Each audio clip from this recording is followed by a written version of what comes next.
Brought to you by Here Technologies, the world's leading location data and technology platform.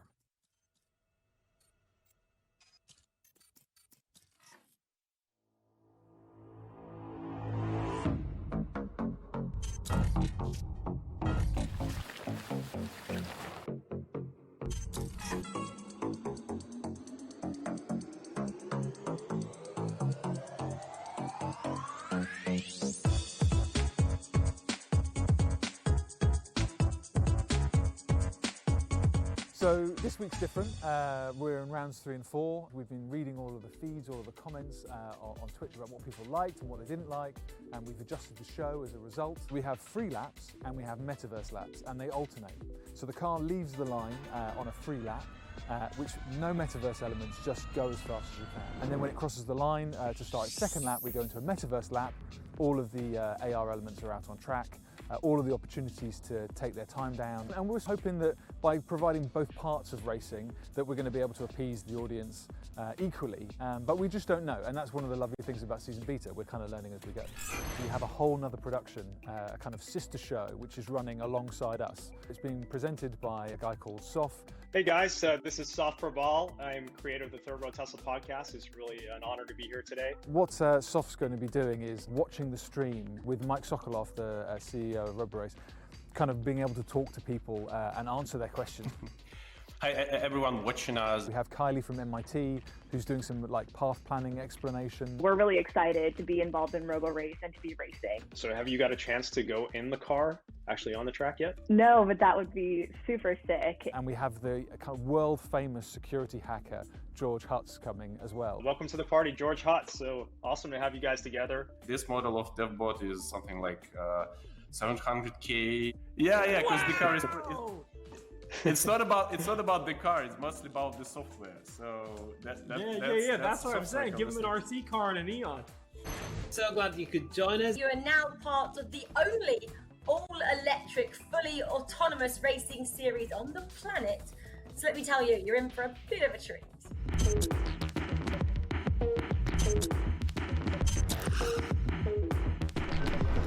Yeah, we are ready to leave.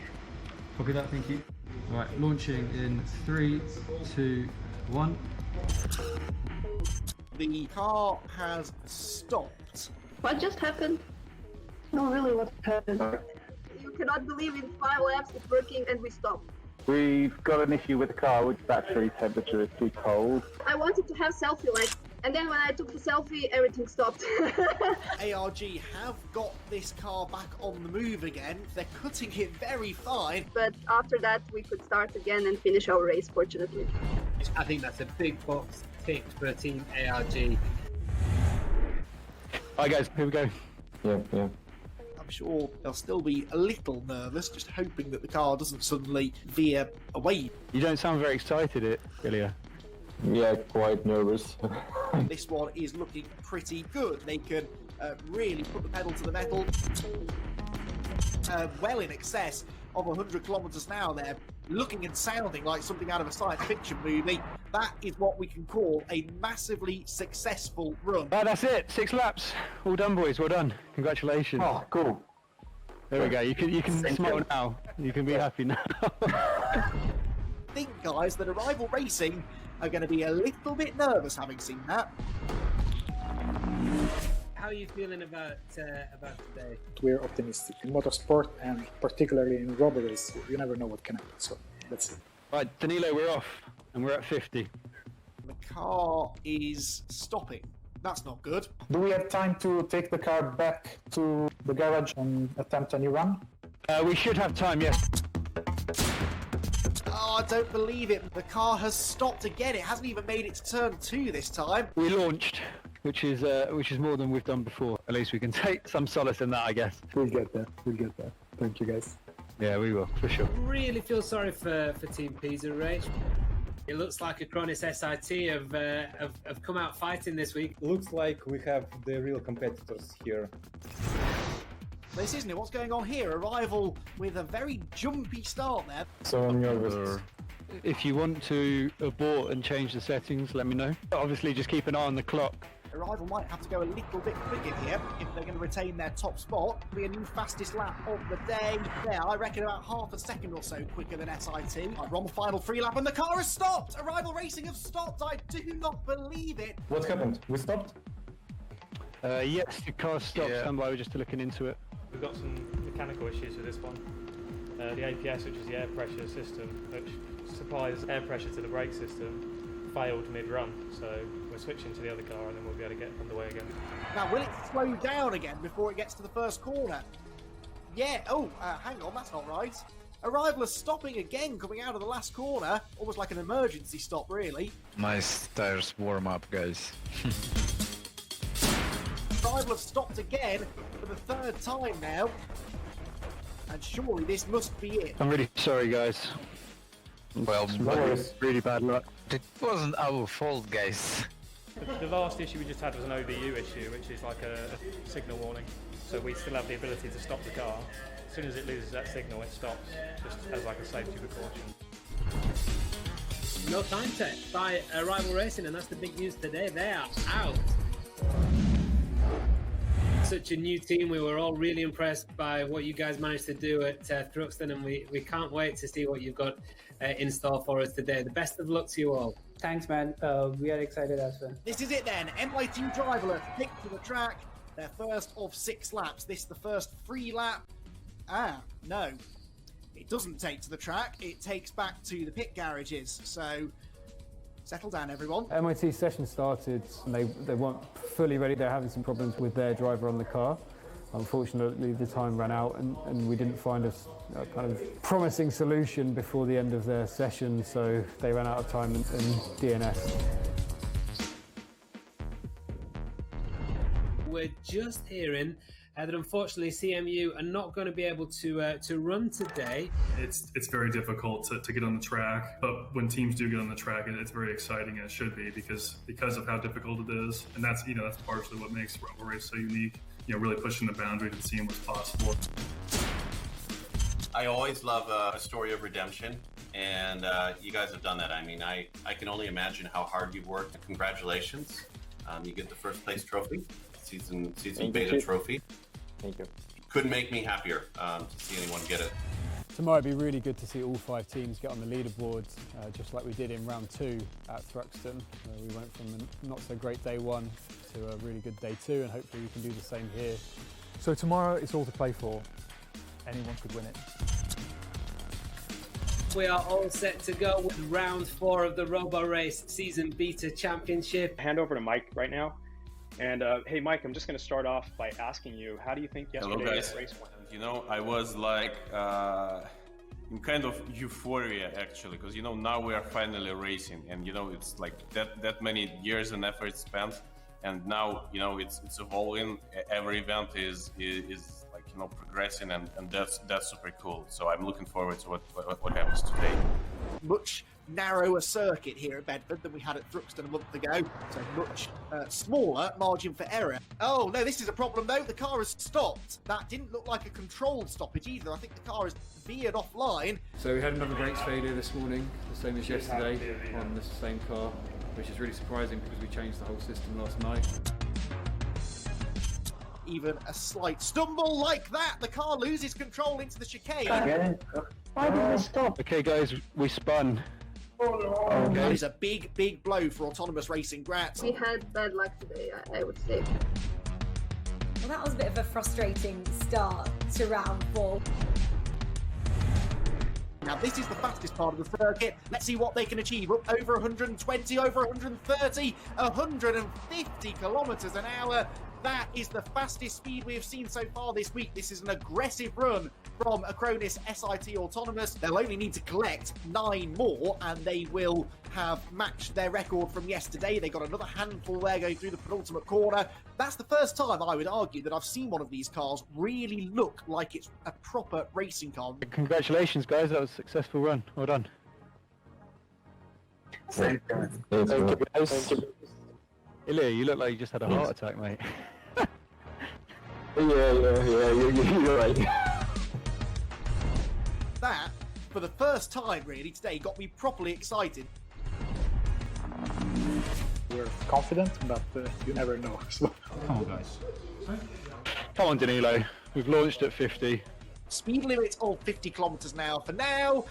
And all is not going quite right because it almost drives straight off the circuit at turn 1 and then it scares itself and it stops. So Matt, actually, it's really painful to see a racing car go this slow. So if that's okay for you after this lap, I think we will have collected enough data, and if you want, you can stop the car. It's a great achievement anyway. You've driven laps this season, so well done. Congratulations. Yeah, thank you. Small progress.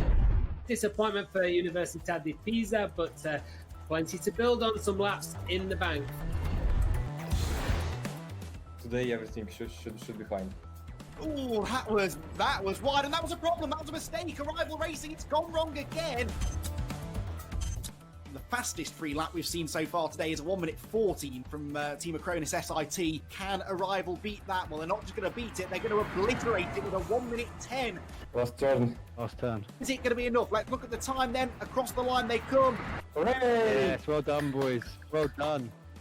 Thanks, mate. Were they fast enough to edge out SIT at the top? And there's the answer to that. Not quite. 81 collectibles then on this run for MIT Driverless. Well, the end result is still a little bit of an unknown, but that was, regardless of where they end up in the overall rankings, really impressive stuff from MIT. Congratulations, guys. That's all 6 laps. Well done. Out of everyone, you've made the biggest development jump from last event to this event. I mean, you were actually off track on 3 of the 6 laps that you completed, which unfortunately means that it's a disqualification from this round. That's racing, and we're still very, very happy with our performance today. Even though they've been disqualified, that was an outstanding effort from MIT, and they should be very proud of themselves. Chip, I don't know if you've got a second trophy or if it's the same one, but we'll let you do the honours. You'll never know. Ilya was a little bit reserved after their victory in round 3 yesterday, but I guess you had a job to do as well today, Ilya. Can you relax now? Yeah, sure, of course, we can relax now. So. I think this weekend went really, really well. I feel like we've now done 4 race days in 2020, and the development of the production and the development of the racing series is huge. In the life of a racing championship, it's like a snap of the fingers, right? It's 4 racing rounds, it's nothing, you know? But the amount of improvement and the change that's happened in this very short period of time is just incredible. And if I think about like what will Roborace look like in another 10, 15, 20 rounds of racing, I mean, I can't even imagine it because we're already in a completely different shape than I thought we would have been. You can get lost in the dream of all the things that Roborace can be, and every time we go out racing, I see a little bit more of it come true, which is pretty magical, actually.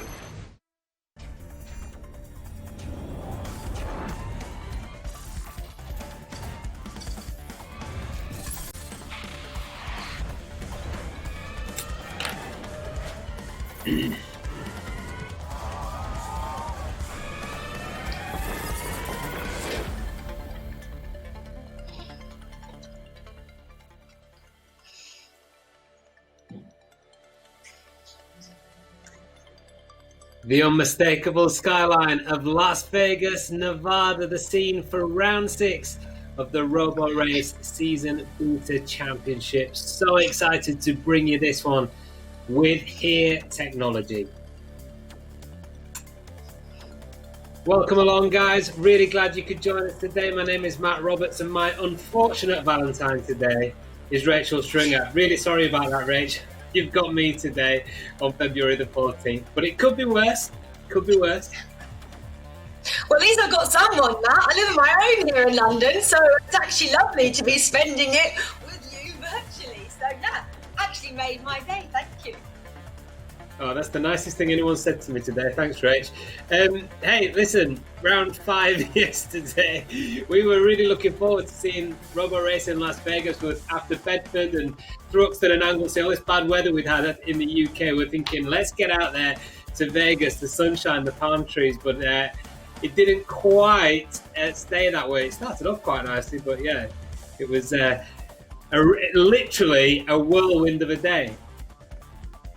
Yeah, I mean, for once, I always complain, I'd love to go travelling right now. Obviously, no one can really do that. But for once, that wasn't me. I'm very glad that I'm in my flat in London and not getting battered by a stop sign or the sandstorm that we had. And Matt, actually, I was chatting to Reece Smith, the safety car driver, and he actually said that he got stuck out in, the Rolls Royce, the white Rolls Royce, which has been going around the track. During that sandstorm, the crew forgot about him, and he said it was quite scary. He was just getting battered by all this sand. I mean, I can't imagine what it would have been like in the eye of the storm, I'll call it.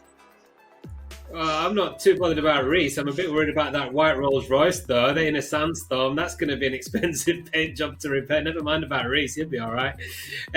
Listen, guys, for you tuning in today, if you've not watched Roborace before, you're in for a real treat today. For those of you who might have missed yesterday's action, round 5, Roborace is the only all-electric, fully autonomous racing series on the planet. We have 5 competing teams out in Las Vegas this weekend, each of them coming from either the world of business or from education, and they're all racing each other to see who can code the fastest artificially intelligent driver in the world right now. Yeah, and it's not just a case of getting that AI to go super fast around the track and around the corners. Roborace has something which we all love, and that is the metaverse. And it gets bigger and better every time. It's augmented reality that places objects on the track, and the teams either have to collect certain objects or avoid certain objects at pretty much all costs, Matt, because it's getting a little bit more tricky for each team, isn't it? Each round, the metaverse is getting a little bit more difficult. Yeah, the metaverse objects looked a bit more friendly yesterday. They were a bit more blobby than they were. They were smiling, but they did some damage because the new 30-second penalties created, they were had as much of an impact as we really expected. For example, MIT Driverless, they were fast yesterday, Massachusetts Institute of Technology team, only 14 seconds off the winning team lap time, but they managed to hit 14 obstacles. So that added an unbelievable 7 minutes to their final time. And unfortunately, there's no coming back from that size of penalty. So those 30 seconds penalties, Rach, for the obstacles, it's really crucial that the team step up to the plate today and make sure that they avoid as many of those as they can. Yeah, because in rounds 3 and 4, we were much more lenient. I think it was only about 4 seconds if they hit one of these avoidable objects. So, like you just mentioned, it went up to 30. And you can see the impact it had. Obviously, you mentioned MIT, they're getting 7 minutes. On the contrast to that, the team who won yesterday only actually picked up 3 of those obstacles. So only added 1 minute 30 to their time in the end. And that's pretty crucial. So I guess in rounds 5 and 6, the teams have to be even more aware of this dynamic metaverse, which Roborace have installed just to make things a little bit more difficult. Yeah, that's right. And if you haven't seen it before, not long to wait now. If you look down... hang on, here. Here. Yeah, here. You'll see the countdown clock, and that is the time to our first team hitting the track, and that's going to be Arrival Racing once again. Yeah, we have 5 teams racing again today, so let's have a quick look at those 5 teams.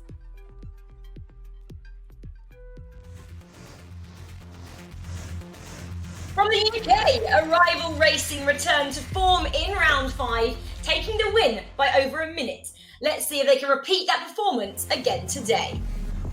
From the University of Pisa, this determined team suffered some bad luck in round 5, so it's all to play for in round 6.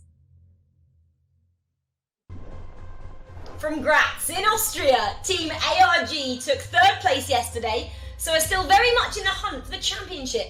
Let's see what they can do today.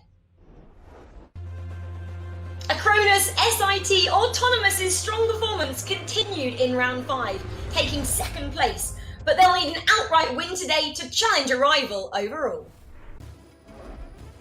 From the United States, MIT Driverless set fast lap times yesterday, but they need to dominate the metaverse to unlock their full potential. So they are the teams taking part this weekend. Then we also have had Carnegie Mellon University in previous rounds who unfortunately can't make it this weekend.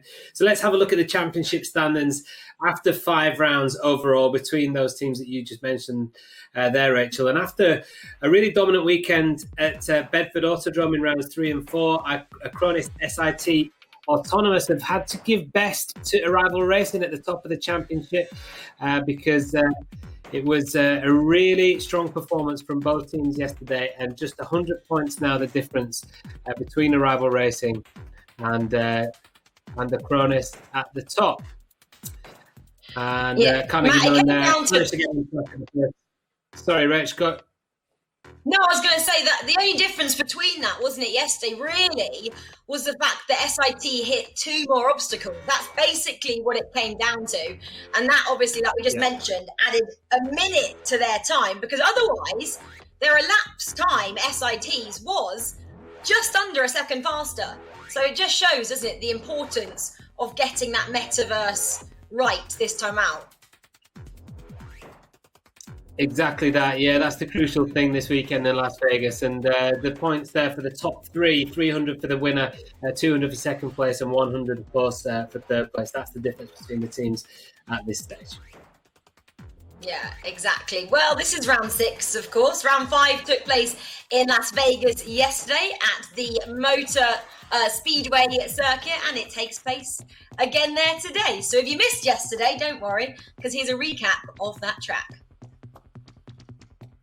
15 miles north of the iconic Strip sits the Las Vegas Motor Speedway, a state-of-the-art racetrack that hosts everything from NASCAR to the NHRA World Series, and now Roborace.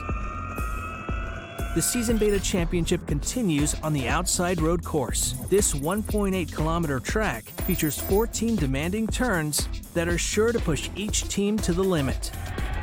The start line sits on the track's longest straight, so the teams get an immediate chance to build some speed. Turn 1 is a fast right-hand kink. Turns 2 and 3 are typical of this complex and challenging racetrack. Closely packed together, alternating turns that will punish any cars that drift offline. Turn 4 is one of the longest on track, a seemingly endless left-hander that requires cars to stay tight to the inside line. Turn 5 is another switchback, this time heading right. The exit of 5 is vital, as it's here where teams can once again build some serious momentum. If the ADS perfectly balances its position and speed, turns 6 and 7 can be taken in almost a straight line. Out wide for turn 8 and hard on the power through 9. Turns 10 and 11 and then 12 and 13 form a tricky complex, rewarding the best line with a high-speed lunge towards turn 14. As the teams exit, they are once again facing the longest straight on track, so it's hard on the power and across the line.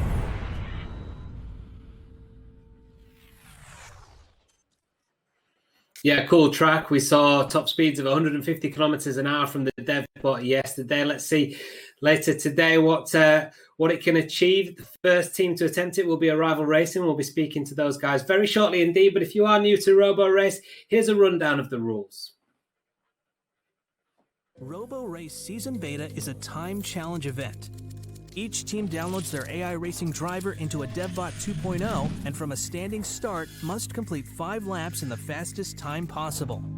The car will initially hold within a staging area 2 meters behind the start line. There will be a 10-second countdown to lights out and go. Once it launches over the start line for the very first time, the lap timer will start. Because the challenge is to complete all 5 laps in the quickest total time, there's no benefit to setting one ultra-fast lap. The teams must program their AI to run at maximum attack every single lap to stand a chance of winning the competition. You'd think that would be enough of a challenge for 2021, but for Season Beta, the teams will face an even greater test. Virtual objects will be placed on track, some that need collecting, some that need avoiding. Where these objects are placed and what type are totally unknown to the participating teams and their racing dev bots, and are set by race control. The following bonuses and penalties will apply. The teams get -2 seconds to the current lap for any bonus objects struck by the car. 30 seconds are added to the lap time for any penalty objects that are hit. And don't forget, a DevBots run will be voided if it moves outside the course limits at any time. The team that sets the fastest total time for the 5 laps will win the round.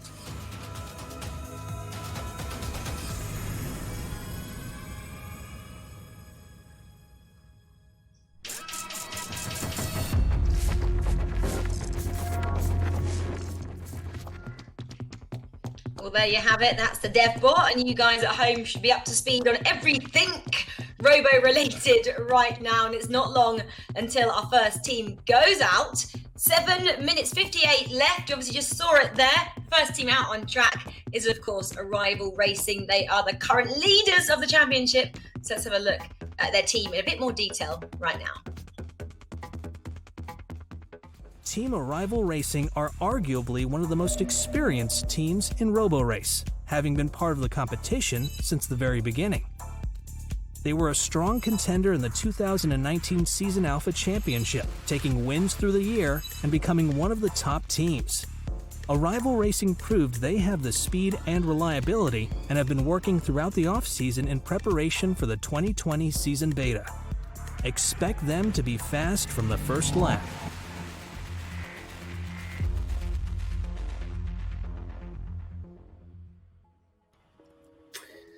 So that's Arrival Racing then, who did such a great job yesterday, and we're joined now by the team principal, Alexey Skabelkin. Hey Alexey, how are you doing?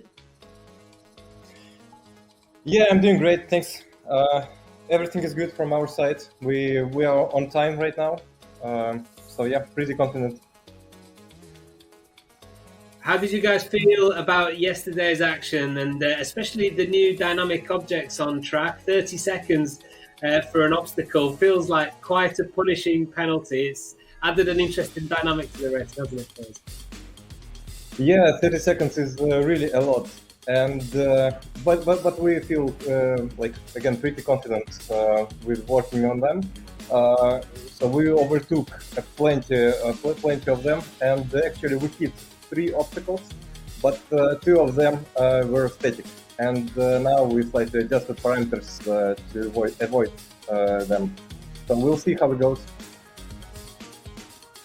Okay, yesterday, Alexey, you said that you felt that SIT could have even taken the win if they'd had a little bit more time on track. So now that they had that time yesterday, are you expecting some really close competition today?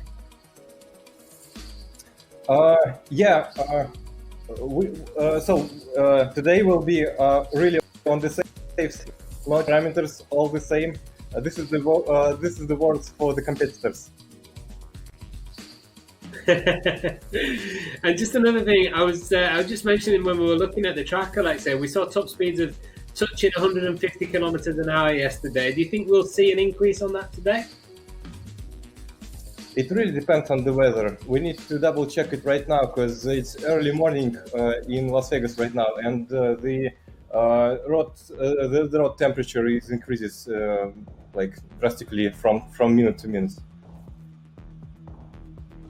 Okay, and generally speaking, Alexey, the move to Las Vegas from the British track that we had the first few rounds of the season at, how has that impacted on your preparations for the AI? You know, obviously the conditions are really quite different, aren't they?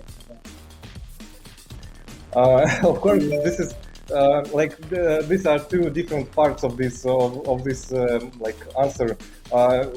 In terms of processes, my team works and lives in different time zone, and right now we have to work during the night to support these challenges. And in terms of ADS software, again, this is different track with different weather conditions, with different elevation, and we need to define if we work well with on this track or not. But yeah, surprisingly, everything is well in terms of ADS, and it shows that some kind of universal stuff. Yeah. So many challenges to overcome right now for all of us, aren't there, around the world in different ways. Final question then, Alexey. You're the first guys on track once again today. What's the plan? Because you have to set the benchmark, so you have to find that compromise between taking a gamble, setting a fast time, but also not messing the job up. What's the plan of attack? Okay, so again, we will be on the safe side, completely, no rush at all, just comfortable speeds. Everything is good. Good stuff. Well, we wish you the best of luck. Thanks for talking to us, Alexey, and we'll see you later on. Okay, thank you very much. Cheers.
Well, as you can see, the DevBot is out on track right now, but these are not the laps of Arrival Racing just yet. This is actually just a kind of a recon run, really, for the augmented reality. As you can see, there's a first glimpse of the collectibles, the metaverse, and also those moving obstacles as well that the teams will have to try and avoid. But the idea right now is that the car just needs to get 5 laps out on track just to establish that the augmented reality is correct, that they've got all the locations of all the objects in the right place, so the longitude, latitude and altitude of everything is in the right position, and that the activation logic is working soundly as well. So this is just a recon run.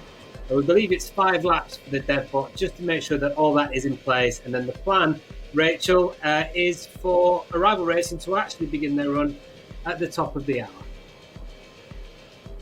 Yep, exactly that, Matt. That's what we've been getting told, and I guess I urge actually all of you guys who are big Roborace fans to follow us all on social media, because I actually got informed of that on Roborace's Instagram stories as well. They were saying the AI is just being warmed up at the moment. So, and then they just said swipe up and obviously brought us to here so you can watch it on Twitch. But yeah, those guys on there are doing a great job. They're all over it. And there's lots of information there about what goes on all the time. And I'm getting updates all the time as well. And the track temperature right now, guys, is 14 degrees. Obviously, it's super early in the morning in Las Vegas. So I expect it. What did it get to yesterday? I think it was mid-20s in the end. So quite a few more degrees to be added onto it. Maybe not in time for Arrival Racing to get out on track.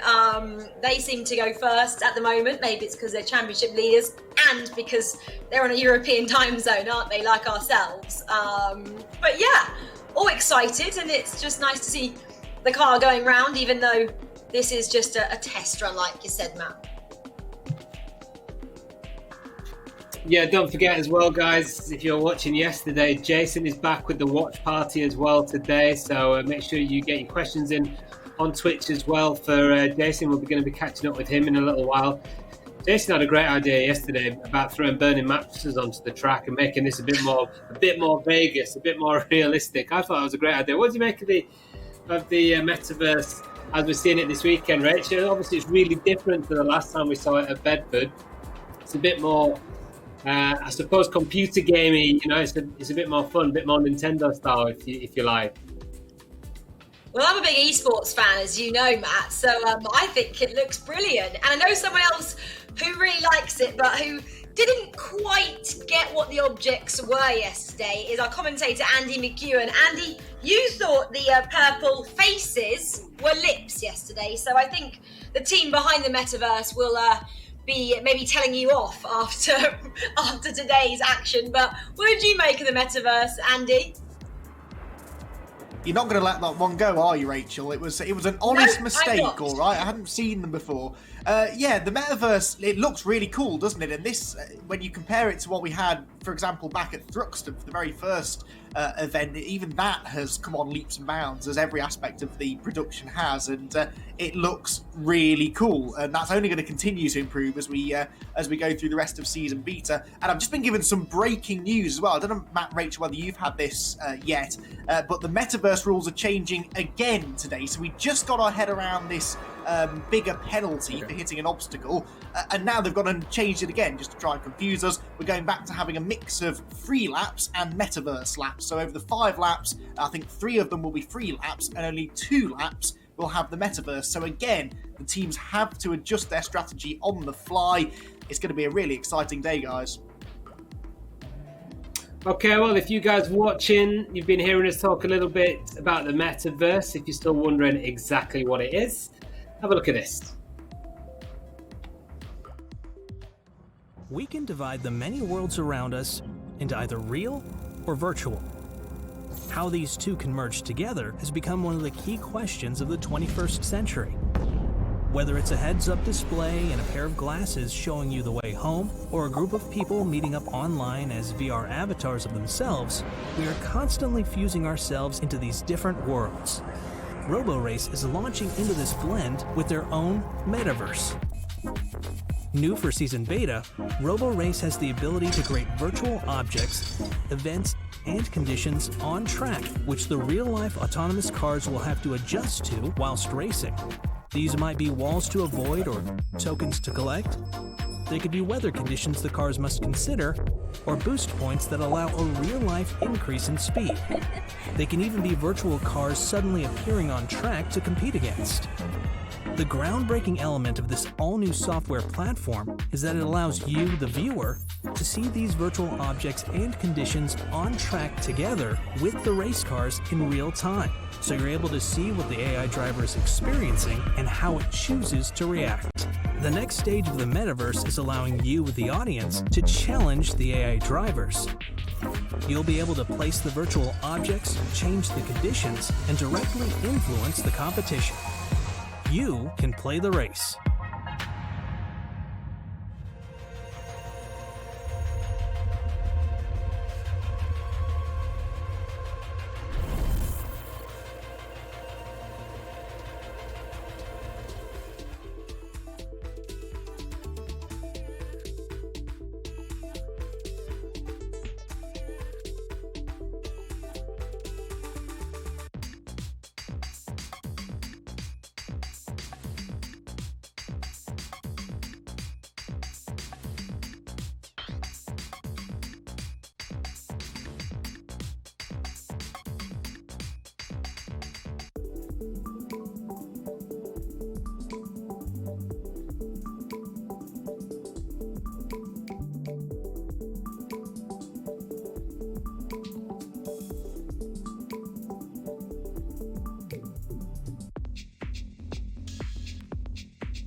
gentlemen.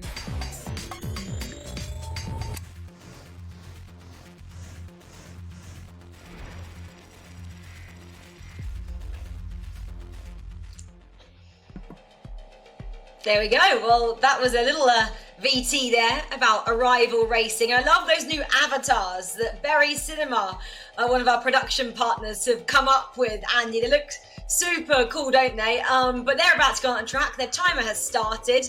Are you looking forward to this one?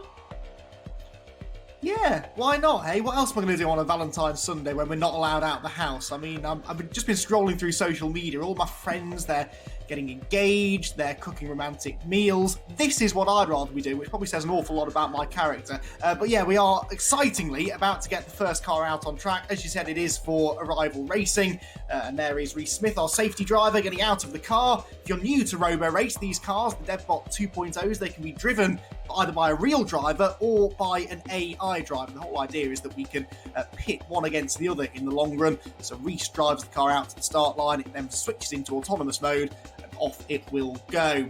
Arrival Racing then, what are they saying ahead of this 6th round? The only pain in the butt is the vehicle integration, apparently. When it's done, you're free to create and prove everything you want. If you understand anything about what that's trying to tell us, then do get in touch with us. But they really don't seem to be encountering quite as many problems as any of the other teams, really. Arrival are the championship leaders for a reason. They were joint top in the championship with Acronis SIT Autonomous coming into this weekend.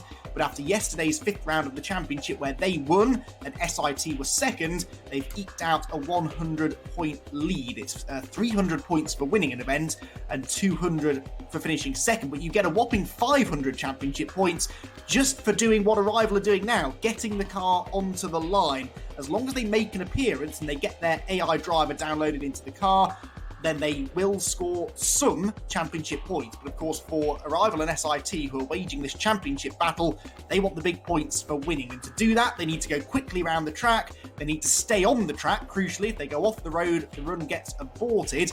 And they need to score well from the metaverse. And that's what Arrival have done so well all season long. They're not always the quickest. They've on 2 of the 3 events they've won now, their clear time has actually been slower than some of the other teams, but they're winning because they're shaving so many seconds off through their use of the metaverse, and that really goes to show just how sophisticated their systems are, perhaps more so than some of the other teams.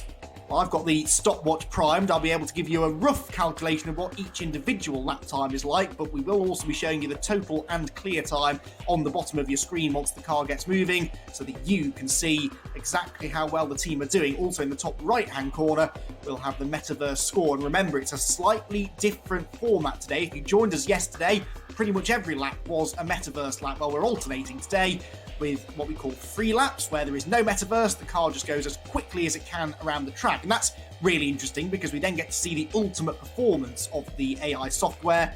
And then every other lap, the metaverse springs into life. And that's when they have to weave around those obstacles, perhaps deviate from the line to try and get the collectibles as well. Each collectible shaves 2 seconds off the time. Each obstacle adds a whopping 30 seconds. So to overcome one penalty, you need to get 15 of the collectibles, and most of the teams yesterday, in fact I think all of the teams, even Arrival, lost more time than they gained through the metaverse, so it is a matter of survival. Now that is Andy, I'm just gonna breaking news. You can see obviously that lovely white Rolls Royce coming out. It's because Arrival have a problem with the software they've downloaded, so they're quickly going to try and get the car back into the pits and sort out the problem before their countdown clock obviously counts down, which is on 14 minutes at the moment. So I guess it's race against the clock at the moment for Arrival to sort out their problem, Andy. Not the best news to start off the day. Fail! It shows up on the screen right there. Yeah, not a word we've been able to attribute to Arrival much, but that's drama, isn't it? They've got 14 minutes, as you say, to get back out there. As long as they start the run before that time ticks to 0, they're okay, but this is cutting it fine. And Rachel, this is exactly what this new 20-minute window that was introduced for this weekend was supposed to do. Remember, they used to have 30 minutes to get the run in. They've shaved 10 minutes off that now, and it ramps up the pressure, doesn't it? If a team has problems, as Arrival have now, they've got less time now to get it fixed.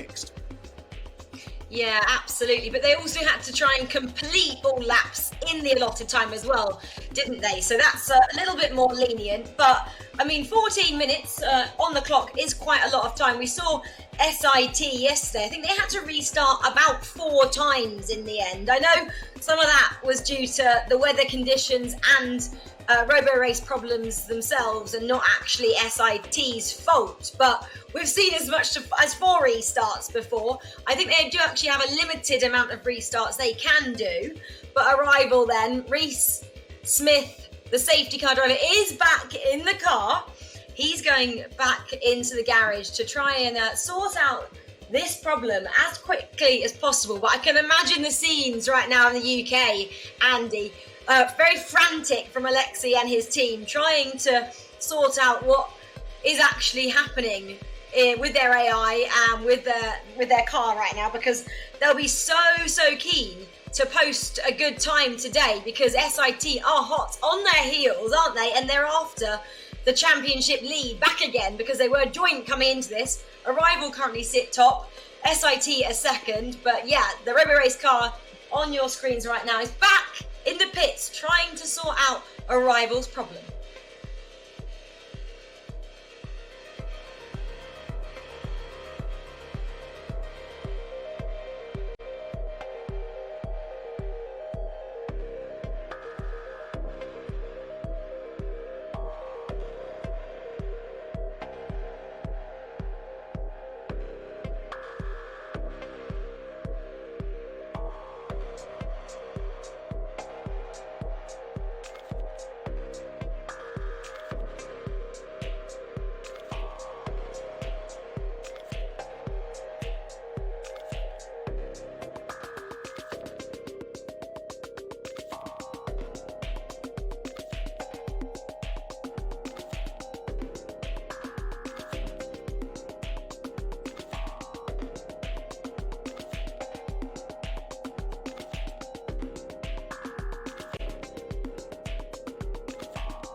Well, that scene which you just saw there of Reese Smith, the safety car driver, getting out of the DevBot 2.0 and getting into that white Rolls Royce is one of the best things that we see here on Roborace, because it means the team is about to get started. 5:50 left on the clock, Andy. We heard that the software that Arrival downloaded into DevBot didn't initialize, so took it back to the pits. Hopefully right now it has worked, and they start before that clock hits 0. That's the question we're waiting to get answered right now, but I'm pretty confident that Arrival will have sorted their problems. They've got such a great team behind the scenes, haven't they, Andy?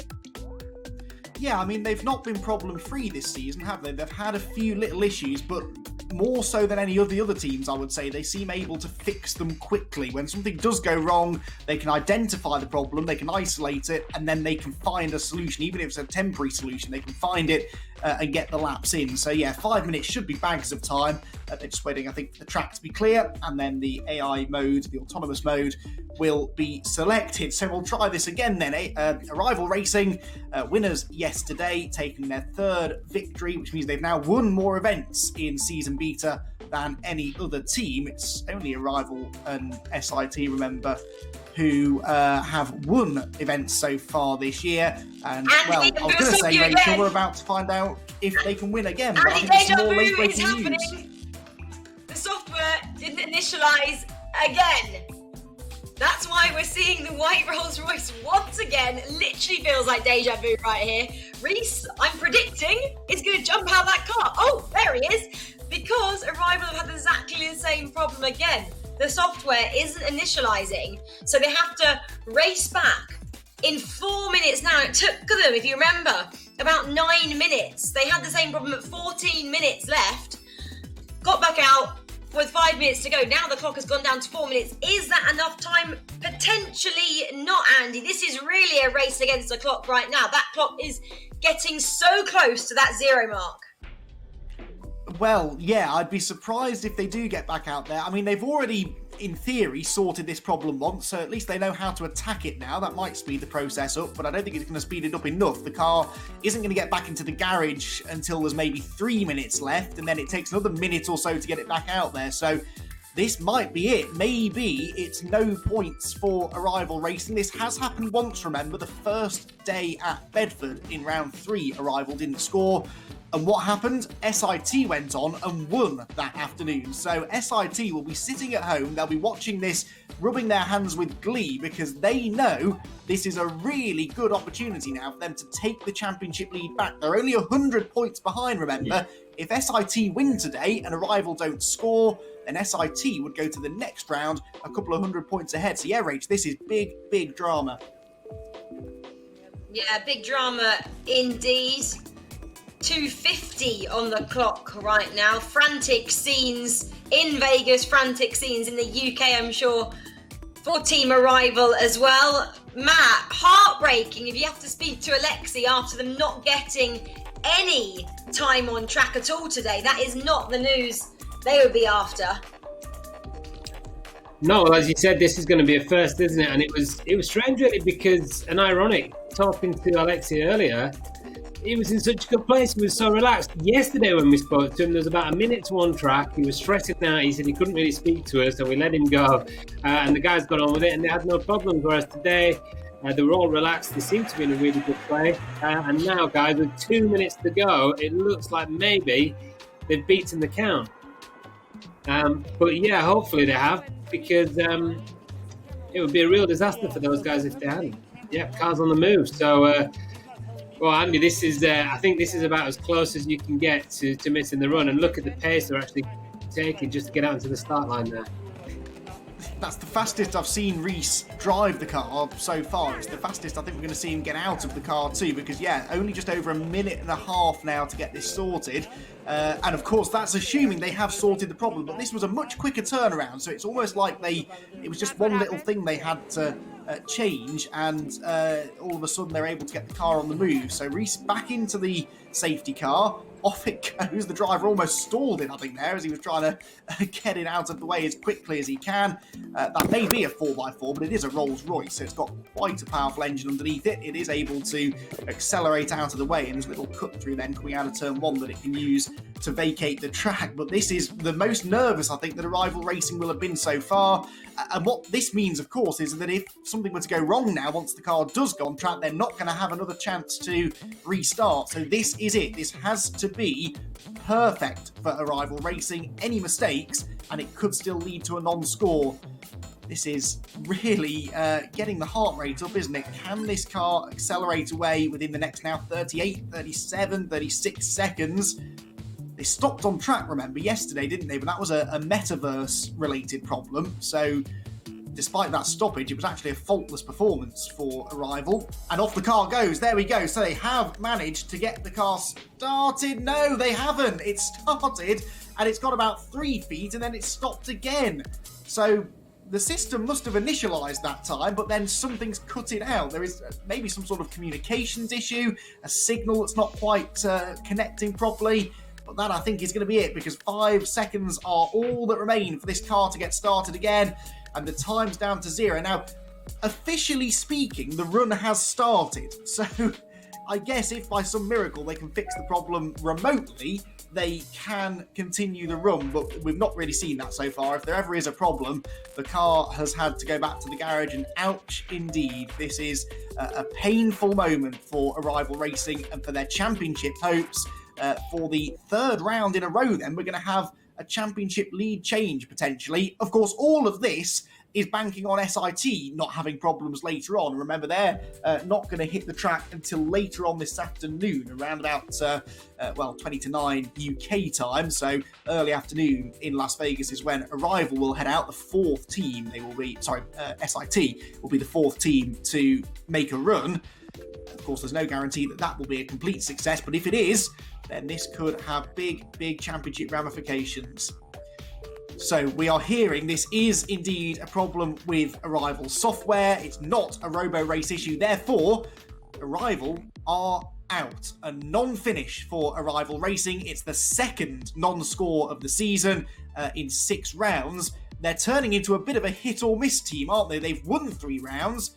They finished 2nd once, and they've now had 2 non-finishes, and it's actually the consistency of Acronis SIT, who, if they don't win, they tend to finish 2nd, at least. They've only now had the 1 non-finish so far, and if they can score any points now today, they'll take over the points lead. So Reece Smith then gets back out of the safety car, gets back into the DevBot 2.0, and that car we will be seeing again very shortly, because that car is the car that's shared by 4 out of the 5 teams. But this is the last we will see of Arrival Racing today. No points for the championship leaders, and that could change everything moving forward in season beta.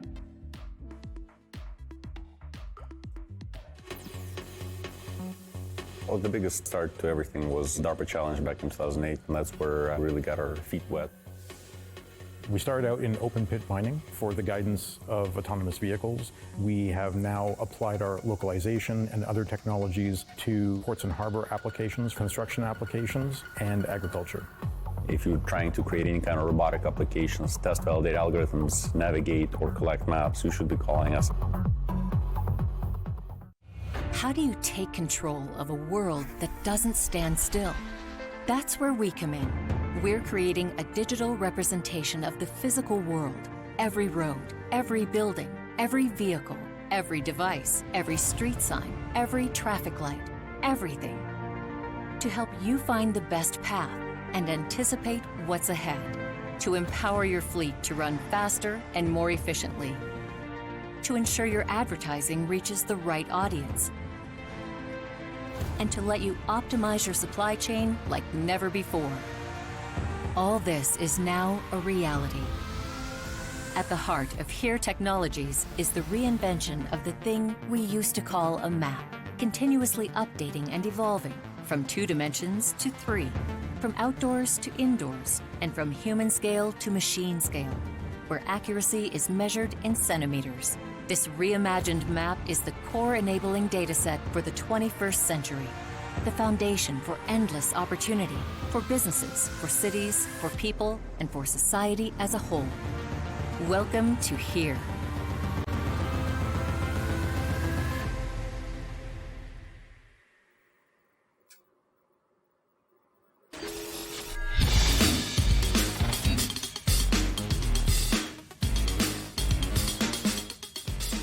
Hello, everybody! Welcome back to the watch party segment of Roborace. And so far, I'm sure you've all been thrilled by this incredible mix of sitting stationary cars and IT troubleshooting. That's the kind of heady brew that we serve up to you here at Roborace. So here at the watch party, we've got everything that a party needs, which is, of course, sitting in front of a computer and typing things on a keyboard. The best possible kind of party there is.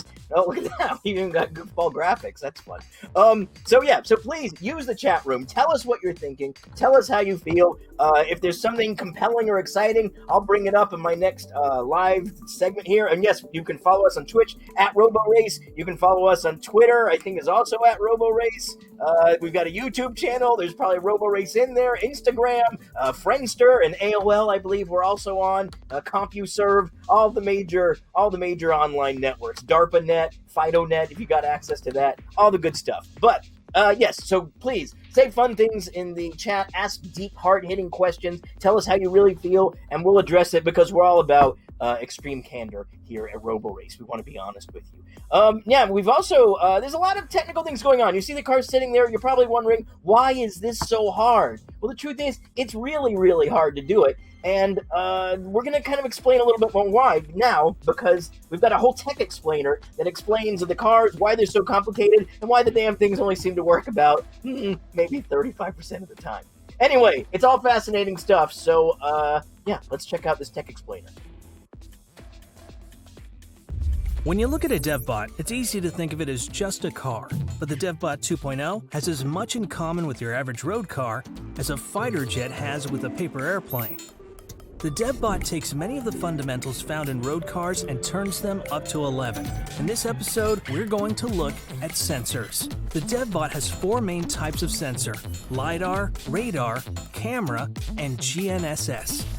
Camera. Now you might have one reversing camera on your car, helping to make sure you don't run over the neighbor's cat. But DevBot has 7 cameras and uses them to collect a 360-degree view around itself. This then allows the software to determine where it is and even what the road surface looks like ahead. LiDAR. Imagine if your eyes allowed you to see in all directions at once, and then, rather than guessing, you could always know the precise distance of objects in relation to you. That's what LiDAR can do. It stands for Light Detection and Ranging, and is a remote sensing method that uses light in the form of a pulsed laser to measure the world around it, generating a precise 3-dimensional shape of objects. Picture a super fast strobing laser light firing at a wall. The reflected light energy returns to the LiDAR sensor and is recorded, building up an image of the shape of that wall. DevBot has 4 LiDARs on board, 2 at the front and 2 at the side. Radar. Radar was once a tool only for the military. A shortening of radio detection and ranging, it was an invaluable tool for locating threats and providing advance warnings of the enemy's position and direction. The basic operation involves transmitting a high-frequency signal towards the location of a target and receiving signals reflected back. So it works in a similar way to LiDAR, but uses radio waves instead of light. The DevBot has 1 radar system on board, mounted at the front and allowing it to detect the presence and direction of objects ahead of it. GNSS. GNSS stands for Global Navigation Satellite Systems and is the standard term for satellite navigation systems that provide autonomous geospatial positioning with global coverage. This term includes GPS, GLONASS, Galileo, and others. Most road cars are fitted with a form of GPS for their satellite navigation systems, but the GNSS system on DevBot are military grade. featuring an ultra-fast update rate and enabling a location accuracy of just 1 centimeter. In the future, Roborace cars will also be fitted with ultrasonic sensors, allowing them to race wheel-to-wheel with even greater precision. But for now, combining all of these 4 types of sensors allows DevBot to see the road ahead, to scan for objects in its path, to create a 3-dimensional image of those objects, and know with a 1 centimeter accuracy where it is on track.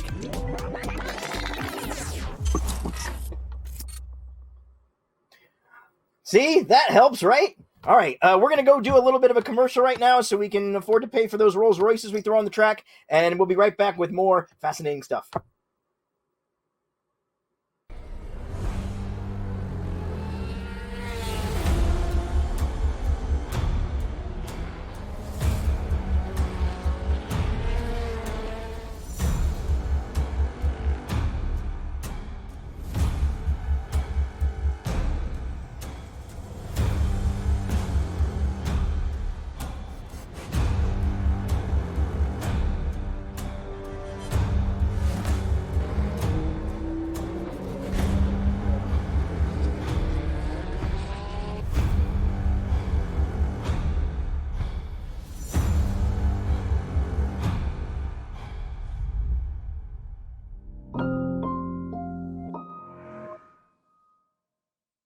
Brought to you by Here Technologies, a pioneer of location technology, moving people, goods, and businesses forward since 1985. Every day, businesses and developers around the world rely on Here's leading location platform to build innovative solutions and offer services that touch millions of lives. Whether it's helping fleets and supply chains run more efficiently, making journeys and deliveries faster and safer, or unlocking the next breakthroughs in autonomous driving, with location, now we can. Learn more at here.com. Gotcha.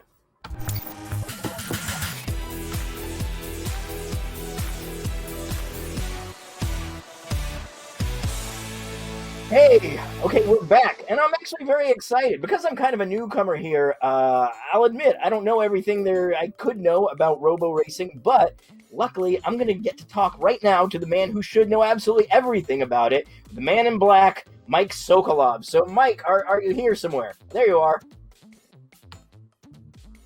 Hi, Mike. I'm not sure if I'm hearing you yet, Mike. We're not getting audio from Mike. Can you check if you're muted, Mike? Would you mind?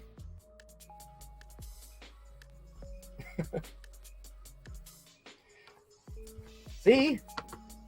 Mike. And we wonder why the cars don't work. Well, my Mike's a little more soft-spoken. Wait a minute. Mike, can you talk a little more? I'm not hearing him. Are you guys hearing Mike? All right, we're going to go to another quick commercial break while we figure out why we can't hear Mike, and then we'll be back, and in that time, we'll get to hear him speak, which I'm told is fantastic. You're not going to want to miss it. All right. Man, that ocean is good battle. Okay, we're going to try this again. Now? Yes, Mike, we hear you wonderfully. Wow. Because I was just trying to understand what's the reason for that strange behavior on my systems on my laptop. There's computers involved, so things aren't going to work. We've already learned that already. Yeah, Mike, as always, you can see. Thank you so much. I appreciate you being here. So you're the man kind of behind so much of this, and as someone who's relatively new to it, I have a lot of questions. So I hope you don't mind if I just throw some things out at you. How do you feel about that? About what? About me asking you just a lot of questions as someone who's relatively new to the whole Roborace universe. Oh yeah, sure. Like any questions, please. Yeah. All right. So I think the biggest one I see. So it's very clear. This is cutting edge stuff. This is the absolute cutting edge. It's very difficult. We've noticed. I know because people haven't had training rounds this time. We've had a lot of issues with the cars. But the one thing I noticed is that we've only got 2 cars. They're very expensive. And we have to be extremely cautious with them. My question is why? Why can't we hook up this kind of equipment to some real crap boxes we buy for like $500 off Craigslist, like a 24 Hours of Lemons grade car, and just throw them out in the track and let them bang into each other and see what happens. Why such a good car? Okay, do you mean just, like some smaller RC cars? Am I right? No, I mean like human full-size cars, but just cheap crap. Just like garbage, like a 94 Ford Escort, and we use actuators to accomplish the throttle and brake. Just adapt, retrofit garbage cars that are just crap cars to begin with, full size. Yeah, of course, in principle we can't do that, but I don't want to just people say like Roborace is using crap cars, and Roborace is crap and things like that. So we were intentionally targeted to do high performance things. So that's why we started using high performance cars initially. So that's just kind of manifest that we are gonna go much like beyond the limits, I would say. So that's why high performance cars. Of course, now that may look somehow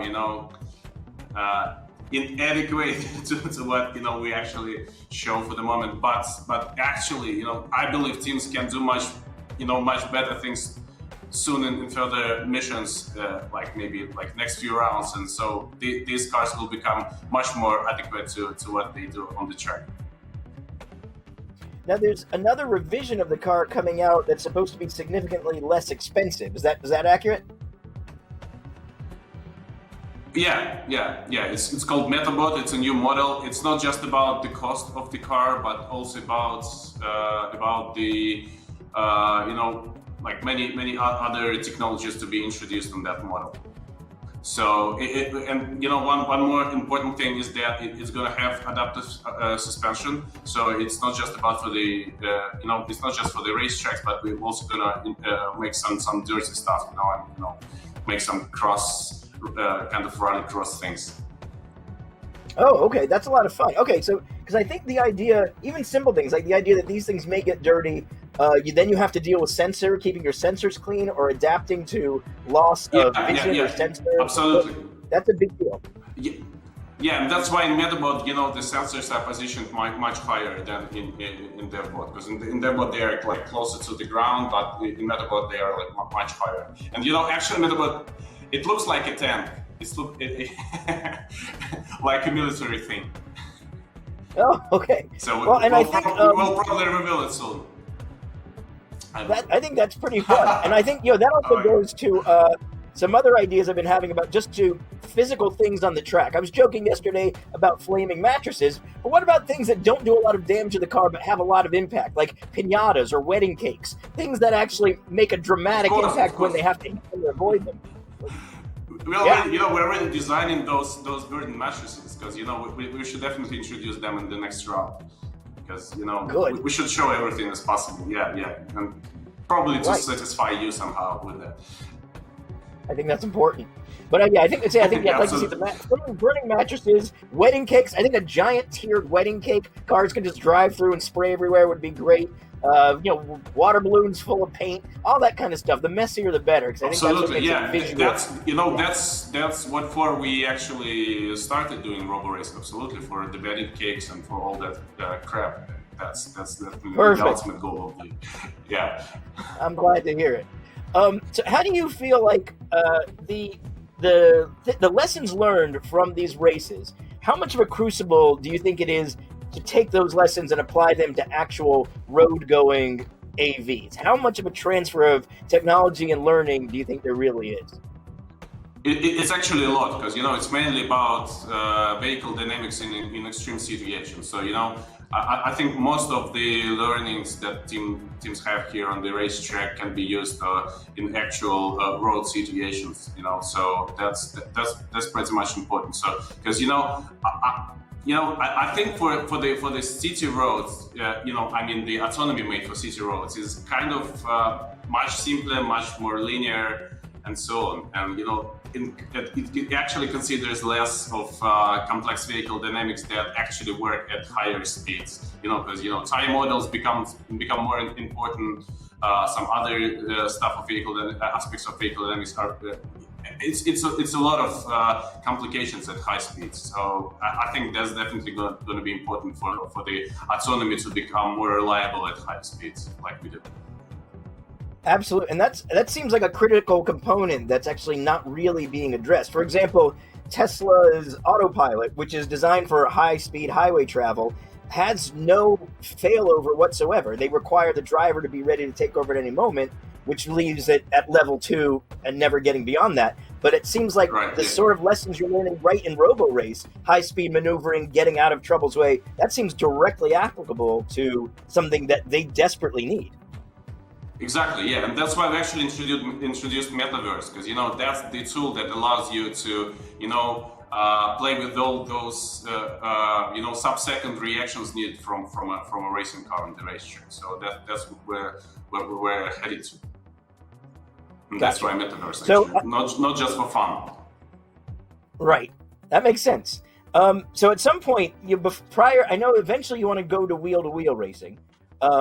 Before that point, maybe before you have an installed base of cars big enough to do that, have you considered having a demon car? Basically, one other car that's not controlled by any team, but whose job it is to just get in the way of the actual car trying to race. We'll definitely do that, and that's kind of the most common question. So yeah. Okay, I'm glad to hear it. All right. So the when are we expecting this next revision, the next version to be coming out of the car? You mean that you mentioned of the car? Actually, we'll probably reveal it in next few months, and the goal for delivering the car is the end of this year, and we're gonna use it for the next season, for season 1. And it's supposed to be the main vehicle for the next season. Yeah. So the amount of time before we're seeing wheel-to-wheel racing, ballpark, how long before we're seeing wheel-to-wheel? Oh, it's a tough question. Because, actually we were trying to do wheel-to-wheel back in season alpha last year, in 2019.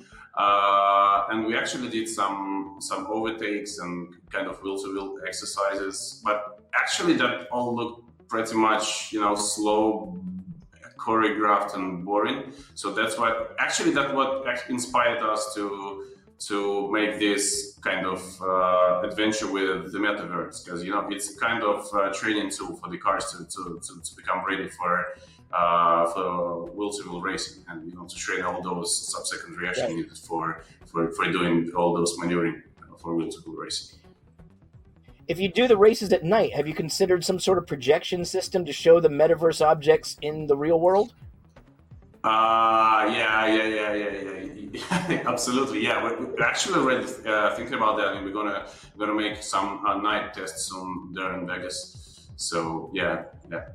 You got the guess of the whole thing, and of course some laser system should be engaged for showing metaverse objects in reality. Some holograms and whatever possible for the. Absolutely, and you can't have robo races without lasers and holograms, no question. Let's check out the Twitch chat, because we have some interesting comments here. So we have a couple people who are in favor of a separate league, the Robo Junk Racing. Maybe we could look into that. Okay. Why not? And then, so people are suggesting demolition derbies as well, which I think it sounds like a lot of fun.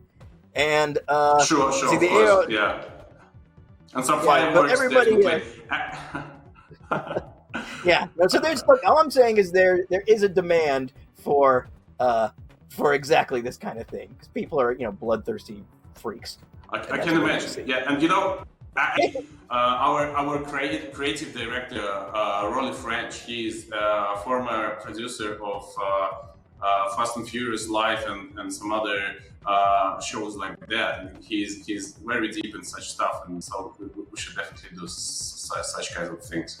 And we'll definitely do super extreme things with fireworks, with lasers, with derbies, whatever. That's great.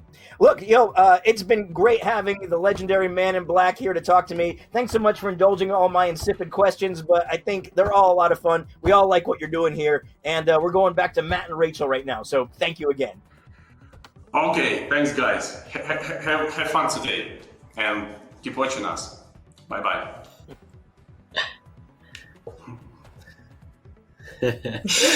Thank you, Jason. Thank you, Mike. Exciting plans afoot then for Roborace, but no fireworks so far, either literal or metaphorical on track today, Rach, unfortunately. Not for a rival racing anyway. No, it was really a shame for them, wasn't it, to kick off round 6 with a DNF. Well, they did kind of start. I'm guessing they get that 500 points on offer for making it to the grid, because they did make it out a couple of times, but kept having the same problem, didn't they? The software didn't initialize. It didn't initialize twice in the end. It was an error on their part, Matt, so it does mean they get no result next to their name, and really disappointing. It's a big chance now, though, for SIT, who'll be coming a bit later, to take back control of this championship. Glad you're entering, Alexey, not me, really, because I hate to think how the team will be feeling in the UK right now after that disappointing round 6. Well, let's find out then. Let's catch up with Alexey. Of course, the team are all located around the world, as he was telling us earlier on, which presents its own challenges. But Alexey, thanks for hooking up with us again right now. What's going on, man? What happened there?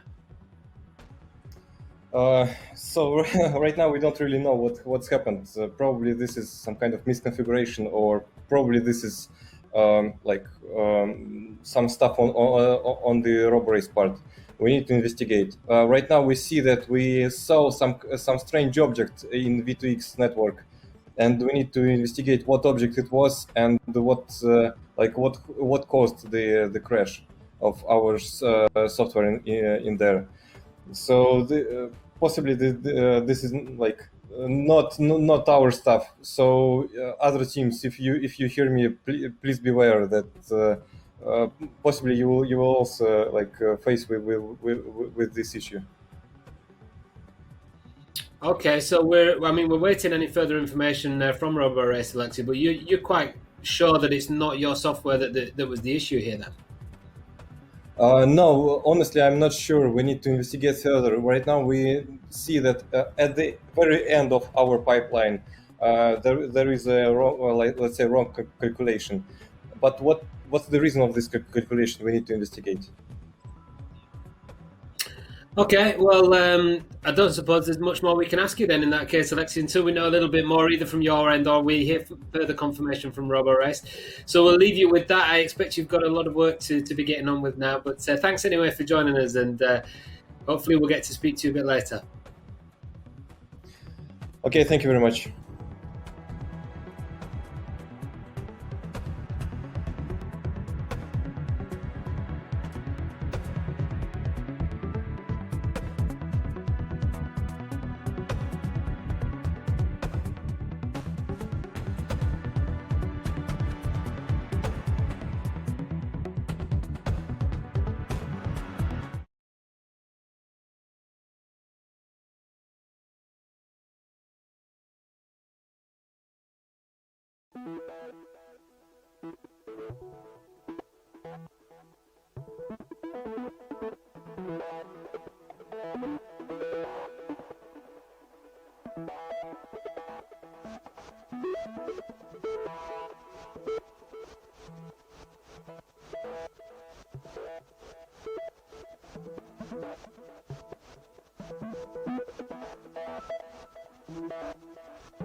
Okay, well, you're looking at the Las Vegas Motor Speedway circuit.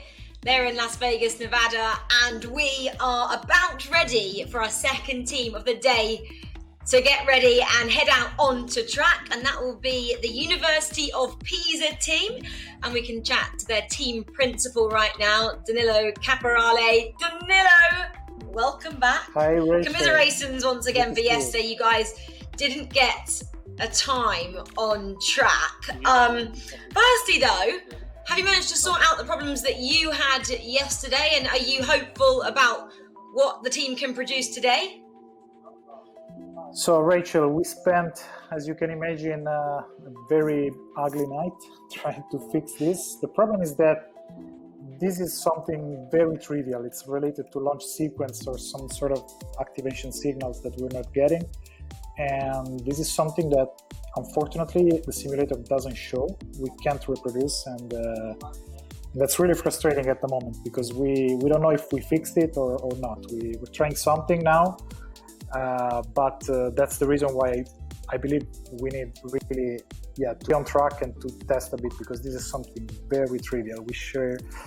We've been working all day with the team and also with the Roborace technicians, and it's something stupid, but this thing happened in software development. So we need to get rid of this as soon as possible. We're like in a death valley since we're close there, but we feel like we need to get out of this. And right now we're not happy with how we're doing. Also because we know that our software is very competitive. Like, we see the performance in simulation, it's excellent, and then we go to track and we have this stupid issue. So we're very frustrated at the moment.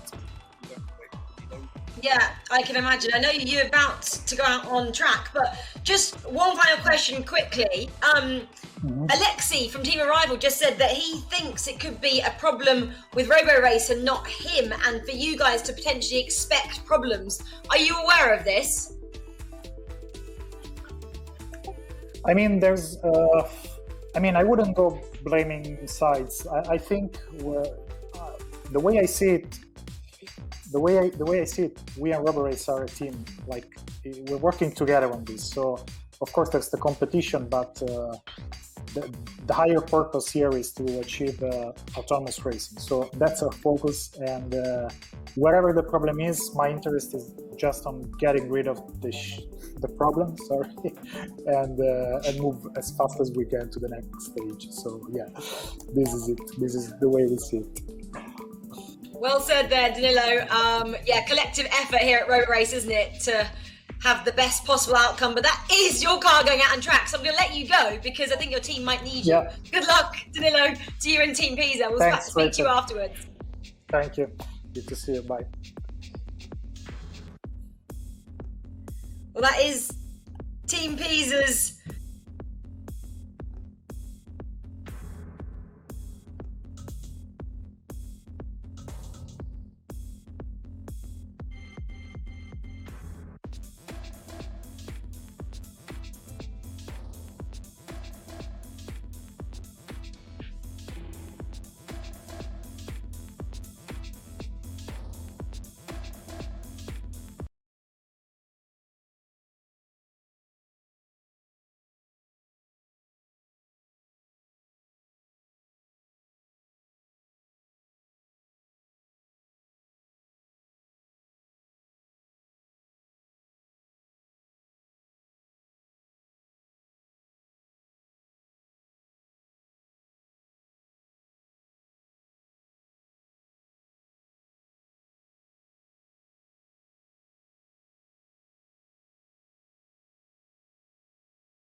Well, guys, it's not just the Rival Racing and Team Pisa who are having a few technical issues. We're having some too. Apologies if you lost your feed there, but as you can see, the DevBot is out on track now. And this is the moment of truth, Andy, whether or not the software that Team Pisa have been able to input is going to make that transfer from the simulator to the racetrack. That's what they were unable to do yesterday, and listening to Danilo right then didn't sound altogether confident that they were going to make it happen today, and that's without the issues that Alexey was kind of alluding to there as well earlier. So this is going to be really interesting. I'm not sure how optimistic you're feeling here about seeing any laps in anger. Optimistic's a strong word. Hopeful is the one I'll go with. It would be nice to see them get some laps in, because as Danilo keeps on saying every time we talk to him, this team really need some practice. They need to get as many laps in just so they can learn and get the data and look into how they can improve. And what I really loved about what he said to you there, Matt, was he described this as a trivial problem. Now, to me, a trivial computer problem is something like the on-off button doesn't work or the charger's not plugged in. I'm sure this is not a trivial problem. It will still be mind-bendingly complex, and finding a solution for it will be, but that's just the level that these guys operate on, right? They've just got such an incredible brain for this sort of thing, and I'm sure to them it is fairly trivial, and that if they could just get a bit more practice, they could get to the bottom of it. But we said yesterday, didn't we, Matt, that working in the simulator, it's all well and good, but it's not the same as being out there on track in real life, getting some real life data, and that really is what they need right now. Yeah, relatively trivial is probably the correct way of putting it. But here's a sign for optimism anyway. There's Reese getting out of the DevBot and into the roller. So are we going to see some action here then from Team Pisa? The engineers are primed at the Las Vegas Motor Speedway. The DevBot is poised to go. The Rolls Royce is departing the circuit. And there will be some fingernails being bitten back in Pisa right now, because, as I said, Danilo didn't sound overly optimistic that they were going to make this work. As you said, though, and the trivial issue, and if they have solved it, we're expecting to see a competitive attempt here from Team Pisa, aren't we? Yeah, because we've seen when they've overcome problems in the past, they do so in style, don't they? At Thruxton, they didn't even complete half of their run in round one, but then round two, they came out and just missed out on the top three finish by a few hundredths of a second. So when they get it right and when their systems are all working, they have the potential to be competitive, and I really think they can score some points this season. They currently sit fourth in the championship. They've dropped 300 points behind the ARG team, and that really is something they're trying to address this weekend. But this is it then, moment of truth. The car is left all alone with the stunning view of the mountains in the background. It really is a fantastic part of the world to be operating in for Roborace. But we're not interested in the scenery. We want to see that DevBot 2.0 rocket off the line like we know it can, get into that first corner and set some fast lap times. If the car gets going, remember, there are 3 free laps, 2 metaverse laps. We'll worry about that, though, if and when the car starts to move. This is where the problems have been, not only for Pisa, but for Arrival an hour or so ago. They couldn't get the car off the line because of a problem that they suspected was not actually of their making. Now, what about Team Pisa? I can't quite see the screen in the middle of the car as to whether the autonomous mode has been switched on yet or not. Let's see if the car moves. No, AI is still disabled at the moment. That will change the instant that the car is ready to go. So that's our first sign of life. That's our first sign that maybe the car will move, but we haven't yet had it. And this is now turning into a slightly longer pause than normal. It does take sometimes a minute or so for the teams to get everything finalised, set up and ready to go. But the signs at the moment are not all that good. Even that, though, has actually improved since round one. It wasn't uncommon to see cars sit on the line for 3 or 4 minutes before they accelerated away. Now we start to get concerned if they're there for more than 60 seconds. So this has definitely been more than 60 seconds. Just under 12 minutes left on the clock then. Let's see if Team Pisa are going to be able to get out there. They've had a slightly troubled season, but this is a team that know that they've got a lot of learning to do. first Italian team ever to compete in Roborace. There's a nice mix though, isn't there, of European and American teams. Italy is a country though known for its motorsport pedigree, and it made perfect logical sense therefore that one of the leading Italian universities should be involved in this cutting edge series. Now that looked, I'm afraid, like a very un-Italian car making its way down to the track, and yeah, that's exactly what it is. The Rolls-Royce safety car is heading down to the grid, which means that Reese is going to have to bring the car back to the pit lane. The car will not start. It's the same problem that, well, it's the same symptom, at least, as we saw from them yesterday and from arrival today, but we believe those were two separate issues. Which of these issues is it that's hurting them now? Is it the same problem they specifically had yesterday, or is it the same problem that Arrival specifically had today? That we will only find out in good time, but for now, this is not working for Team Pisa. For whatever reason, they can't get the car going. In a way, they'd probably prefer it to be a problem at their end, because at least then they've got some control over fixing it. But if it isn't a Team Pisa issue, then ultimately, there's not very much they can do to get the problem sorted. So Reese gets back in again. Hope he's not getting paid by the lap, because he's well, actually he's not completing many laps, is he?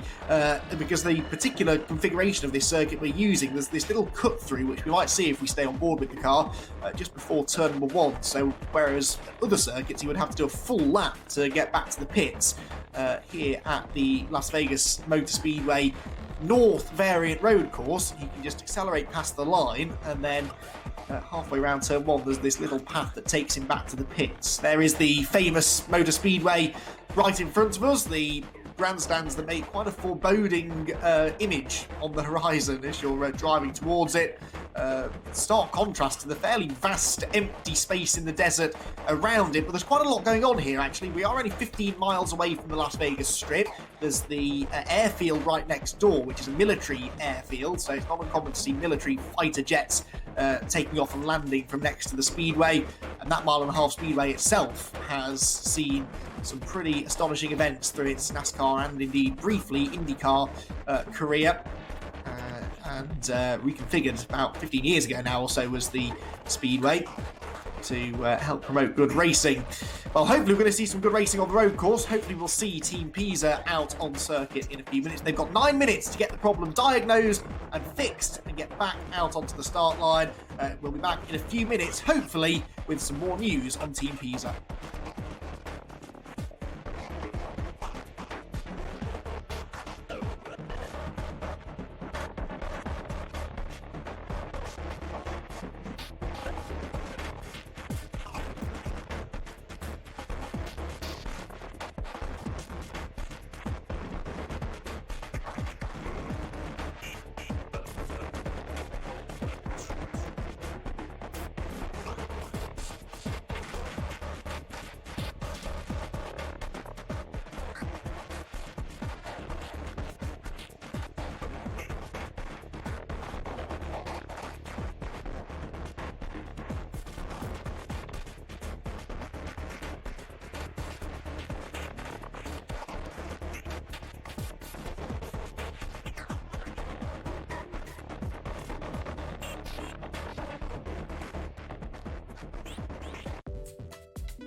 Welcome back, everyone. Then just under 4 minutes left on the clock here for Team Pisa, the Università di Pisa squad watching on to see if their car will launch this time. It's their second attempt at their run here in round number 6, and it was some sort of an issue with the software, similar, we think, to the one that they had yesterday, that prevented the car from ever moving off the line. Let's see if they've managed to solve the issue and make any progress with this. There is the Roborace crew back in the garages. They are in constant contact with the team, who, as we heard Alexey from Arrival Racing saying earlier on, the teams are all based all around the world, of course, with various travel restrictions in all the different countries at the moment. It's not really possible for the teams to all be in the same place, so they're working remotely. We're all working remotely.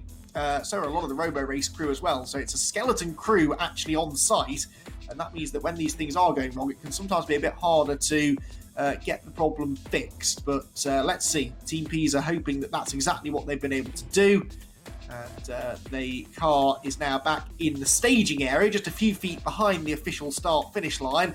The car should be able to, if it needed, go around and do a lap and then park back up in this staging area. But we're hoping that once it does get going, it won't be stopping for at least 5 laps. Wheels moving. That was a good start. Does that mean that we're in autonomous mode and the AI driver's been enabled? I haven't seen the car. Yes, off it goes. The car is moving. Hooray, we've got a car on track, and it's Team Pisa. Now, it's not the fastest start that we've seen, but a start it is nonetheless. Into the first corner they go, and onto their first lap of the day. Team Pisa then looking to try and overcome some terrible luck. They haven't yet scored all season long, which means that they've had a series of non-finishes and they've not been able to get into the top 2. You have to finish in the top 2 to even score any points in each round. So the challenge really is not just getting out there and going slowly, but actually you've then got to try and make sure that you are scoring well enough to get into the top 2. Otherwise, there wasn't much point in it all, really. But Team Pisa are making their way around the track now up through this sequence of S-bends. It's our first chance today, really, to have a look at the track, because the first team, Arrival Racing, never even got beyond the start line. So Team Pisa are weaving their way through this these tight corners at the far end of the circuit. I think we're up towards turn number 8 and 9 at the moment. Yeah, this long sweeping right-hand. The speed is starting to build now, in fairness, as they race through there into the chicane now at turn 7 and 8. In fact, we are. Then we're at turn 9. And the car now heads towards the second half of the lap, which features a long left-hander at turn 10, and then this fiddly little chicane at 11, 12 and 13 towards the end of the lap, where we did see the SIT autonomous car have an issue yesterday with the brakes, and Università di Pisa I thought for a second they'd gone the wrong way there, but no, that is the correct version of the chicane they're supposed to use. Out of the chicane, down to the final hair. We're about to get our first lap completed, and it is from the Italian team, who will be very, very happy now that they seem to have overcome their issues. Out of the final corner then, first lap in the books. It's not going to be record pace, but the car has at least completed about 1 minute 53 seconds. I have that lap time, so certainly slower than a lot of the laps we saw yesterday. But if other teams later on in the day continue to have problems, this could still end up being a point-scoring time. Now, we see the Metaverse. This is our first view of the Metaverse here in round number 6, and 5 of those collectibles have now been hit, which means that is 10 seconds knocked off the time, 2 seconds per collectible, so you can see that reflected in the time on the bottom of the screen. The time in the box is the clear time, the reality time, if you like, and then once you factor in the augmented reality of the Metaverse, the time below it is the final time that will decide the results. No obstacles collected yet for Team Pisa, so it's a successful run, this, from the Italian squad, which makes its way into the chicane. We've had a great lock-up, or maybe just a little bit of dust being kicked up. That was aggressive, though, as they turned into the chicane. Another one of these dynamic rolling roadblocks to be avoided, and they didn't avoid it. They went straight through it. So one obstacle has now been hit. 30 seconds added on, 20 seconds saved through the collectibles. No team yesterday was able to save more time than they lost. The Metaverse was losing people an awful lot of time because we've upped the penalty now for hitting obstacles. As of yesterday's 5th round of the championship, it's 30 seconds rather than, I think it was about 5 seconds before, wasn't it? Through the final corner then go Pisa, towards the line once again. Now, is this going to be a quick lap? It's significantly quicker, isn't it? This is going to be way, way faster than the lap that they set on the first time. About 15 or 20 seconds quicker, I reckon, as they motor again now through the first turn. Back onto another free lap now, so we're alternating as we did a little bit earlier on in the season. I think we did this at Bedford, didn't we, last time out?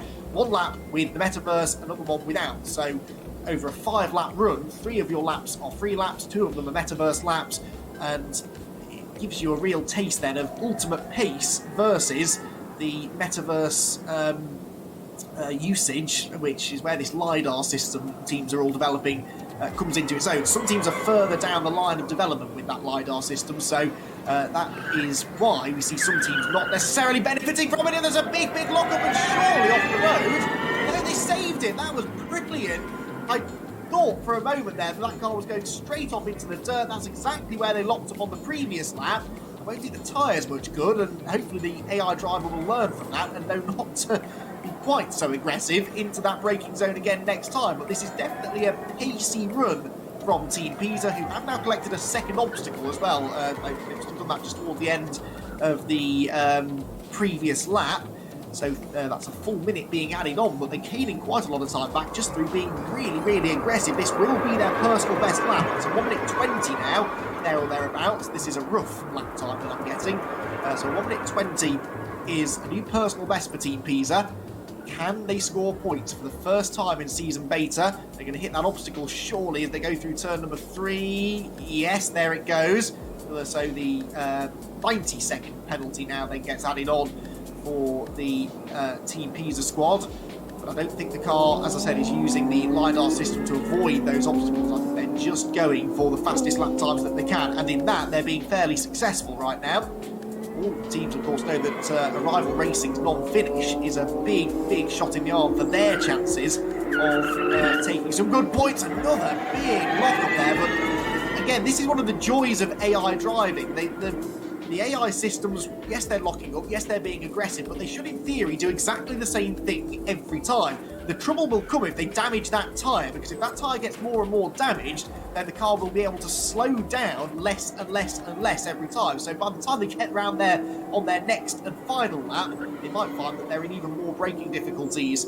5 obstacles have been hit now. They might well collect another one here coming through the final corner, but this is by far the most aggressive run we've seen from any time, any team throughout the whole of season beta. And as the car crosses the start-finish line, it's another 1 minute 20, but that was quite a costly one, really. A lap time of 1 minute 20, but they're losing 3 extra minutes just because of those obstacles, and only 14 collectibles in the bag. So 28 seconds saved, 60 seconds, 120 seconds lost from the obstacles. That was, though, the final Metaverse lap. So this is now one more lap, a free lap, and this is where they can really let loose here, go as fast as they can. look at the way the car is cornering. This is why we need a high-performance car like this, because when the AI system is working, it really does move, and it grips nicely through the corners. Heading towards this chicane. Are we going to see another lockup? Yes, we do. Does it stay on the track? Just about. This is hairy stuff, but that braking zone is catching them out every time into the turn 7 and 8 chicane. Through turn 9 now towards the final sequence of corners. Again, you can see the speed it carries into this little S-bend sequence through turns 11, 12 and 13. And then up towards the hairpin at turn number 14, the final turn. What is the time going to be? The fastest clear time that we had yesterday was set by Acronis SIT Autonomous. It was a 7 minutes 10. We're not quite down to that sort of clear time, but it's not that far off at all. The Team Pisa car breaks the timing mean with a clear time of around 7 minutes and 24 seconds. The end result, though, is not going to be quite as spectacular. 9 minutes 56 is the provisional time that we're getting, and this will all be confirmed inside the next 5 or 10 minutes for you, but they did lose an awful lot of time there through a slightly lackluster performance in the metaverse. 14 collectibles, 28 seconds saved, therefore 6 obstacles, though, mean that 3 extra minutes get added on. And in the end, that will be, I don't think, an ultra-competitive time, but it all depends what the other teams can do later on in the day, because we still have another 3 teams to go. Autonomous Racing Graz will be the next team out on circuit in about half an hour or so. Join us after the break, where we'll have the official results from Team Pisa. Don't go away.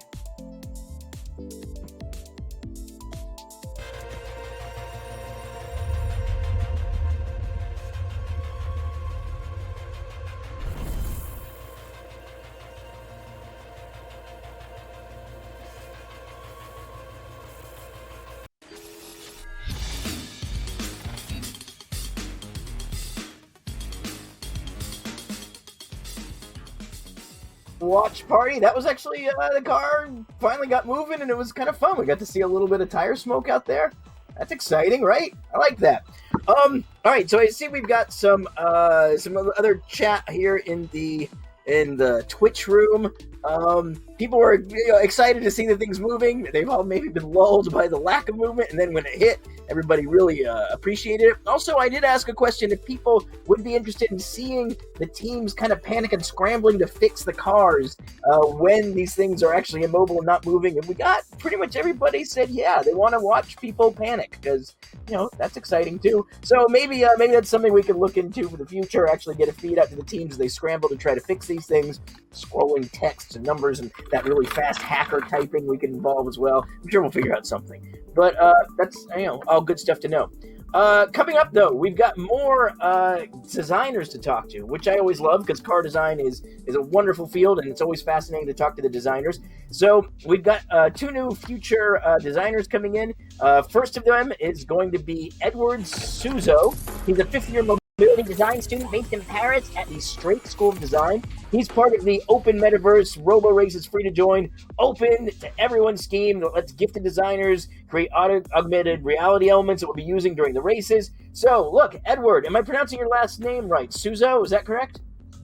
Yeah, that's right. Okay, good. I'm glad to hear it. So, Edward, look, we're excited to have you here. I do love talking to designers. I've been looking at some of your work online here, and I noticed that you've worked over at DS Automobiles in Paris, and then also Icona Design in Shanghai. DS, that's Citroen's luxury spin-off brand. Were you a fan of the original Goddess, the original DS? Yeah. Well, I think, they're trying somehow right now to create a new identity for their brands. Which is like they did separate the brand like Citroen from DS, and now they're kind of going for they're kind of trying to position themselves as the luxury brand which they were like back in the 50s and the 60s, and also during the 80s where like the first one came out, and they're trying to gather on that legacy and trying to push forward their thinking about that brand. Sure.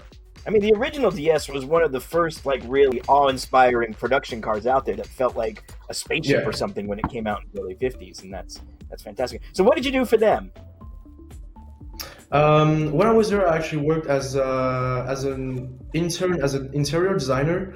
So what I did was, well, most of the stuff I did there are still confidential for the most part of it, but it was some prospective work, like research on interior design, and they just wanted like my vision of the future of what they could bring into the luxury market, the luxury segment of vehicles in the French market, because that's not what we really have in France. There was one designer there that spoke to me one day, and he was like, we may not have that much money to put into cars in France, but we really got ideas, and that's what the main point of DS, that's all the brand is about. Let's we've got some images of some of your work, so instead of talking, let's show some things so we can see what exactly you're actually talking about. So what do we have? Yeah, let's definitely. bring up some images. Oh, this is fun. All right, so what are we looking at? This looks pretty dramatic. These are the, what's going on? Yeah, these are the, like, this is the project I did under the Roborace brand actually last year. This is when I was interning at Icona Shanghai. I just thought what could be like the language and the ideas that Roborace represents, like translated into two-wheeler segments. So like, for example, motorbikes.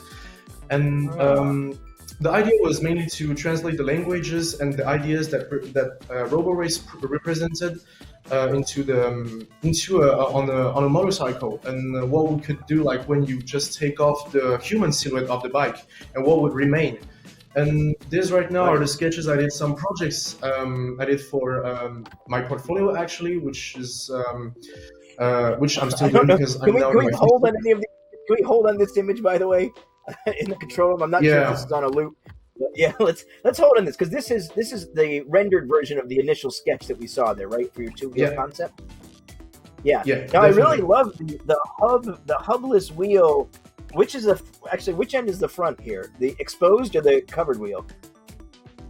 On the front, it's exposed, but it's still protected on both sides, and for which I kind of imagine a new wheel technology. Like you could have the wheel in, like, a segment of the wheel is like this, and you have it split inside, and like when you turn around when you're steering, one side of the wheel will expand and the other side will contract, so you create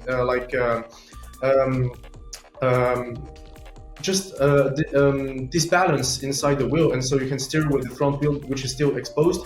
And so this was kind of really conceptual thinking for what could be Roborace on the actual two-wheeler segment. Yeah, that's a great looking concept. Now, is there a square like fairing around that rear wheel there? Yeah, there is. Well, the concept was, this was really like concept thinking, so I wasn't thinking much about like the applicability of the concept. Like maybe this could be a bike that will like maybe roam free around in 2045 or something like this. It was really like just to maybe think of stuff that could really be used differently, and maybe rethink, you know, every functions about the wheels, about how you steer the car, about how you steer the bike, for instance, and also what kind of technology you could apply, you know, in this thinking forward of what Roborace actually have. So it was mainly like scientific research on one side, and also like design language research on the other side. It looks amazing.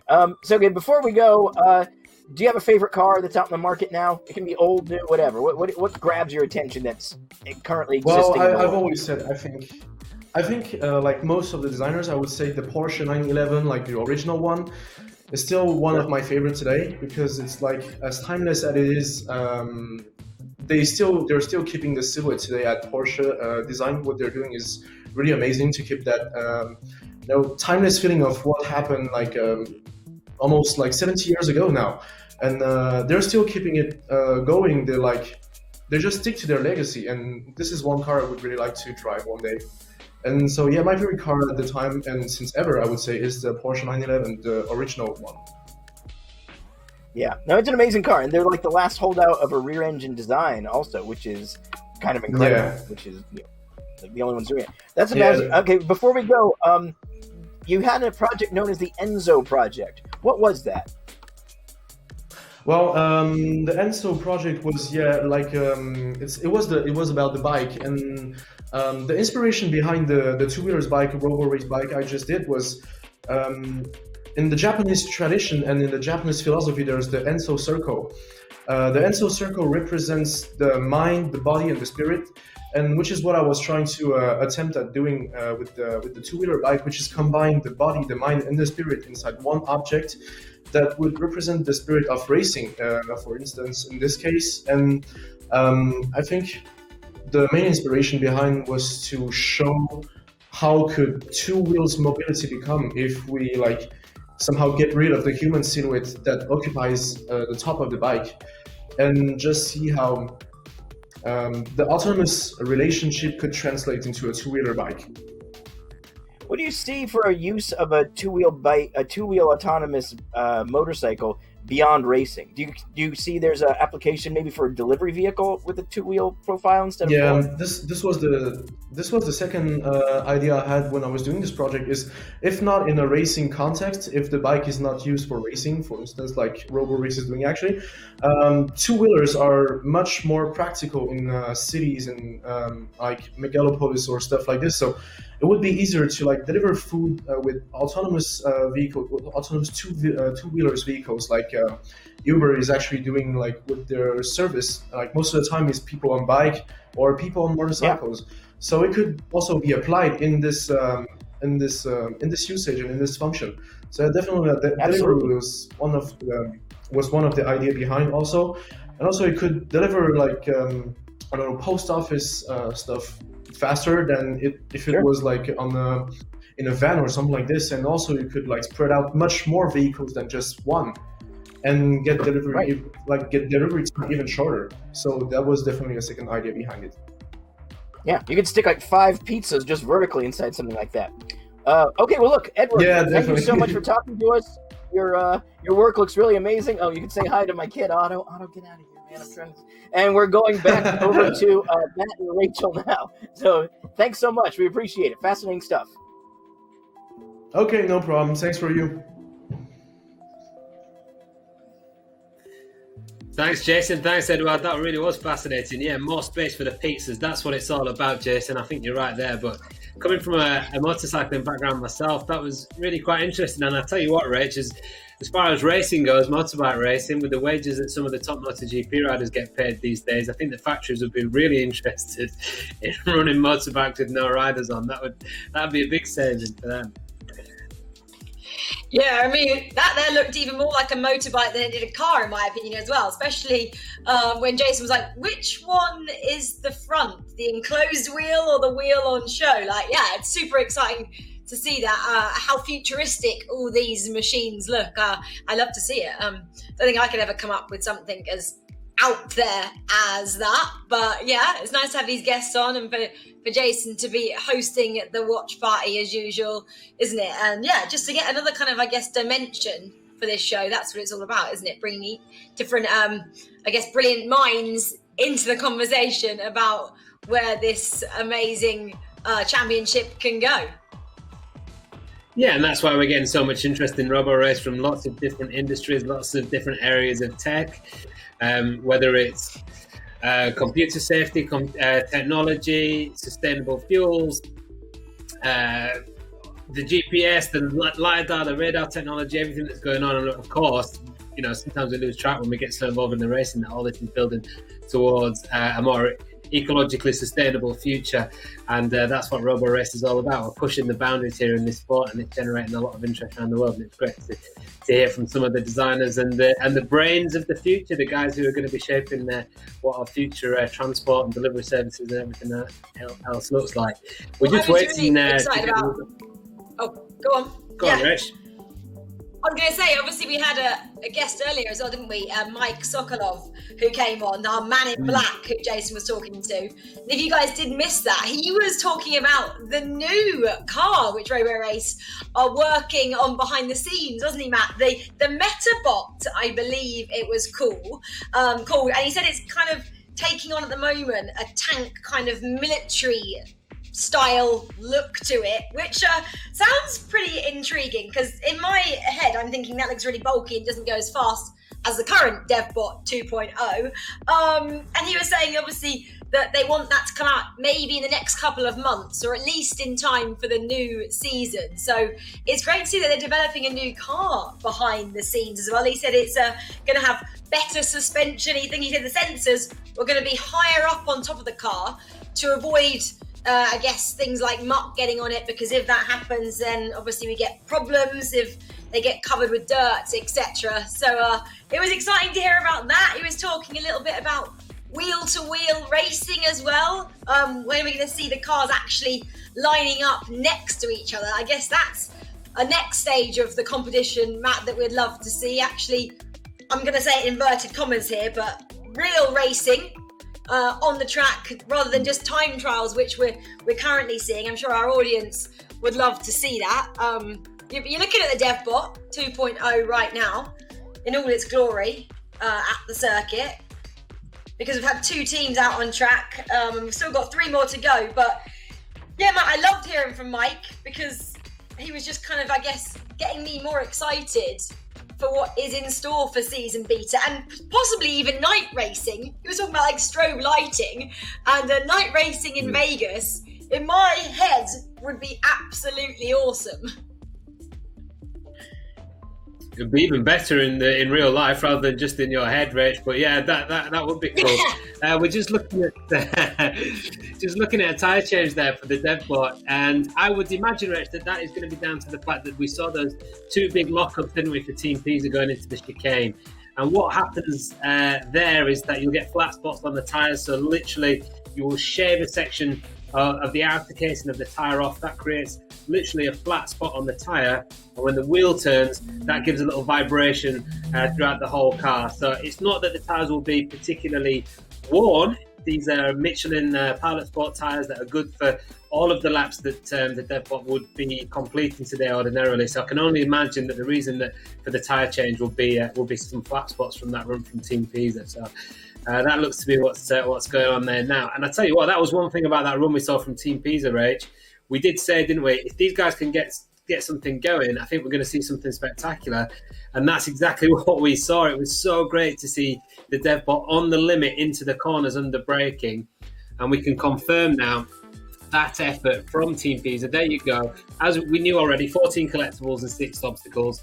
The top speed, 105 kilometres an hour compared to 150 that we saw yesterday. But they were certainly throwing on the anchors a bit harder than anybody else did yesterday. And the lapse time of 7:26 for the quick lap. That was pretty quick, actually.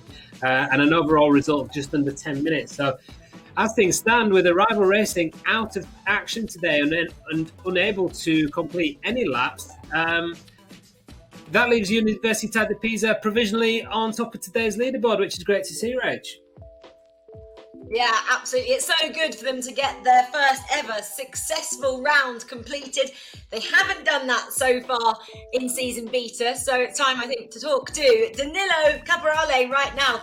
Danilo, congratulations. Just said it. It's the first time the team has successfully completed a round. You guys must be so thrilled right now.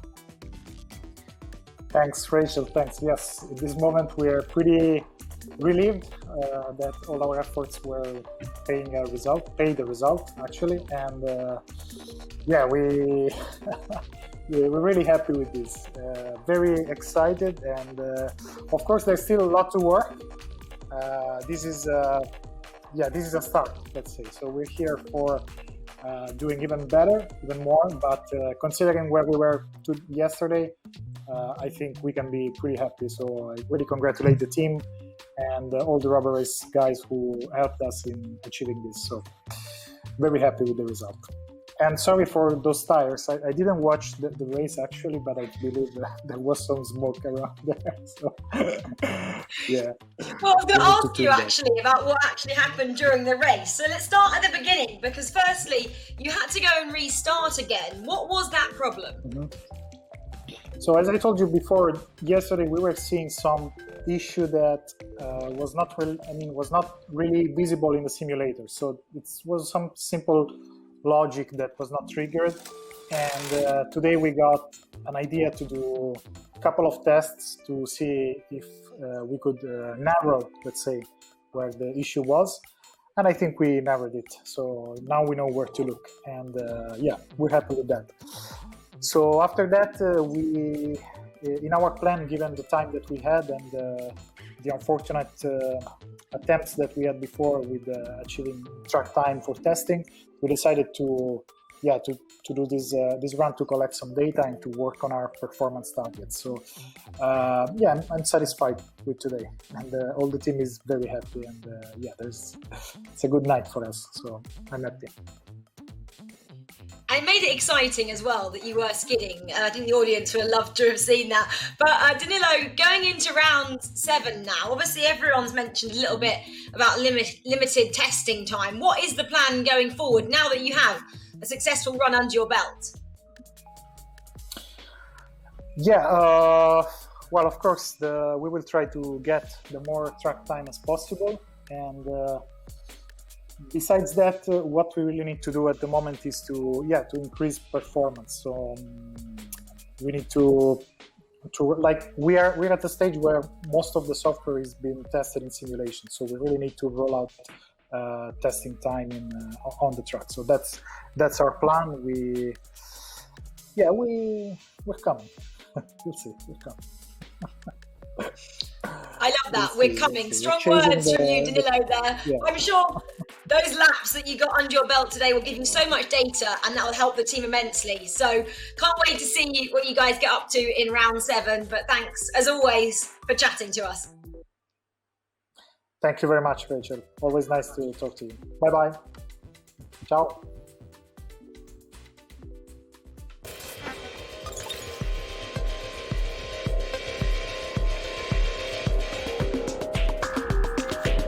Hey, welcome back. You guys are in for a big treat. We've had a lot of technical issues with some cars, then we saw some cars actually performing well. Again, we still want to know more, want to understand how and why everything works, and there's only one person who's really qualified to do it all, and that's the pulsing brain of Kylie Ying, jammed into the skull of Kylie Ying the human. Kylie, where are you?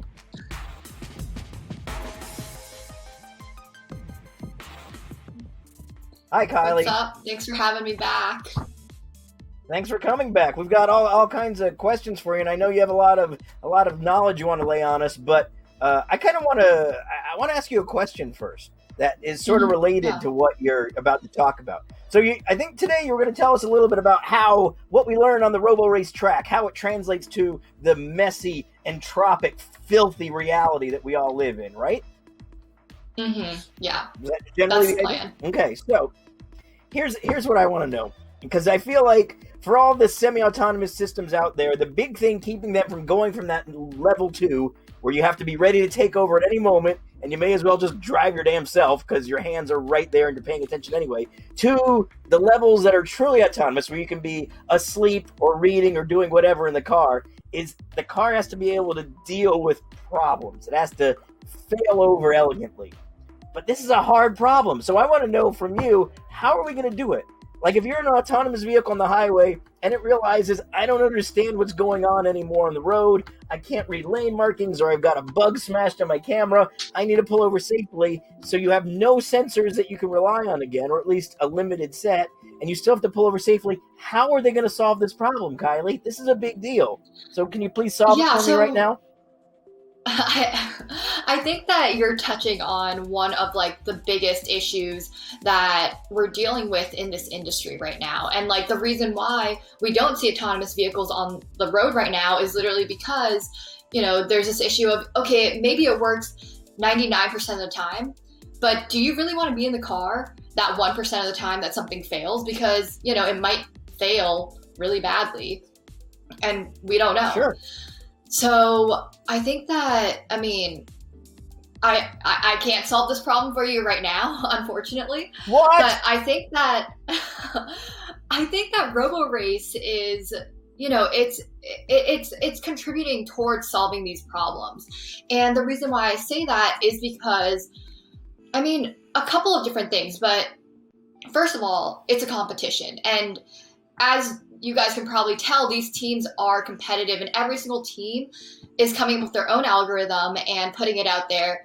And, we're constantly, because there are so many rounds, we're constantly editing our own algorithms, refining them to see what works for us. And then when you have multiple teams that are trying to refine their own algorithms, then, you're basically battling these algorithms against each other to see which one's the best. And This isn't something that's just in like autonomous driving, but it's also, I know that I was into like creating a poker playing AI at some point, and I know that every single year there's this competition for designing a poker playing AI, and it just plays poker against all these other poker bots. And even though this has happened actually, one algorithm works significantly better in theory, on paper, mathematically, but in practice, that algorithm actually has never won. It's another algorithm that wins year after year after year. And similarly, when we're racing our algorithms on this track, we're figuring out what's working and what's not, even though something might be better on paper. In practice, the real world is messy. So that's one way. Sure. Another way is that like the idea of an AI being able to drive in India seems very far off. Yeah, but the thing is, like, once all cars on the road are autonomous, like, it's so much easier, right? It's the human aspect that is actually the unpredictable aspect that, like, cars need to be able to navigate around. Because imagine every single car on the road is autonomous. Then you can install new lanes for the cars to communicate with. You can have the cars communicating with one another, and you can actually like say, oh, you should go first, without directly communicating that out loud.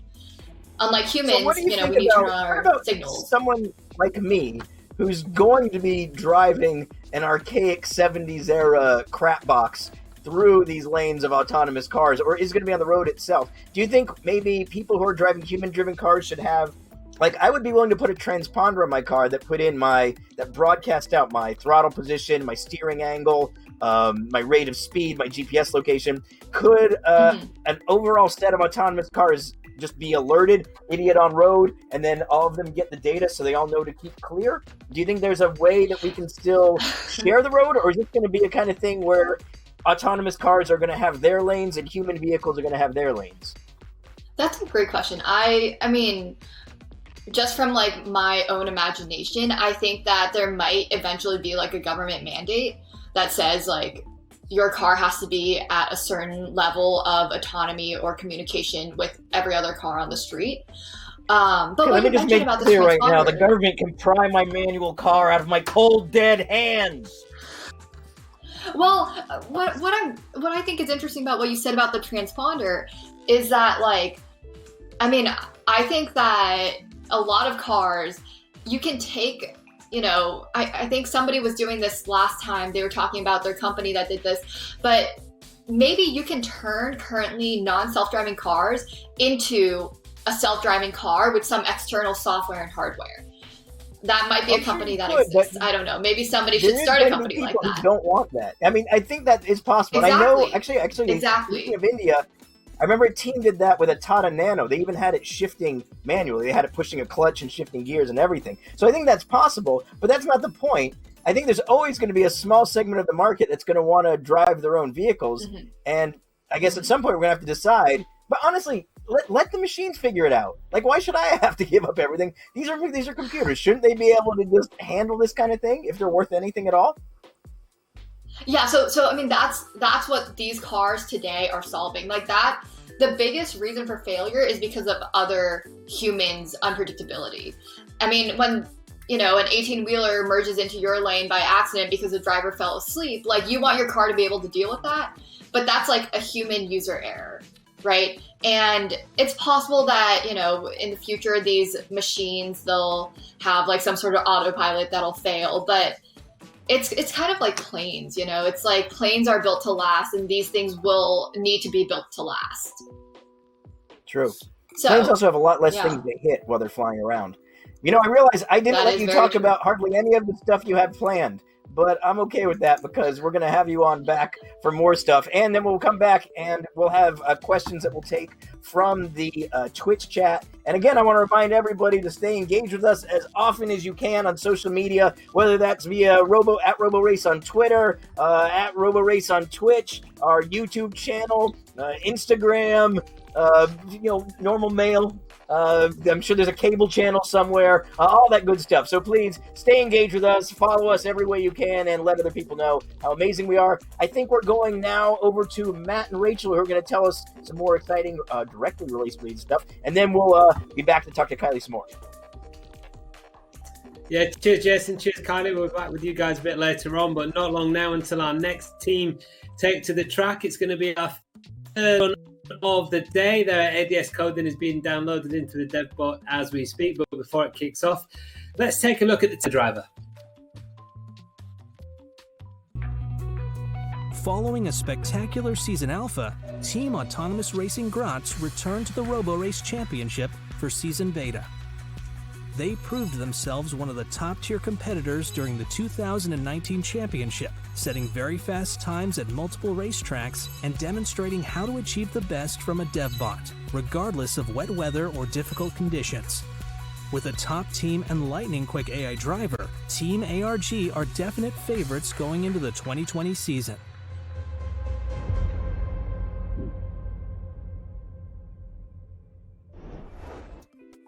And I'm delighted to be joined by Jasmina Zubaca from Team ARG. Hey, Jasmina, how are you doing today? Hi, Matt. Yeah, I'm doing well. How are you? Yeah, I'm okay, thank you. Looking forward to seeing you guys out on track now very shortly, in just a few minutes' time. You came third yesterday, Jasmina. What are your feelings today about how your first run of the weekend went? Yeah, so we have analyzed our data. First, what we saw is we are not sure that we hit so many obstacles. So we sent the official video to Roborace guys so they can analyze it. But overall, we are quite satisfied with our performance. So the software was tested yesterday, and everything went well. We are quite satisfied. Today we have a plan to go a bit faster and to test our performance on high speed. Okay, so what did Chip and the guys tell you then about the metaverse? Were you vindicated? Did they tell you that you actually hadn't hit as many as they thought you had? Currently nothing. So they only said that Sid also had some, talks regarding that topic. They also have noticed some issues, but we will analyze that next week. So currently we don't have so much time. Yeah, so the plan today then just basically go faster, is it? Or have you got some extra coding in there for the metaverse is going to be different? We just made some minor changes in our software regarding small obstacles, let's say. Now we will see, will that work? But nothing so big, let's say. So we are sticking to our software in 99%. Okay, well, Jasmina, third yesterday, Arrival Racing out of the running today, as you probably already know. So, chance of a top two. We wish you the very best of luck, and we're going to see you on track very shortly. Thanks, Jasmina. Yeah, thanks, Matt. See you.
Welcome back, everyone, to the Las Vegas Motor Speedway, where we are well into round number 6 of season beta for the Roborace Championship, and it is our third team of the day that are heading out onto the circuit now. This is the Autonomous Racing Graz squad, who have had a best finish of second so far this season, back at round number 3 at the Bedford Autodrome, and they're hoping now, if they can, to go one better, and the door has been left wide open for just that to happen, because if you're just joining us now, Arrival Racing, the championship leaders, have registered a non-score here at round 6 with some sort of an issue with their software not initializing at the start of their run. Team Pisa have since been out and completed a very, very high speed and aggressive run. They didn't score too well out of the metaverse though, so that total time is definitely beatable, and that will be music to the ears of some of the teams still to come. What have ARG got to say to us then? They say that racing covers a lot of different topics, but in the end, you need to get an autonomous vehicle running at the limit, and especially at the limit of your software. There are so many open research questions, therefore it's a very attractive playground for researchers, and that is important, isn't it? You've got to find the limit, and that's where you want to operate at. You want to go as fast as possible, but sometimes the limits of the software don't quite tally up with the limits of the car. This car, the DevBot 2.0, this Ginetta chassised racer, is capable of going a lot quicker than the software is taking it at the moment, but the teams have to make sure that they are competing safely as well as competitively. So that is a real tricky balancing act, and it's something that ARG are going to hope they can show us now they have been able to do. Well, yesterday, ARG did manage to get out there, didn't they? They set actually quite a competitive lap time on their 4th lap. So what can they achieve now? ARG were 3rd quickest in yesterday's event. They were a couple of minutes slower than the Acronis SIT Autonomous squad and a couple of minutes quicker than MIT Driverless. But their actual clear time was very, very competitive indeed. Indeed, all 4 teams that completed runs yesterday had a clear time within about 20 seconds or so of each other. So ARG were the slowest of those, but not by a huge amount. I wonder whether we'll see a different strategy from them today. Maybe they'll be using that LiDAR system to greater effect to try and score better out of the metaverse. That was their Achilles heel yesterday, really, because the ARG team had 20 collectibles but 9 obstacles, which was the second highest number of time penalties of all of the teams that were out on track yesterday. So they definitely need to try and improve that if they can. They didn't manage to have a day without issues yesterday either. They had a comms timeout, which forced the car to stop on track near the end of its 2nd lap. The team reset the car, restarted the run, successfully completed the run, as I said, at an impressive speed, but the metaverse score is what counted them out. So hopefully their comms issue won't happen again, and we'll get the car moving very shortly. It's been sat on the line for a few minutes now. Roborace just in contact with the team, making sure there isn't some sort of a problem, although shrugged shoulders are not normally a good sign. So, no, there we go. The car moves. So, I don't know what that shrug was for. The car is off the line then, and the Autonomous Racing Graz squad are competing officially now in round number 6 of Roborace Season Beta, and they steam through that first corner at a pretty fast rate of knots. Actually, this looks like a quicker start than we've seen from many of the teams. I would argue that although Team Pisa, who were our last team on track, they did get pretty aggressive on their 2nd, 3rd, 4th and 5th laps. Their first lap was quite slow. They lost a lot of time on lap 1, so ARG going for a different strategy. They are going flat out from the get-go to try and gain some seconds back. First lap, I'll remind you, is a free lap, so there are no metaverse obstacles to negotiate on this one. It's as quick as you can go into the chicane. Look at the speed, that's more like it. Real change of direction there from ARG, and no locking up of the brakes as we saw from Pisa. That's part of the circuit where they were struggling. If you weren't with us in the break between this run and the previous one, the Roborace squad have changed the tyres on the DevBot just in case there was any lasting damage done to them after those successive lockups into the front left corner. I think that Pisa were locking up, but this looks like it could be one of the fastest laps we've had so far. The absolute fastest lap that we've had is somewhere in the region of a 1:15, but this from a standing start is going to be very competitive indeed. It's roughly a 1:20, which is bang on the pace we've seen from teams like Arrival Racing yesterday, so looking good for ARG. Now, though, they head into their first Metaverse lap. There are the first of the collectibles for them to hit. They don't have to deviate too much from the racing line to collect those ones through turns 2 and 3, so no time lost. 3 collectibles are gained. 6 seconds immediately then get shaved from the time. Autonomous Racing Graz arrive here at the Las Vegas Motor Speedway a little bit off the top teams as far as points are concerned. They are third in the championship by virtue of that second place they had back at Bedford, but they are now 800 points off the championship. But arrival of scoring, there are a maximum amount of points available of 800 per round, 500 for reaching the start line, and potentially 300 points for winning. So ARG could actually join level with Arrival if they were to win here this afternoon. They're going the right way about it as well, because they still haven't hit any obstacles, and the car is still going extremely quickly. Rolling obstacles, though, in the way now, down at the hairpin. Are they going to stay wide? No, right in the middle of the road. The last place the team wanted to see them. Are they going to manage to avoid that obstacle? No, they've hit one. The car did try and weave, though, so that is the LiDAR system working. It did weave off the usual racing line there to try and avoid that obstacle. It just didn't do it quite quickly enough, so it's not reacting quickly enough to the Metaverse, but it was at least making an attempt. That was another lap time in the region of a 1:20, by the way, which for a Metaverse lap is not bad at all. On to the third lap then now, nearly halfway through this run for the Autonomous Racing Graz team, the ARG team who hail from the Graz University of Technology, or TU Graz for short. We like a good acronym in Roborace. One of the top universities in Austria, founded back in 1811. Apparently, by the Archduke John of Austria. I bet he didn't think that 100 years later, this is what his university would be working on. Autonomous, fully electric motorsport, and this is what it's like when it's all going well. It's genuinely exciting. The car is going at real speed. It is really cornering very aggressively indeed. And once the Metaverse total is totted up at the end of the run, we might well see a race-winning time. Down towards the final turn again then on this third lap, the second free lap of the afternoon for Autonomous Racing Graz. Ooh, that wasn't a great line through the hairpin, was it? Carried a bit too much speed into the corner, but that is another lap time around 1:20. All good so far then for ARG. 2 more laps to go, but this is the final chance now to score from the Metaverse. We talk a lot about the obstacles in the Metaverse and how they can ruin your day, but it's those collectibles that can win you an event. That's not going the right way though at the moment for ARG. 2 obstacles hit, 7 collectibles that they're on so far. Out towards the far end of the circuit again now. The speed will build once more out of turn number 5. This is turn 5 here, the tight part of the corner. Then it opens out through turn 6 and down towards the chicane at 7 and 8. On board with the Devbot 2.0 as it races towards the top of the circuit. This part of the circuit where the braking and steering inputs have to be so precise. Look at the speed it goes through the chicane.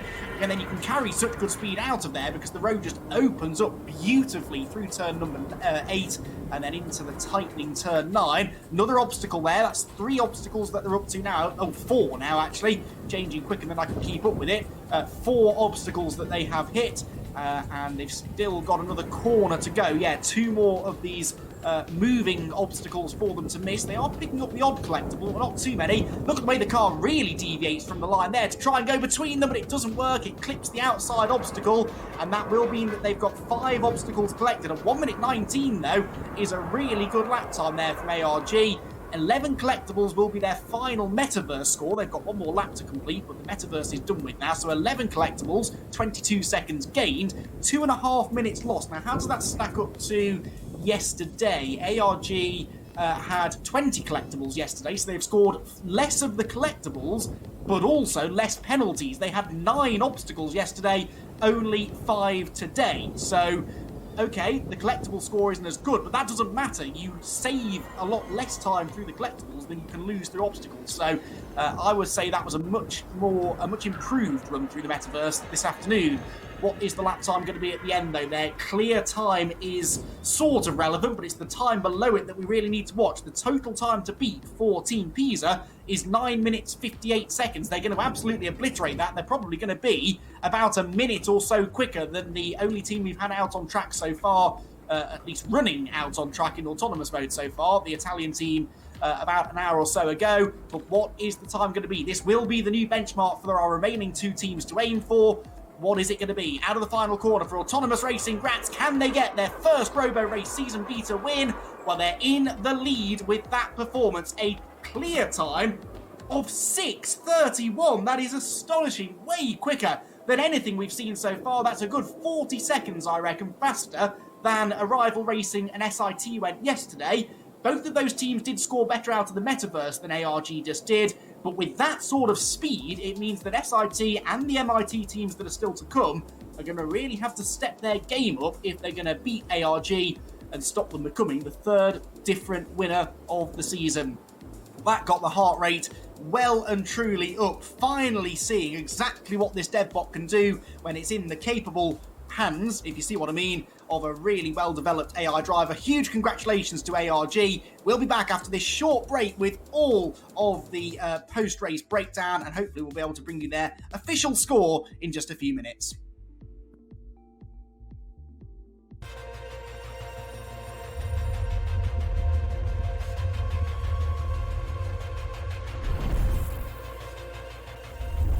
Brought to you by Here Technologies, a pioneer of location technology, moving people, goods, and businesses forward since 1985.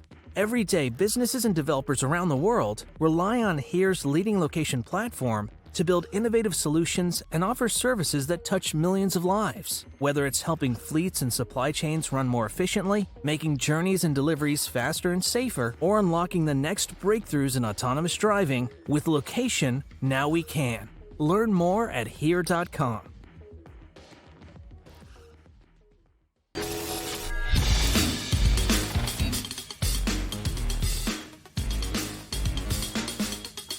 Hey everybody, welcome back. You know, these nature ads, I'm not going to feel bad about humans turning wolves into dogs. I'm sorry, I'm just not going to feel bad about that. I feel like that was maybe one of the positive things we did. So, sorry nature, not buying it. You know, hey, welcome back everybody. Thanks again for sticking with us. And again, I just want to remind everyone how important it is that you follow us on every social media possible. So, Twitter at Roborace, Twitch at Roborace, Instagram, I believe, also at Roborace, Friendster, remember that one? You can go on there too. AOL, Twitter, where he said Twitter, but all of them. Every possible way you can follow us on social media, I'm going to have to demand that you do it. And you can also watch old videos of it on YouTube, at Roborace at YouTube. So please do that.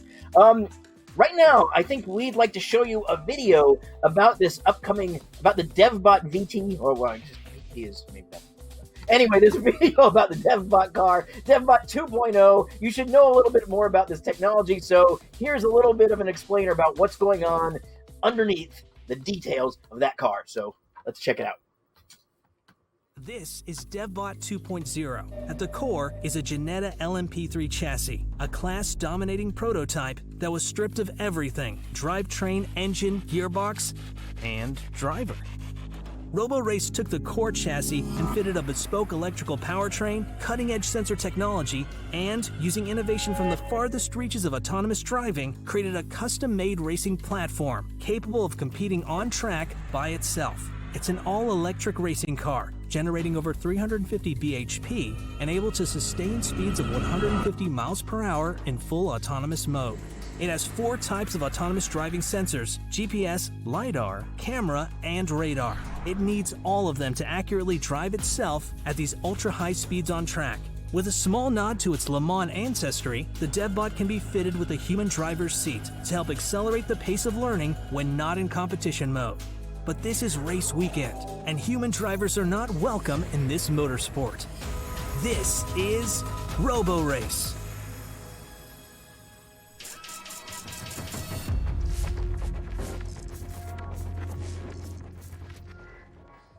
We are back, and again, we've got another designer here to talk to us, and I love talking to these up-and-coming designers because they always have something fascinating to talk about. This one we have is an especially impressive guy because his name is Sangwon Lee. He was actually an intern for Roborace's chief of design, and the guy who created the Robocar look, Daniel Simon. That same guy also made the light cycles from the recent Tron movie, so it's some pretty heavy-duty stuff, and he's a very impressive designer. Sangwon here was working directly with him, and hey, thanks for coming out here. I really appreciate it. Thank you, Jason, for inviting me. Can you hear me clear? Yep, we hear you loud and clear, and that's great. So, tell us a little bit about what is it like to be the intern of someone as established and known as Daniel Simon there? Well, just a short background for this internship. I mean, this was my first internship since Art Center, and I happened to be also his very first intern. So we were kind of like, how do we do this? Like, how does the student internship works? And then, but then we soon figured it out just like naturally, you know. Daniel would be like supervising my design work, and I get to learn like his point of view, like what he pursues. I mean, we really worked on some amazing projects, and that experience is kind of like really special. It's nothing that I've learned, like it's not even something I learned in school. It was like a completely new process, but then it still sticks to the same topic, the passion for its transportation design. So I would say it was a pretty, cool adventure that I had to start with. So speaking of working with him, how do you feel about the RoboCar design that he came up with for the series? Tell us what you think of this thing. Well, first of all, I mean, I like it. That's because like it's in consideration of no human inside. I mean, that can already, like all our designers say, it can provide a lot of opportunities to design a whole new form, and actually more pure for racing or perhaps like aerodynamics. I mean, that this idea of no human inside can already ignite this idea about like future vehicles, not even cars. It could be an airplane, it could be like a boat, or any type of transportation we can imagine. But then without the human element, it could shape in a really interesting way. I mean, really, at that point, if you're talking about a vehicle with no human that still does things, that's a robot we're talking about. We're just really talking about a robot designed for transporting things that are other than people at that point, I would think. Absolutely. Yeah. Now, I've been told that that Daniel taught you an axiom about looking beyond cars. So what does he mean by that when you're talking about looking beyond cars as someone who's a transportation designer? Well, he didn't specifically say that, but that was the general message that I got from him during the internship. And meaning that is there's no need to limit ourselves, especially like transportation designers. I mean, there's no need to limit ourselves into car. We can learn from other types of transportation, like I said, airplanes, boats, or even like extreme motor racing like categories that some types that I've never seen before, but it actually exists, like the rally cars or like the hydroplanes. There's so many types of transportation that we can learn from it and perhaps share a really interesting design language. What about this? What are we looking at here right now? I think this looks like some sort of autonomous racing vehicle. It's kind of got almost like a stingray or like an angry crab kind of face going on. Tell us what we're looking at right here. Well, this project is an old project of mine, and it's kind of special to me because this was the one that linked me to Daniel Simon. And the initial idea behind this project was to imagine like a platform for Roborace when it's because right now what Roborace is doing is providing a platform for those companies to compete their AI technologies, and I wanted to make that a little bit more in a visual way. So I had this idea where there'd be this like detachable pod in the middle you can replace, and these pods can differ in design. So like, for example, if you're Porsche, then Porsche would bring their own pod, specifically designed for Porsche, of course, and then just mount it on a universal platform provided by Roborace. And in this case, I was imagining what if BMW provided its pod, and that's how it became this initiative. Right. And we're actually getting closer to this being possible, since most modern electric vehicles are built on a skateboard type chassis. I mean, you could easily see how that could be adapted to placing your own bodies or designs on a standardized frame, kind of like the old kit cars on VW pans back in the 70s. So that makes a lot of sense. Yep. So this is are we looking at the Roborace IR concept here? Yeah, I mean, this is it. Okay, just making sure, because I wasn't sure if it was going by a different name. But yeah, these do look amazing. Now I've also been told that at some point you have said good design is always followed by good stories. So what do you mean by that?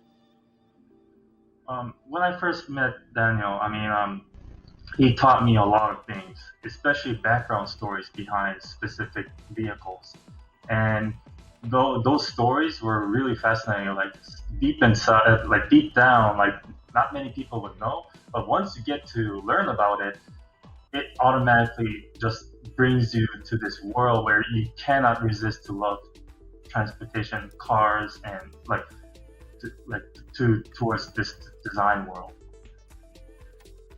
Okay, let's say I give you $3,000 and you have to buy a car. What are you buying? $3,000. Not a lot of money. You have to buy something. What are you going to buy? I would say a Miata, first gen.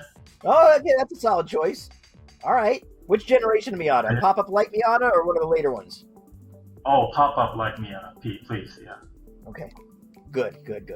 I know those are kind of gone from automotive design, but I think everybody still enjoys pop-up lights. All right, I think we're pretty low on time here. I know you've got some interest. I've been looking over your other work here, and you've got all kinds of good stuff. And what do you just before I let you go, just give us an indication of what you're doing now. Where can we see what you're working on? Currently I'm working as an automotive exterior designer in Volkswagen in California. So okay. Normally I would do work, but then as a hobby, I'm also learning Blender tool.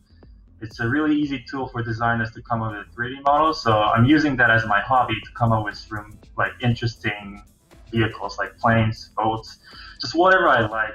It's this passion inspired by Daniel Simon. So I mean, that's what I do. Gotcha. All right, look, Chang, it's been great having you on here. You got some great looking stuff. We look forward to seeing more of your stuff in the future. And now I'd like to say let's go over to Matt and Rachel, so see what's going on over on that side. Thank you very much. Bye-bye. Thanks a lot, Jason. Thanks, Chang. Another really fascinating conversation there. And I think it's fair to say Chang passing on that passion and that inspiration as well, maybe even to the next generation who are watching this. But if we see pop-up lights on the next version of the DevBot, Rach, we know where that's come from. That's come direct from Jason, so you can take the credit for that. Let's talk about ARG. Go on, Rach. Yeah, no, go, man. Sorry, we're having a bit of a lag today. No, I just said how cool would it be to work under Daniel Simon regardless, for any aspiring designer like Chang there. I mean, that's the coolest person ever, isn't it? We know the kind of, cars and designs that he's come up with. Obviously, Roborace, Oblivion, I think it was a Tron Legacy series. So many cool designs. So, that's a massive, thing on his CV, isn't it? Worked under Daniel Simon for Chang there. So I loved hearing that little chat. I thought it was great, Matt. But yeah, the lights, Jason is responsible for them. Yeah, if we get pop-up lights, we know where they're coming from. But I want to see some more of those designs from Chang. I think we will see some of that stuff in the flesh in the future. But for now, the DevBot 2.0 has set its fastest elapsed time of the weekend so far at the Las Vegas Motor Speedway at the hands of the Team ARG artificial intelligence driver. That elapsed time was 6:44.45 for a result time of 8:52.45. So 11 collectibles, 5 obstacles, and that puts them top of the chart for today, ahead of Università di Pisa. Of course, MIT Driverless and Acronis SIT still to come. Arrival racing out of the equation for today. But what a performance that was from ARG, really showing what they're capable of here today. I'm going to be interested to find out, Rich, just how disappointed they are about those 5 obstacles and whether or not they might contend them again like they did yesterday. Yeah, exactly. We can find out the answers to that question right now because we have Jasmina back on the line with us from Team ARG to talk through that one. Well, that was quite a good run there, Jasmina. I hope you and the team are pretty pleased with that. The first team so far today to get a clear run from the first initial take, because I know obviously Pisa got a run in, but they had to restart, and Arrival, we know what happened to them. So overall, how pleased are you with that performance? I'm and my team are very pleased with our performance today. So we have, let's say, increased the velocity, have been more aggressive in the curves especially. Again, we hit those 5 obstacles, but first let's see, are they good counted? But for now we are, everything looks really, really good. And currently we are the first one. Who knows what will happen until the end of the racing. Yeah, absolutely. You are the ones that everyone else will be looking to overhaul at the moment. But let's just talk about the collectibles slightly. I think you guys got 20 yesterday, only 11 today. What do you think was the difference between not getting as many today? So I mentioned before that we made some small change in the software regarding the small objects, and those are collectibles. So therefore, we weighted them less in this case, and therefore you can see immediately the result of it. So yesterday 20, today 11. But in any case, it was quite okay, I would say. So let's say we weighted.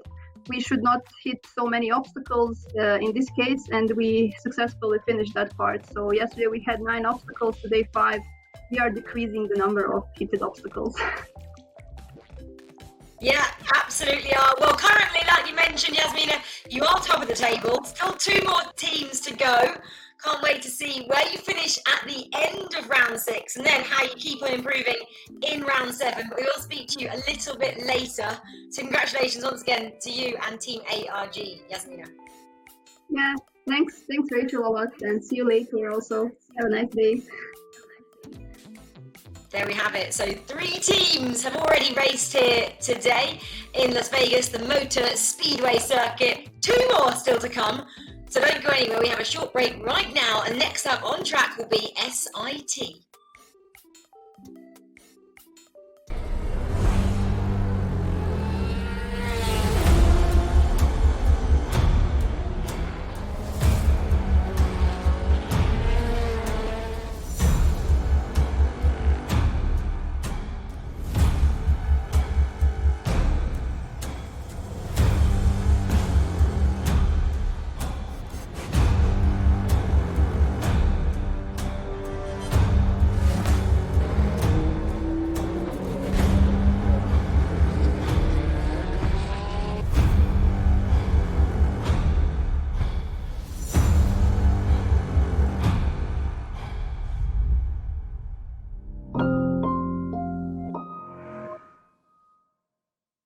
Brought to you by Here Technologies, a pioneer of location technology, moving people, goods, and businesses forward since 1985.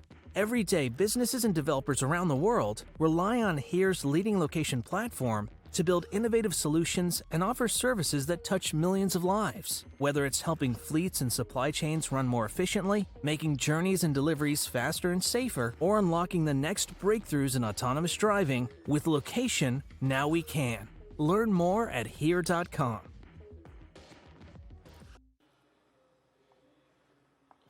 My name is George Hotz.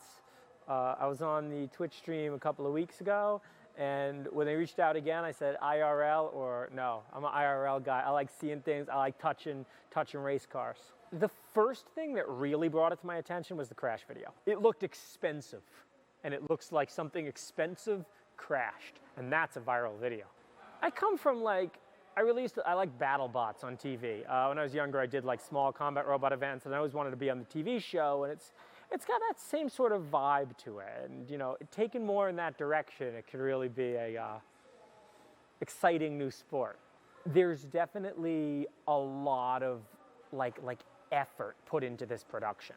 I'm seeing these cars that are built like race cars, but at the same time without, well, I mean, maybe this is just me being here, but I get to like touch it and see it. No one will ever let me go to the racetrack and do that, so, you know, so that's cool. Oh, no, you can't. You see, but that's the thing. And that's why, again, that's why I like the IRL, and I don't want to do no coronavirus virtual. You know, last time I did it, it was like, oh, you get like 12 minutes, and it's almost like some like TV-produced thing. And I'm like, this isn't what this is. You know, don't, you're almost lying to me, right? Don't lie to me.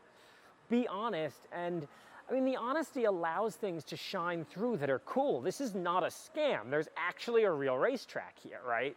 And like, okay, so the V2X thing doesn't, you know, work the way you want it to. Be honest about that. That's what people are interested in. People, no one's looking for like hyper-produced, you know. All right, it's like, this is the realness. Reality TV is the greatest growing television genre there is. You know, every channel now is a reality TV channel. The Learning Channel used to be about learning. Now it's, you know, reality TV. History Channel, reality TV. Bravo. Seen, what's that one? They go on the yacht. Below Deck. You know, reality TV. What's your thoughts on the code and the software? I haven't seen any of the software. I haven't seen, so that's something I didn't see today. Okay. I didn't see, so, and that'd be the beauty, like, I mean, I understand, look, it's a coronavirus or whatever, but to have teams here working on the software, I think would be you know, here, you get a trailer. You're in trailer 6. Make the car drive well, right? And then especially when you can get head-to-head competitors, you know, and it's the MIT team in trailer 6, you know, Ben looks like he really hasn't slept all night, you know, that human element is what gives these kind of things sticking power. Well, okay, so first off, autonomous and electric are thrown together. I can't believe, you know, Cruise has done this, and it's Cruise's really lame marketing. All autonomous vehicles have to be electric. No, they don't. Comma AI, we make a box, you can put it in 95 gasoline-powered cars, and it drives probably on par with Tesla now. Like, you know, and you get like Tesla Autopilot for gasoline-powered cars. So there's absolutely none of that. Now, the autonomous kind of element to it is the way that I would almost transition it, if I was going to build an autonomous race league, is I would start by, have you seen the drone racing videos? They're cool. Start with that. Start with letting the people drive them, and then make it so autonomy gives you superhuman powers, because it can, right? You watch a car drive autonomously 25 miles an hour, and you're like, God, any human. My little brother's 14, and he can drive better than that. I've watched him play Rocket League, right? If you bootstrap it like that, if you start with, here's your Xbox controller, but I'm hoping you can write software that's actually better than a human driving with an Xbox controller. And you can get great wireless stuff today. So like to build it like autonomous is not some, same thing with electric. And this is how Tesla succeeded with electric too. Don't build electric cars by telling people they're going to save the environment. Honestly, nobody cares. They want to stick their little sticker. Maybe they want a virtue signal about that shit. Sell me torque. Sell me things that electric cars can do that gasoline cars can't do. And Tesla was always big about that, right? Tesla's first car is the Tesla Roadster. It's not the Chevy Bolt. Chevy Bolt, flop. GM stock. Tesla Roadster, Tesla stock, right? Being able to touch it and being able to see what things actually are, especially from like what I'd seen on the Twitch, it's like, it's very produced, so you have no idea what anything is, right? Today we live in a world where the line between reality and CGI is blurred, and it's what is what anymore? You almost can't tell. But yeah, to be able to look at the Bolt and to be able to touch the Bolt is cool.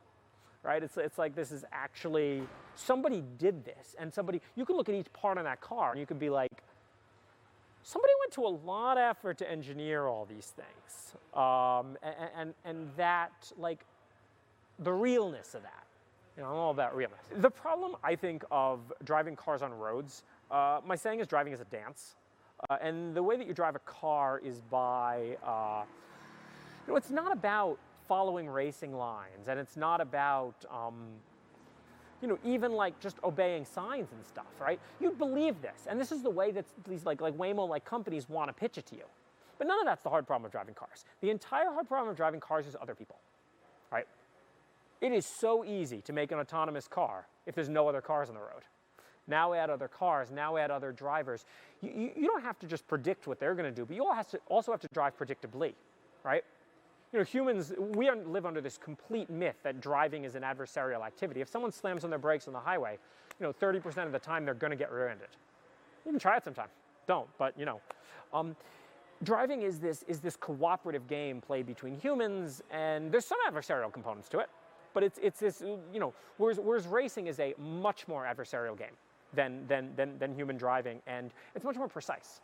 The level of precision you need to stay in between two lanes on the highway, you watch humans do it. Watch how terrible humans actually are at that versus, you have racing drivers who they hit the brakes, and you look at this on GPS, they're within, 10 centimeters every time, maybe even less.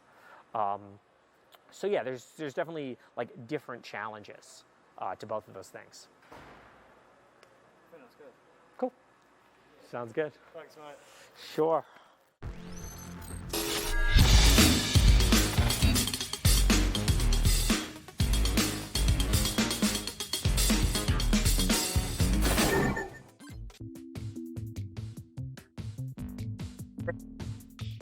So let's look at our chat here and see if anybody's got anything exciting we've been talking about here. People mentioning ARG did say a good pace. Someone complaining that direct gamma ray bursts would destroy us and nature, so not sure what led up to that, but it's nice and alarming. People speculating everything's a simulation, which, I don't know what makes what we're doing. So that means the metaverse would be like 2 or 3 layers deep, which just hurts to think about. People would say, and also someone's bringing up an interesting point about people not wanting to watch augmented racing. So I'll have to figure out exactly what you're referring to by that. Does that mean racing with semi-autonomy involved as well? Because I would probably agree. I would think it's more of an all or nothing kind of thing, which is kind of how I feel about autonomy in general. So yeah, interesting chat in there, because lots of bright people talking about interesting things. And speaking of bright people talking about interesting things, let's bring on our 2 young designers, and we're going to have them on here both at once, and you can ask them any kind of questions you want. You can complain about things in the modern automotive world. We can really lean on to Sang and see if we can get him to reveal anything about some Volkswagen upcoming projects that he's not supposed to talk about. That's always fun. Sang, although I do want to ask, so I know this is the new microbus, the electric microbus, the ID Buzz, I guess they're calling it, on the new MQB platform that VW is having. Did you do anything for that project? I know it's going to be built. They say 2022. They're expecting to actually come out. Did you do anything on there you can tell us about? Your mic's not. Check and see if you're muted. You might be muted. We'll see what that happens. Also, while he's getting his microphone back up, I just want to encourage everybody in the chat room to ask questions, and I will relay them. Edward. All right, Edward. Yeah, so maybe we can have you talk for a little bit for us here. Edward, you are... Yeah, I think my mic is on. Oh, there you go. That's good. Edward, now are you working for... who's your currently you're working with right now? Currently, I'm in my 5th year of my transportation master degree in France at Paris. So I haven't started working for anyone yet, even though we talked a bit about it earlier, about my past experiences at DS Automotive and also at Icona. Right. Well, I think I will be specified into exterior design because it's like the field where I'm the most comfortable with. Like searching for volumes and shapes and stuff like this. That what makes a car looks good. So I think I will be more specified on the exterior design. And sure. I have some ideas about where I want to maybe apply and maybe go to for the next stop, which is going to be like in June and around July too. I will be looking for my next internship actually for starting from June to maybe 2022, something like this, which will be my graduating internship. Edward, if you could go to any automaker, which would it be? There's a thing about like the industry is that there are some big names in the car industry that people look up to, and then there are like smaller studios that people like just we can hear you someone. And I think it's saying we can hear you. Keep going. And I think if I had a dream car maker, Maybe something like Mazda or Mercedes, because of their approach of design, how they try to mix organic into like car shapes that we aren't used to see it, like the latest Mazda 3, I think, and also the latest like S-Class from Mercedes. I also want to mention that Mazda's been good about having friendly faces on their cars, which is something that we see very rarely in modern cars. They tend to all be aggressive. How do you guys feel about that? Are we done with the aggression thing? Because I'm sick of it. I'm tired of my cars looking like they want to murder me. What do you think? Do you think something more friendly is likely to come? I'll let Song speak first, since he had some problem with the Song, mic. yeah. Why don't you try out that working mic? Hi, Jason. Can you hear me now? Yes, you're good. All right, can you repeat the question, because I had to reconnect. So That's okay. Yeah, I've got a bunch. We were talking Edward mentioned wanting to work for Mazda. That reminded me, Mazda's done a good job of making some more friendly car faces. How do you feel? Are we at the peak of aggressive-looking car faces, and we might be trailing back the other way? What do you think is going to happen? And also, if you're thinking about it, should autonomous cars look aggressive? Well, I mean, I think car design, especially like the front design, is like a face. And now these days, it is definite that we're seeing more and more angry cars. However, I think there's a need to bring back some happy faces. Like, just like cars, when you look at this car, like, you just smile regardless of any reason. And then Mazda's, they have their own language. I mean, they're trying to be really like stylish, and they're trying to establish this really kind of like, how should I say, a gentleman with a really keen, like a sharp looking. That's the impression I got when I first saw their newest design language. And if that's what they wanted to pursue, that's fine for me. It doesn't mean that Now, all Sang, cars. we've also got a question from the chat asking if you'd be interested in doing movie type work based on, since you had interned for someone who had some experience there. Is that the kind of thing you'd want to do as well, or are you more into actual mainstream car design? I kind of want to do both at this moment. Because first of all, I love movies. I grew up with movies. Like, for example, me and my father wanted me to watch a set of movies every weekend, especially like cool sci-fi movies. And then, like, on the other hand, I also want to contribute to the car design world as well. So at this point, yeah, I mean, I want to do both. And me meeting Daniel Simon as my first internship boss was part of achieving that dream, I would say. Sure. Edward, we also had a question that I thought was interesting you might be able to talk about. Did you have a more fine arts background before you got into automotive design? Or were you in more of an engineering style background? I guess the engineering and technical background comes more from my friends, which I made during the 5 years at my school. Like, I have some friends who are really into technical elements, and also the engineering behind all the stuff that goes inside the technology that we use every day. And on the other hand, I would say that, well, my background, I come from a family that didn't like really study arts at all in general. But I think it's like when I was a child, my mom actually put me to drawing classes. And when I was in like primary, elementary school, like the love for drawing stuff came back to me. And one day I saw that one like a documentary about chief designer at Jaguar. At the time, it was in 2014. I saw that guy drew a car like with 3 lines on the paperboard, and I decided that it was going to be my job one day.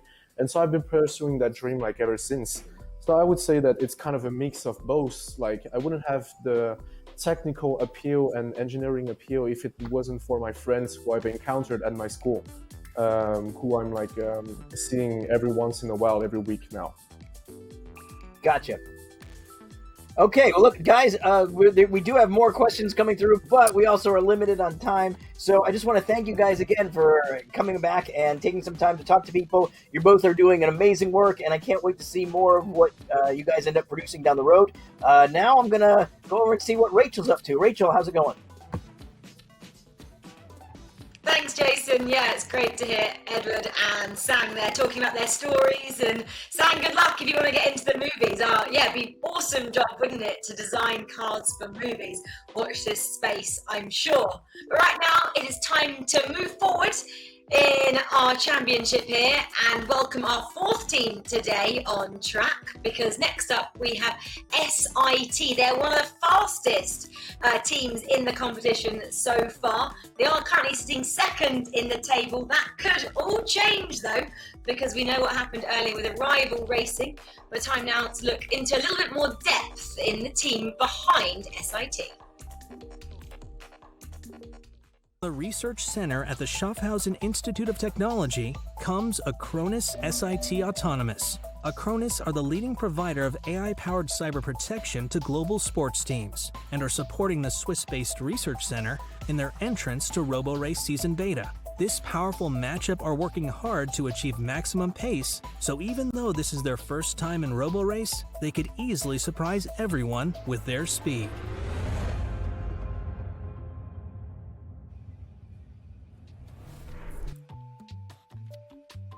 Okay, so Acronis SIT then next onto the track. Let's hear from the boss man.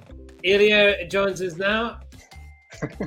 Ilya, hopefully you can hear me. Ilya Shimchik, team principal, of course, for Acronis SIT. Okay, how are you feeling today, Ilya? We've seen some interesting action already out in Las Vegas. Have you been watching? Yes, we've been watching, and first of all, yeah, we are feeling great. Our team prepared and happy to do our next attempt. Also, we had a really interesting last 24 hours, and we were looking deeper in our data sets, and we found that based on our data, we didn't hit the last two obstacles that Metaverse counted that we that we hit them.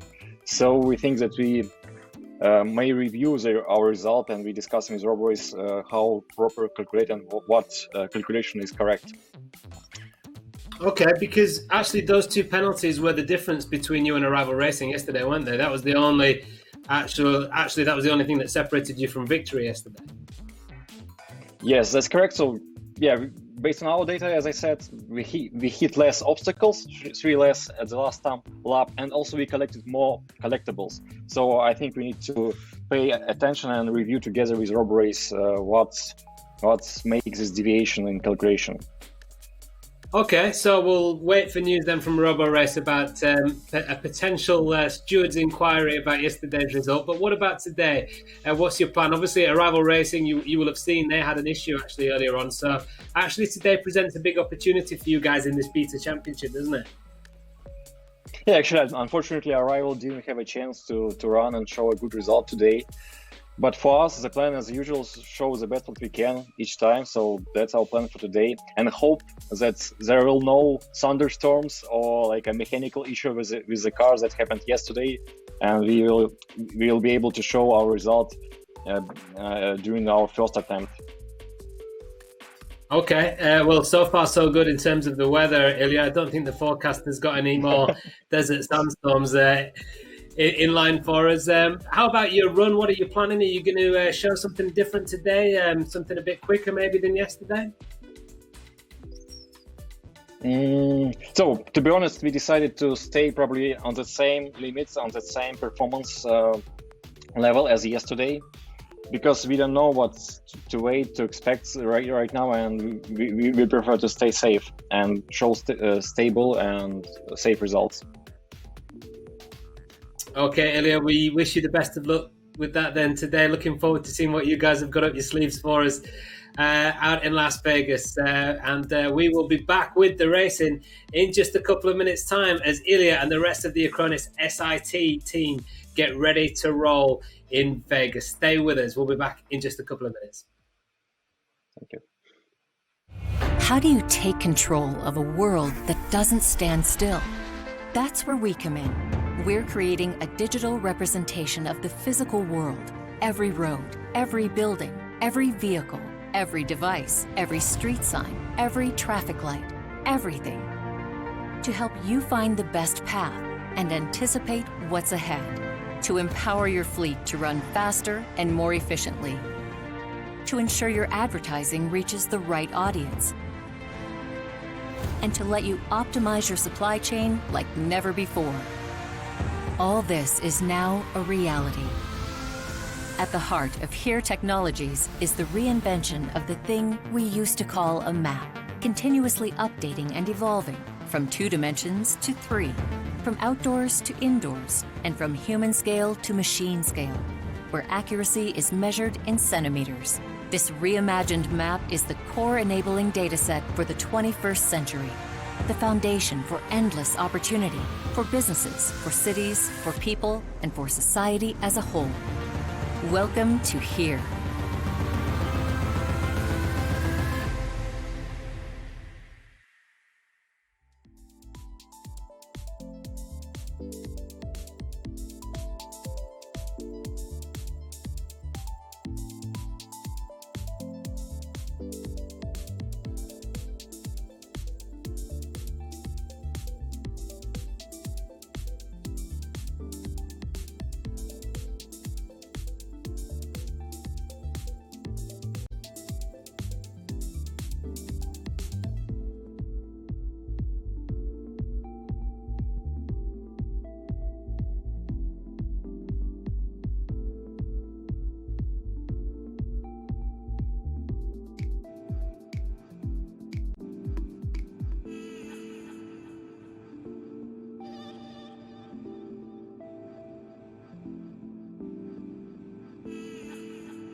There we go. So SIT Autonomous are there on track, ready to go.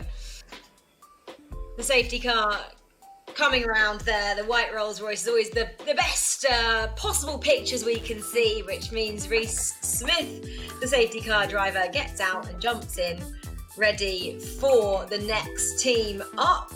So it seems like Ilya, again, Matt was talking to you from Acronis SIT Autonomous, and he's feeling pretty confident, but I get a bit annoyed, I'm going to say, when they say they're not going to change much and they're going to be safe this time out just to get some points, I guess. Stay safe and have some stable results, I think is what he said. I want him to go and try and go a bit faster, guys. What are you thinking?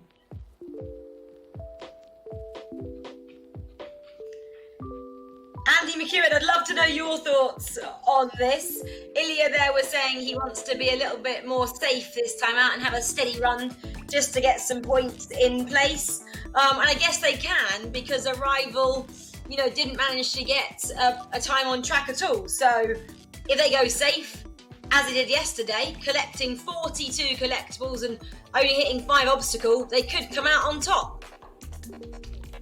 Yeah, absolutely, Rach. It's going to be interesting to see how they stack up, isn't it, against our current fastest team, which is ARG. ARG's clear time at 6 minutes 44 was about 25 seconds quicker than SIT managed yesterday, and actually their total time, even with all of those penalties, isn't much slower. So SIT might want to take it cautiously, but they might not be able to. I mean, SIT need to win, really, don't they? Because a rival aren't going to score. SIT will never be given another opportunity like this to take points out of a rival. Well, the car is off the line. Let's see what they can do. This is important, though, for the Team Acronis SIT squad, who finished second yesterday off the back of a double victory at the Bedford Autodrome a couple of months ago. In rounds 3 and 4, they really, really want now to capitalise on the issues for Arrival Racing and fend off this renewed challenge from the Autonomous Racing Graz team that we saw an hour ago. So the first lap then begins for the SIT car, which yesterday, well, we didn't see much of this particular car, did we? This is the DB21 chassis, the DevBot 21, which is a slightly older chassis than the other car that the other teams use. And on this particular car, on the first run, the brakes failed going into the chicane that they've just negotiated, actually, forcing them to abort their first run. They then switched to the other car to try again. But in the meantime, a sandstorm hit the track. The wind was blowing a gale. There was sand and dust being blown right across the track. You couldn't see your hand in front of your face. So obviously, they had to delay their next attempt by about an hour. Then they set the car off and the metaverse didn't work. That happened a couple of times, obviously relating to the weather, you would have to imagine. They finally completed their run almost 3 hours after the first attempt, and they looked on course to beat Arrival. They were actually faster than Arrival at one point. Oh, no. I thought if I ignored what the car was doing, it wouldn't break again, but it has broken. Something's not gone right. Into the first corner at the end of, or the start of lap 2, the Acronis SIT car has ground to a halt. This is becoming a worryingly familiar sight. This particular DevBot just seems to be running into a few niggly little problems. Although you would imagine that probably wasn't a brake failure. They won't be doing a lot of braking into that first corner, so maybe this is actually something from the team's point of view. I mentioned this is a slightly older chassis than the other car. None of the parts on the car are any older, I must stress that. So the equipment is exactly the same. It's just a slightly older chassis. It's certainly nothing to do with that, the reason that they keep on having these difficulties on track. But SIT, who looked on course to beat Arrival yesterday, just until the final lap when they hit an extra couple of obstacles which cost them another minute and ultimately cost them the victory. Well, today it might be something a bit more fundamental than that cost them the victory, because it's the second of our front-running teams to hit trouble here in round number 6. Reese Smith about to get back in. What a shame, though, because we'd had a really good run there, a really competitive run from Team Pisa a while ago. A really, really quick run from the ARG a moment ago, Pisa before them, and unfortunately for SIT, that quite successful run that we've had this afternoon has come to an abrupt halt. So Reese will take the car back in. I'm waiting to hear any news as and when I get it about what the problem is here. Whether it's a car problem, a team problem. I don't think it was anything to do with the Metaverse, although they had just started their first Metaverse lap. The Metaverse seems to be working quite well today, though, so I think we can strike that from the list of potential faults that we've run into. But it is a fault, no doubt about it, and the Acronis SIT car heads back for the garage. Brilliant looking livery, I have to say. I probably prefer this livery over the other one just because it's got red. Red is my favourite colour, but it does look quite cool, and it's a shame we're not seeing much of it. Brake failure yesterday, it also hit this car at Bedford too, brake failure on the first day, which led to the other car being used for all of the teams rather than just the other 5. Reminder that SIT arrive here at Las Vegas second place in the championship, but they, after yesterday's race, were only 100 points behind Arrival Racing, so any points they could have got on the board today, either a first or a second place finish, would have seen them go ahead. Well, there is a visual representation of just how close we are to the centre of Las Vegas. You can see the strip off in the distance, the iconic Strat building up at the north end of the Las Vegas Strip. Mountains there in the Nevada desert, right next to this top-class motorsport facility, which this weekend is playing host for the very first time to Roborace, an autonomous racing competition. And there is, unfortunately, a sight of a car not in autonomous mode, heading... Now, is it heading back to the garage or back from the garage? Yeah, heading back to the garage. So they haven't yet had a chance to make the repairs that they need. A reminder, though, that they still have 12 minutes left on the clock, and if this is deemed to have been a car failure rather than a SIT failure, there's every likelihood that clock will be reset anyway, as and when we get the car back out on the circuit. So, looking forward to seeing how they got on there. The first lap looked reasonably quick, didn't it? Whether or not it was quite as quick as Pisa were going, or ARG even, I'm not too sure, but it is, I remind you, Autonomous Racing Graz that lead the way at the moment with a total time of 8 minutes 52, just over a minute faster than Team Pisa. And the big news, really, Arrival Racing not scoring, not finishing today. It might be that their nearest rivals are also in trouble. Now, this is the other car. This is the DB24 chassis. Now, is this being prepped, I wonder, to stand in for the SIT car? That is exactly what it is. I'm just hearing now that this is going to be swapped over now. They're going to swap the AI driver over to the new car. I'm guessing, therefore, that means the time will be reset. It looks like it might be a return of this niggly little braking issue that keeps going on with the other car. So this was not a problem from the team. This was something with the car that went wrong. So we believe, I'm hearing now, a 5-minute delay. So there will be 5 minutes that they'll use to plug in the AI driver to the spare chassis. There is the original SIT car coming back into the pit area. They'll swap all of the software over and we'll get SIT back on the starting line within the next 5 minutes.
Yep.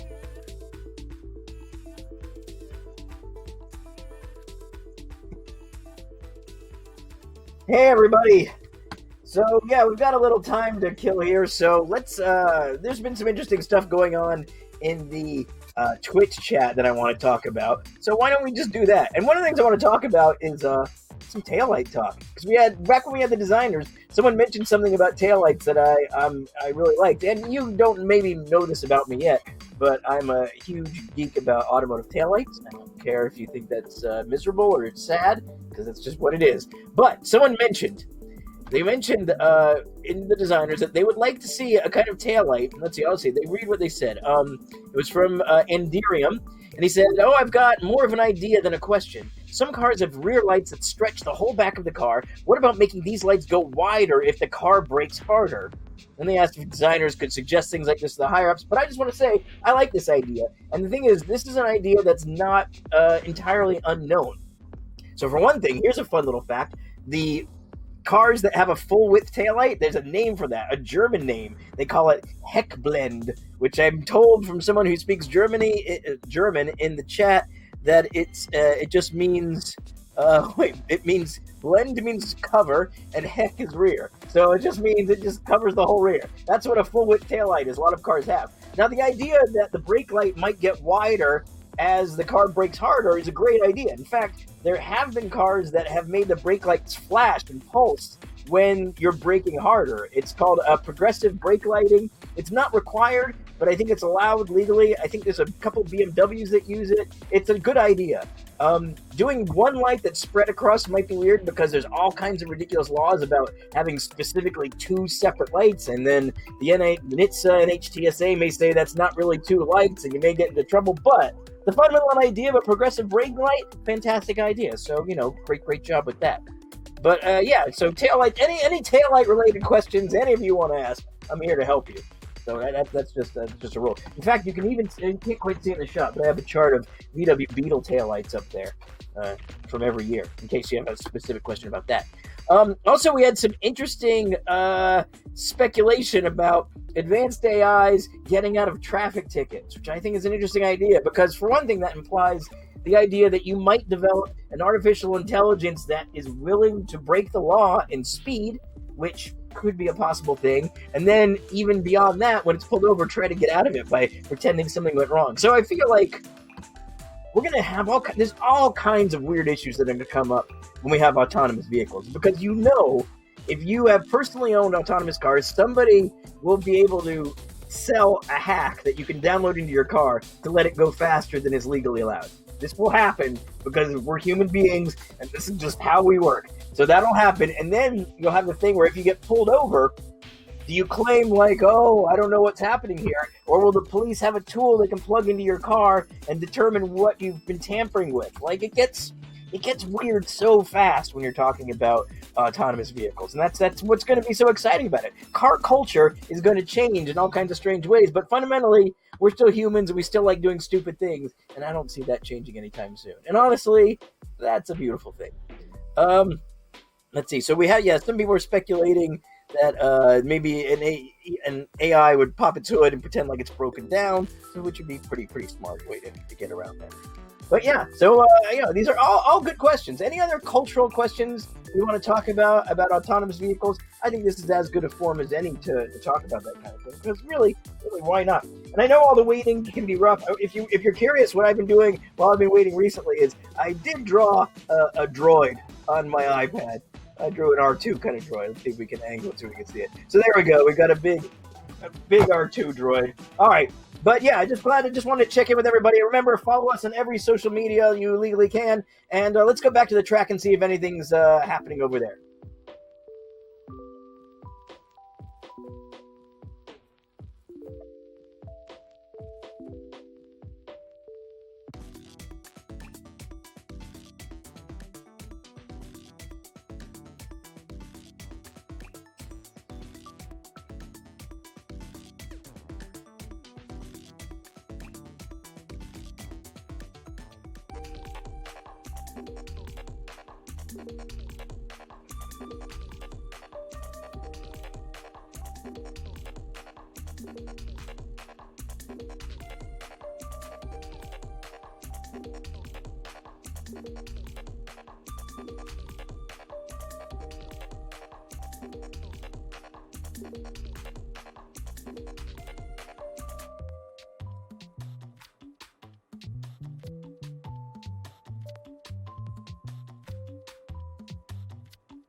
Welcome back, everyone, to the Las Vegas Motor Speedway, where we are, I think, about to see finally the SIT Autonomous squad head out onto the circuit. If you're just joining us, I'll get to what's gone on with them in a few moments. First, let's see what their pre-event thoughts were.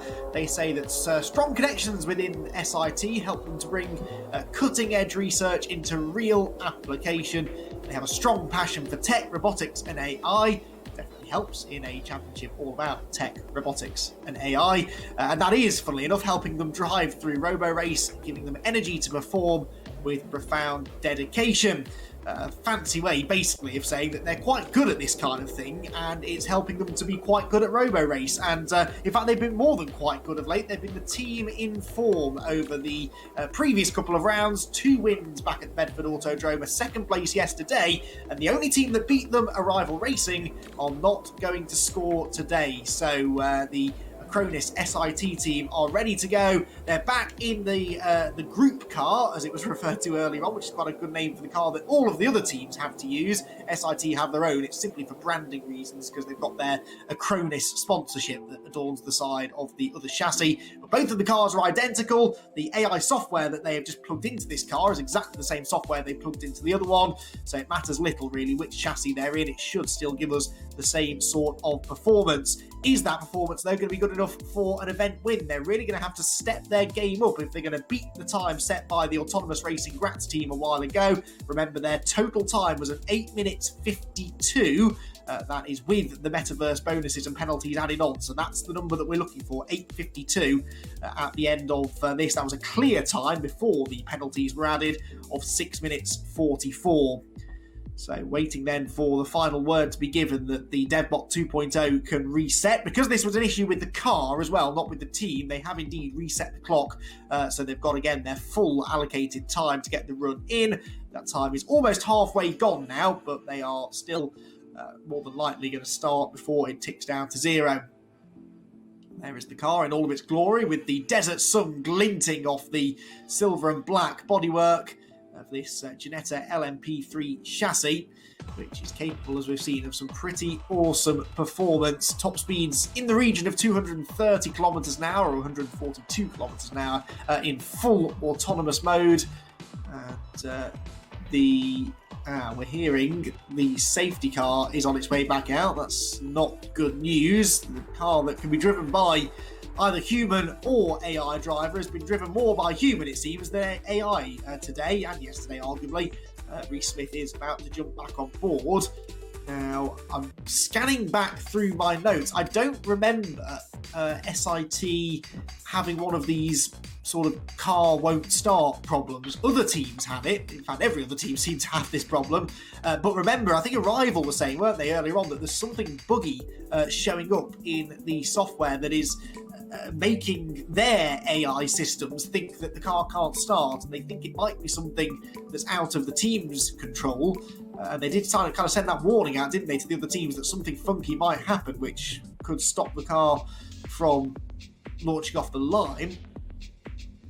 And yeah, the report we're getting is that SIT have noticed some problems on the start line, and Roborace need to assess this and figure out what it is, rather than try and send the car out. So it might be that this was actually a decision taken by the team not to start because there was something that they were seeing they weren't happy with. And that's really sensible, because it's all well and good if you start the run knowing that something might go wrong, and then it does go wrong. It's a lot harder to argue the toss later that you should be allowed a redo. Whereas if they sort of alert Roborace to the issue ahead of time, then that does at least give Roborace the chance to fix it, although I'm now hearing the clock will keep on running, so it sounds like it's actually an issue at their end that they've spotted. Again, more news on this as and when I get it.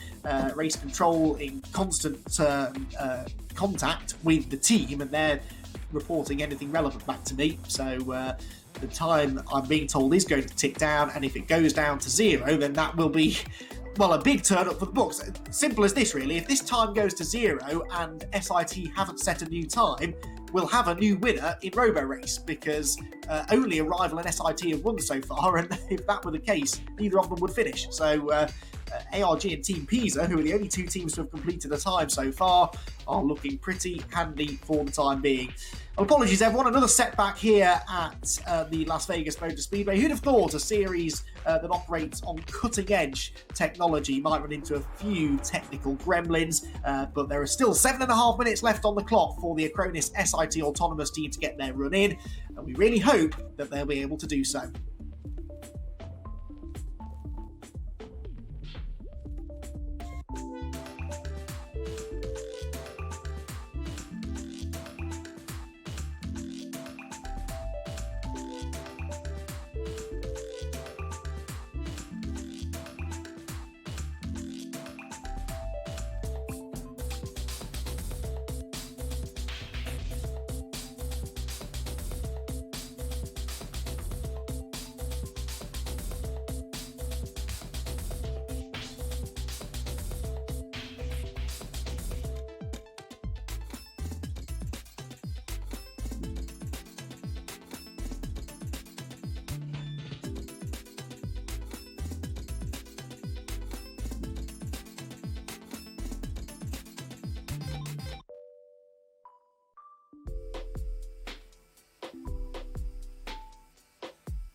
Well, drama then here on the second day of action at Las Vegas Motor Speedway, round 6 of the Roborace season beta.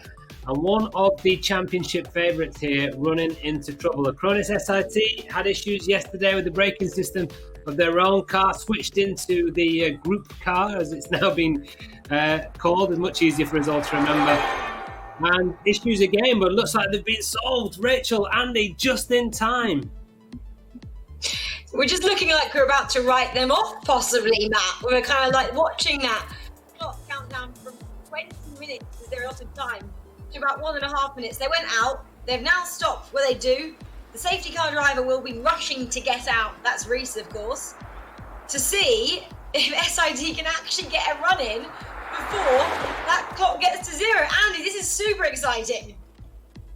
Yeah, this is what that 20-minute clock was always supposed to do, isn't it? Really force the teams to work right down to the wire to get out there. They've got 60 seconds. Of course, the track has to be clear as well. They have to get Reese into that safety car and out of the way before they can send the DevBot on its way. So it's really going to be cutting it fine. They've got to start as long as they leave the line. Even if they leave the line with half a second to spare, then they can still get the run in. And look at the speed that they're taking to get out of the way. That is about as fast as that car will go through that first corner, I think.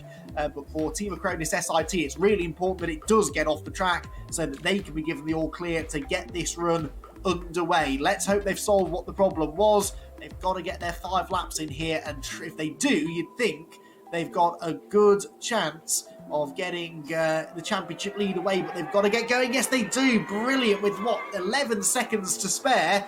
Team Acronis SIT have got going, and they are making good on their escape, aren't they? Look at the speed through that first few corners, and this is much more like it. So I remind you, the time to beat, a clear time of 6 minutes 44 for Autonomous Racing Graz, which equals a total time of 8:52. So 8:52 is the time they've got to try and beat.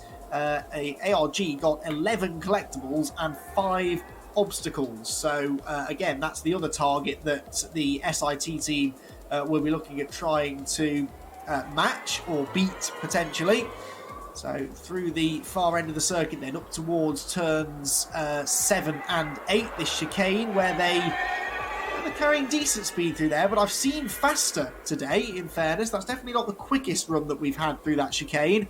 So a slightly tentative start maybe from SIG. They did say, didn't they, a while ago, that they were possibly going to be a little more cautious on this run. So that seems to be the way that they've gone on this first lap at least. They may well choose to up the ante a little bit on subsequent laps. That's the final sector of the track we're looking down upon there, heading towards the hairpin at the end of the lap, which is where the car is now. It comes out of the hairpin, crosses the line, and a first lap from a standing start of 1 minute 19. Look at that again. I love that shot as the car bears down towards you, flings its way into the first corner, all of the downforce working hard to keep the car on the track. And there you can see it's on for a good speed again through the first few corners. 6 collectibles already have been stashed away.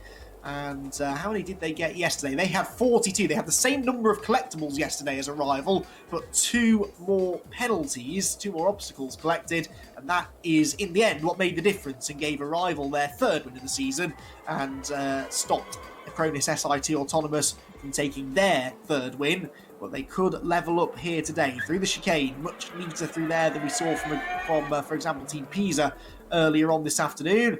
More obstacles in the way. The car really slows down.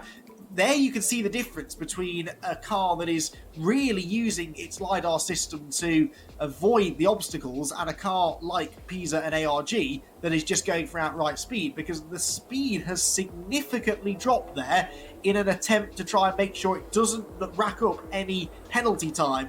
Also to make sure that it gets all of the collectibles. But this is the balancing act. How much do you have to slow down to get the collectibles? Is it worth slowing down? Is it better maybe to keep your foot to the floor and just blast straight through them regardless? Well, that's the experiment we're seeing play out here, because it was the latter of those strategies that ARG went for. They're the leaders now. If SIT can get ahead of them, then maybe their strategy's better. Look at the way it weaves around the blocks, which are moving. Remember, those obstacles are in motion now, which is new for this event. and it's a clean first Metaverse lap there for the SIT team. 16 collectibles, so they're well on their way to getting a similar score to yesterday. Fewer Metaverse laps today than we had yesterday, though, so you'd expect that score to be a bit lower. I think from a one lap total, though, that's pretty much the best we've had. So SIT showing us all how it's done here. Of course, logging more data with every lap they do as well. Back into a free lap now, so the driver and the car can take the fastest possible line around the course without having to slow down unnecessarily. Certainly no slowing down going on through there to the chicane through 7 and 8. Avoid the curbs. It's so tempting, I'm sure, to program the car to go really aggressive over those curbs, but you can damage the car. You can even spin out if you hit the curb too hard or at the wrong angle. So that's not what SIT needs. They know that as long as they don't get too many penalties and they stay out of trouble, they should have enough in hand to take the victory here from the Autonomous Racing Graz squad. See how they're doing then onto their third, on the end of their third lap now then, out of the final turn. Coming across the start-finish line again, the third lap time is completed, and that was a 1 minute 15. That's about the fastest lap we've seen. In fact, the absolute record yesterday I had somewhere around a 1:15. That was a rival that set that lap time. Now it's SIT that are running that sort of pace as well, weaving in and out of the obstacles. The collectibles are sneakily placed right in between the obstacles, so you have to go perilously close to those penalties in order to get the bonus time. 2 seconds per collectible, so they're doing well at the moment. 36 seconds saved, and not a single second's worth of penalties have been collected so far. Remember back to Thruxton in round 3, I think it was, or round 4. I forget which day it was at Thruxton, but I know SIT, it must have been day 2, I think. They only hit one obstacle across their entire run. Oh, hang on, it was going off the track then. It's really deviated from the line, almost to the point that it did go off the track just to get these bonuses. But yeah, SIT and Arrival have both been pretty good with the Metaverse, but on occasions, SIT have arguably been better. So they are on course to continue that now. Look, with 27 collectibles, there's still another corner's worth of Metaverse to go as well. That final hairpin down at turn 14 is the last chance they will have to shave some more time off their run. There you can see they're going to get over 30, aren't they? And do they avoid the purple face? Words I have never said before in a racing commentary. Only in Roborace could that be something that I had to say. But yes, they do, thankfully, avoid the purple face. And they go on to their final lap at almost a worryingly low speed. Hang on.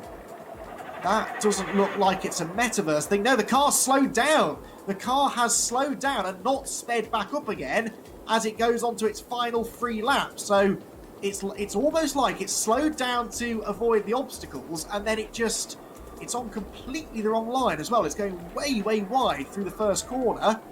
And this could be Acronis SIT Autonomous losing. There, it's up to speed again now. It's gone. What was that all about? A really slow run out of the final corner, and then a really wide line through the first corner, and they must have lost themselves a good 10 or 15 seconds there, you'd imagine. So Acronis SIT Autonomous, after all of that hard work to score well out of the Metaverse, have they just thrown it away? The clear time, as I said, for the ARG team was 6:44, when we're already over that.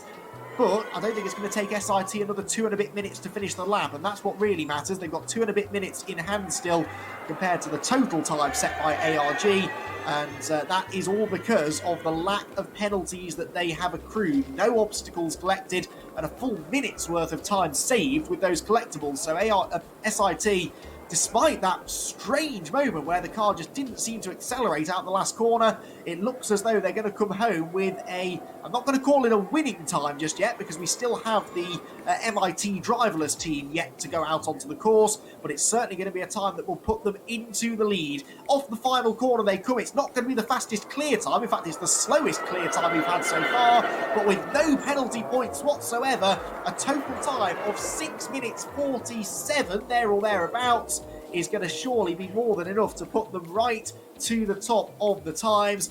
In fact, a 6:47 is only a few seconds slower than ARG's clear time before you add on the 5 obstacles, the 2.5 minutes worth of penalties that ARG accrued. So that is a successful run, but as ever with Roborace, even a potential winning performance isn't without its questions. There are a few questions to be asked, I think, of SIT. Join us after the break then, when we will be able to delve into the results and we'll be chatting to the team. We'll try and find out exactly what happened there at the start of that final lap. Join us again after this break.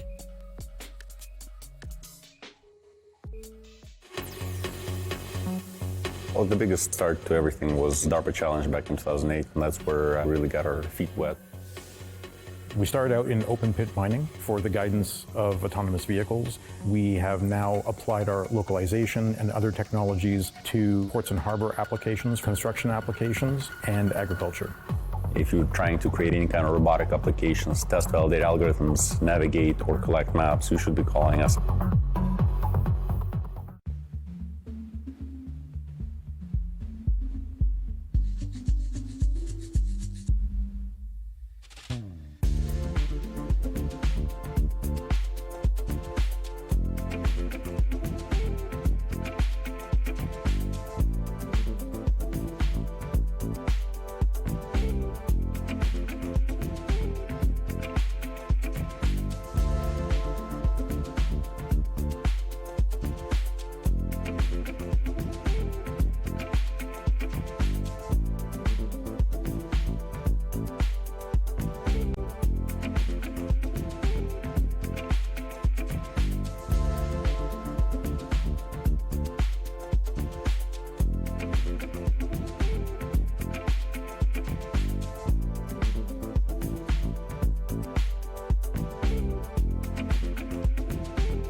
Hey, again, we are back for the watch party. There was some mildly exciting racing we saw there. We saw an interesting slowdown. We were talking about it in the chat. I think it's no different than when a human's running a marathon and you just take a little pause just to have a nice refreshing vomit right there by the side of the road, and then you go on like nothing stopped you at all. And I think that was basically the autonomous version that we saw there. So I'm pleased to see that, actually. We've got probably more questions. Every one of these laps, I feel like, brings up more questions about just exactly how these things work and why they do what they do. And luckily, we still have access to the big old brain of Kylie Ying, so she's going to be talking to us a little bit more about what's going on. Kylie, how you doing there? What's up, you guys? Kylie, how likely is it that some of these delays were caused by the cars trying to divide by zero? I feel like that's a big problem with computers. You know, I do, well, I don't know about this round, but I do recall that the first two rounds, I believe that there were a couple errors, like divide by zero errors, that caused the car to just stop in the middle of the track. So yeah, you're right. Yep. See? It's always dividing by zero, because you want to do it so bad. Like, why don't you want to do it? You just want to divide by zero, and then the whole thing just goes to crap. Anyway, last time you had a whole big thing you were going to tell us about. I kind of interrupted you with a lot of questions, so why don't you tell us, what do you want to talk about? I think we were talking about the transition from autonomy on the racetrack to autonomy on the streets. That's a big deal, so tell us a little about that. So one thing that I actually, before we continued with that, I actually wanted to talk a little bit more about controls, because I gave you kind of half the story. I gave you the story of how we model a race car, but now I want to tell you guys about, like, what do we do with that model? I haven't told you how our car takes that model and the path, and then comes up with the commands to tell the car, such as, steer the wheel 23.7 degrees to the left. So, the last time I talked a little bit about the bicycle model, and I'm not sure if this iPad stream is coming up at all. We got it. Looks good. So, last time we talked a little bit about differential equations and coming up with this bicycle model, and we had all these like scary variables that, we've extended beyond just the English alphabet. And one thing we came up with last time was this idea of a bicycle model so that we can make this model a little bit less complicated and replace it with like this simplified 2-wheel bicycle. Pardon my drawings, but something like No, it works. I get it. And now, yeah, and so now I'm gonna tell you guys about how this actually connects to like what inputs we're giving it. So if we scroll down here a little bit, we have this system, right? And our system is characterized by our bicycle model. Okay. And this system is telling you where, you know, like what exact position this car is at. Let's just call it Y. Simplify it, instead of all these different variables, let's just call it Y. And then now this is where it goes into the controller. And so our controller, I want to talk to you guys about MPC because I think it's the most interesting thing. And MPC stands for Model Predictive Control. So the and model what referring MPC to is going to do. The hypothetical model of the car that you're talking about there? The mathematical hypothetical model of the car, So right? the model of the car is over here. Now this is different. This is the part of the algorithm that's telling us what specifically, like what specific degrees we should be turning the wheel and how much should we be pressing on the brakes and the brakes and the acceleration. So what that actually is going to be, we're going to just call this U. And these are our driver commands. So again, this is steering and or pressing on the gas or the brakes. And this over here is position. So MPC, what this is doing is, suppose we have like some chart of, you know, our like given some time scale, and this is our position. Let's say that we want to get here. This is our goal. This is like what path planning is telling us to get to, this value up here. But let's say that we are currently around here, right? What is the most optimal way to get from here to this line up here while still obeying our model? And that's where MPC comes in. So when we're here, we also have a set of commands U. Let me know if I'm losing you guys here, or if this kind of makes sense. Yeah, no. But if I start to fade out too much, I think that most of the people in the chat are a little smarter than I am, so I'll give myself some buffer there. But keep going. I'm curious now. Gotcha. You got me hooked. Yeah, so this Y graph, this is our position, right? And we have some position that we're trying to go to. And then this U graph down here, this is our driver command. So this is exactly what we're going to say, like, oh, keep going forward or like slow down, for example. And let's say that we are starting, you know, at this command right here. So these two correspond to each other. Like, these are both saying this is the value at t equals 0.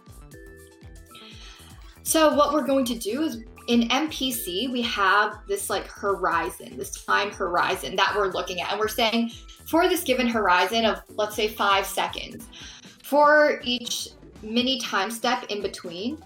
Okay, so let's say 4 seconds here, and then this like time step is like 1 Wait, second. just to clarify, by horizon, you're referring to a period of time with which you've got data coming into the car? No, so we only have data right here. This Y0, that is our current position, and we have access to whatever inputs are currently going on, right? So right here, this is the theoretical part that our algorithm is doing behind the scenes in order to calculate what is the most optimal value of U that we need to give our car. That actually sounded like a self-help course for a second there. The most optimal value of U, I think, could be a whole spin-off YouTube channel about self-realization, just in case. Anyway, it's a great idea. Okay. Yeah, so basically what we're doing for this time horizon is we're calculating for each like mini segment in between. We're going to say, okay, given this input, what happens? We're going here, right? And then maybe we want to like go up to this value and then up to this value and then back down here. And that is our like, this is the best way that we're going to get to this value of Y in this horizon. Like, this is the closest that we're going to get. So maybe this will bring us up to like somewhere here or something. So what we're going to do now is we're going to take this, oops, I did not mean to erase. We're going to take this input, this specific value of U, and we're going to actually feed this into the car. And now this is where the bicycle model comes in and says, oh, okay, I got this input and now the car is going like wherever, right? So this is something that we're actually giving the car. And then now we get another command, or we get another position of Y. So now let's say just to pause for a moment here, Kylie. So all of what we're talking about here, we're still referring with all of this is still just to get the car from one point to another. This is exactly all the things that have to be processed. Okay, please continue. Well, this is not necessarily like all the things. This is, I mean, so I wanted to talk about MPC because I think that MPC is considered as one of the like top tier controllers. And, there are many different controllers out there, but I think that in literature, MPC is like one of the best ones out there. So no, not all controllers are going to take this entire like, they're not going to do all of these different calculations, but in MPC, it is. And that is actually why, going back to our point yesterday of this trade-off between accuracy and time to compute something, like this is where that comes into play, right? Because if we're doing this over and over again, then like we want something that'll go fast enough so that we can get our optimal series of like time steps at each, or optimal series of inputs at each time step. Right. So going back to this plot, what we're doing is we're taking this input here, this first input of the first time step that we've calculated, and we're going to give that to the car. So the car, that might take the car from, here to here now. Okay, now what we're doing is we are shifting this time horizon over by 1. So now we are here, we're at Y1, and we're going to redo this calculation down here. We're going to redo this calculation down here for this time horizon. And so now we might have like some function that looks like this. Because in reality, of course, we know that our car is going to deviate from the bicycle model. And we should actually continue on for one more time step. But what I'm saying is that, on for one more time step, Kylie, I hate to interrupt you, but we are running out of time. Look, this is in-depth stuff that people, frankly, are not going to get anywhere else, I would say. So we certainly appreciate what you're doing, and I'm sorry I have to interrupt you, but we do have to go back to Matt and Rachel for some of the results. But everybody, mark where you are in your notebooks where you've been keeping track so you know where to pick up next time, and we can all build our own autonomous vehicles very soon. Again, Kylie, fascinating stuff, and thank you so much. Yep, I'll be right back.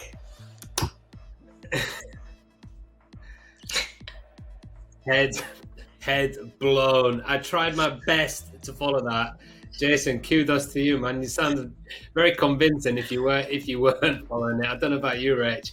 I really tried that time. I really did, but maybe I'm not the target audience for Kylie's stuff. I'm sure plenty of you guys out there watching enjoyed that. That was really great stuff from Kylie. Okay, as Jason said though, thankfully for us, Rach, time to get back to the sporting side of Roborace, which is the results. And we can see how that run went for Acronis SIT. I mean, barring any major problems here or some kind of judicial review, we know it's going to be good. How about that? I mean, look at that. No obstacles hit. That's, mega. That's the first team we've seen so far that haven't hit, and you can see that there.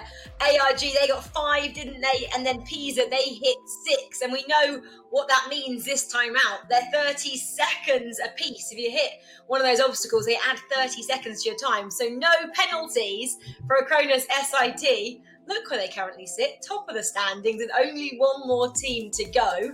That's MIT Driverless, of course, and who knows what they can do. They're kind of a little bit of an anomaly right now because they get disqualified and then they kind of have some random mistakes right at the end, like we saw yesterday. but excited to see how they get on anyway. But Matt, right now I think we can go over to SIT and talk to Ilya and get a little bit of an insight into how the team went down there. Ilya, congratulations, currently sitting top of the table right there. But again, it wasn't without a couple of problems, was it? You had to switch cars like you did yesterday.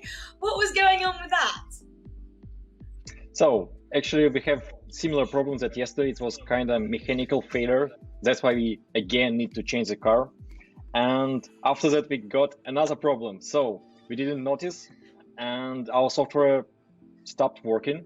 When you see first attempt on the next car, we didn't start. We went back to the pit lane and we noticed only like after a couple of minutes that another software was running in the background. It was Graz software in the background, and that's why output from our software was mixed with the output of Graz software, and we cannot run. After we noticed it, it was like quite little time to start, and we happily to us, we started, and as you see, it was like 20 seconds before the end of our attempt, and we luckily we started and show good result, as I think. So Ilya, was that a little bit like you had a driver from Graz and a driver from your guys battling it out to try and take control of the steering wheel? Is that kind of what was happening? Yeah, kind of what was happening, and actually like safety layer doesn't allow it to make it like to switch control between two AI driver, but it also doesn't allow to start. So that's why we're waiting on the start line and cannot go. And when we noticed it, we just stopped this software in the background and launched only our software. That's it. Ilya, it was really stressful to watch. Like you mentioned, you had about 10, 11 seconds to go before the countdown clock expired, so you couldn't even run. And then I think it was on the 5th lap. It looked like you were about to stop as well. You slowed down so much before the car eventually picked up speed again. What went wrong there? Oh yeah, I can explain it. So while we talked with Matt, I mentioned that we had some miscalculation, deviation. Our calculation of obstacles and collectibles is different with calculations that Roborace and Metaverse has, and that's why we decided to increase safety margin, I can say, and be on the safe side until we find the causes and reasons of this miscalculation. It could be either Roborace accept our calculation or we need to accept Roborace calculation. So before we resolve this issue, we decided to stay on the safe side and with increased safety margins and avoid hitting obstacles. Well, your safe approach seemed to work, Ilya, because you're currently top of the table. But going forward, how great is it for you and the team and the rest of the teams, really, that round 7 is going to be taking place in Las Vegas as well? So the fact that you have so much data on this track, will that kind of help your AI's performance? Will that help the team's performance going forward?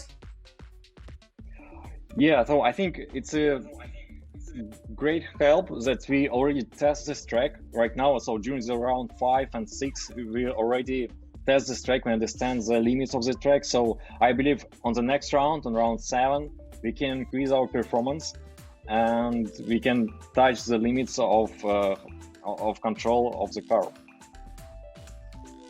Yeah, exactly. Well, Ilya, it was pretty stressful to watch, like I mentioned. I'm sure it was stressful to be the team principal of. So I'll let you kind of go and relax right now, and you can watch our one final team coming up, MIT Driverless, and see if they get anywhere near time. So congratulations once again, and we may get to speak to you later if you finish at the top of the table. Thank you, Thanks, Ilya. There we go. So 4 teams have had a chance to take to the track here in Las Vegas. 1 still to come, like I mentioned, MIT Driverless. They're still to go. We're going to take a quick break now. While we do, we're actually going to reset our vMix and everything here because in the chat you guys are saying it is being a bit glitchy. So apologies for that because obviously we're broadcasting literally all around the world here. But do please bear with us and we'll be back hopefully with a better stream for you right after this break.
Okay, guys, we are ready to go racing again at the Las Vegas Motor Speedway with our final run of the weekend. It's round 6 of the Roborace Beta Championship, and I'm delighted to say that MIT Driverless are just about ready to roll the dice now for the final time. They were fast yesterday in round 5, but they were hit hard by the metaverse penalties. Let's catch up with the team now. And find out just now that the dust has settled how the guys are feeling, because they set some similar top speeds to SIT and Arrival yesterday. And I think, I'm not sure if we've got a contact there at MIT. We have no audio for the time being. But yeah, as I said, top speeds, very similar to SIT and Arrival yesterday, and I think we can just refresh now and hopefully get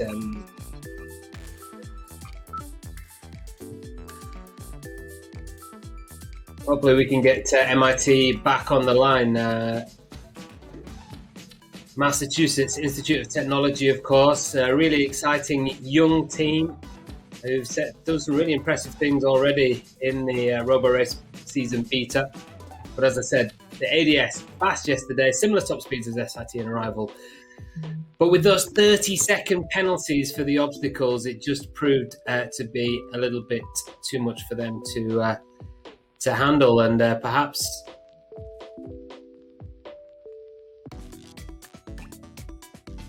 hopefully we can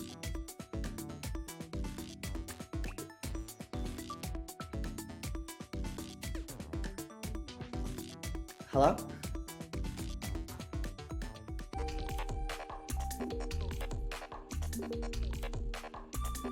Chris. Hello? Hey, Chris, can you hear me? It's Matt. Hi. Hey, we made it. All right, cool. We're on the cutting edge.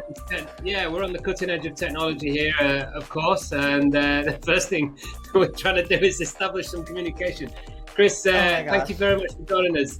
We're just a few moments away from your run now, so I won't keep you for very long. What have you guys managed to do since yesterday? I'm sorry, I just can't hear you at all. This is embarrassing. Can I quickly change my Wi-Fi? I will be right back. Of course. Well, I hope the guys are a bit more... hopefully the tech issues that Chris was having there with talking to me don't translate into the dev bot, because as you can see, it looks like Reese is ready to take the car back out onto the track for the final time, hopefully this weekend. And with any luck, MIT will be able to download their ADS into the car. They should be doing that right now, and we should hopefully see a strong run from them.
Right, this time it's my fault. Okay. This time it's my fault. It wasn't before. All right, Chris Pang is with us now from MIT. Chris, thank you for joining us. Let's try this again. Yeah, failed. Sorry about that, mate. I'm going to let you take the blame for the first time, though. Right, you guys put on a real good show yesterday. The car was fast. You just picked up a few too many obstacles.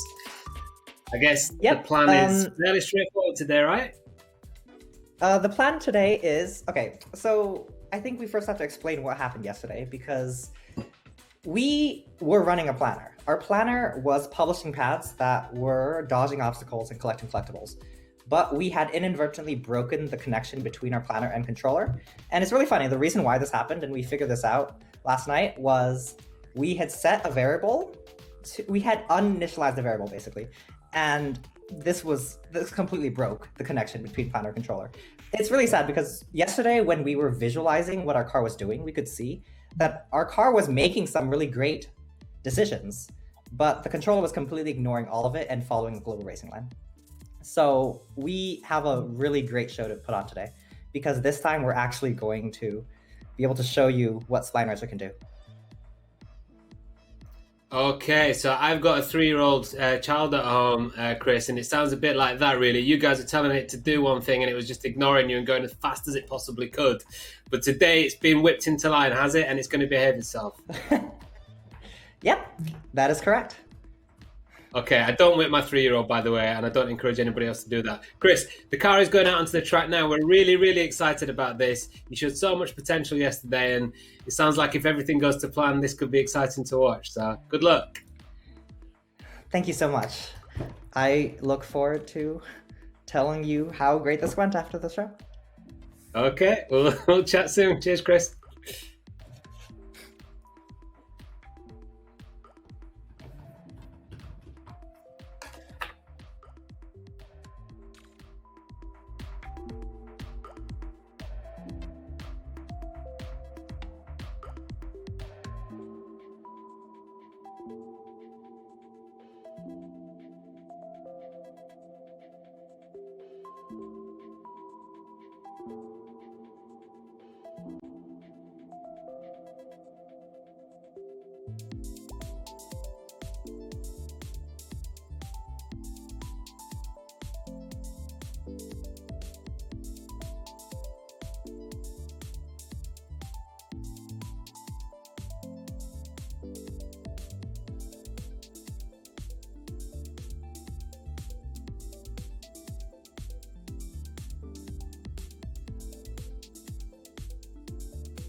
Well, we're all really pumped and excited to hear what the MIT driverless team can do. I mean, that was quite the build-up, wasn't it? They say they've got a real show to put on for us.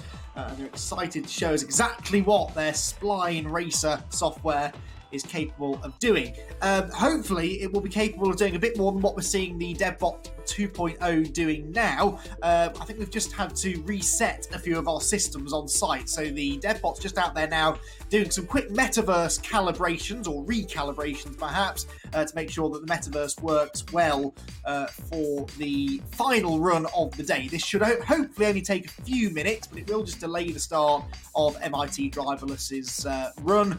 And once they do get out there, hopefully they will be able to put on this show for us that they are promising. So short delay now, the car is out on track, but it's just performing some metaverse recalibrations, and then we will have our final run of the day, so stick around.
Well, here we go then. The MIT driverless team, our final team to hit the track this afternoon at the Las Vegas Motor Speedway.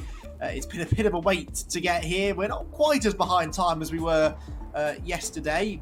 Shouldn't have said that really, should I? We've still got 5 laps to try and get in. But the MIT driverless team, who yesterday finished 4th and last, but they did at least finish, which is more than the University of Pisa managed.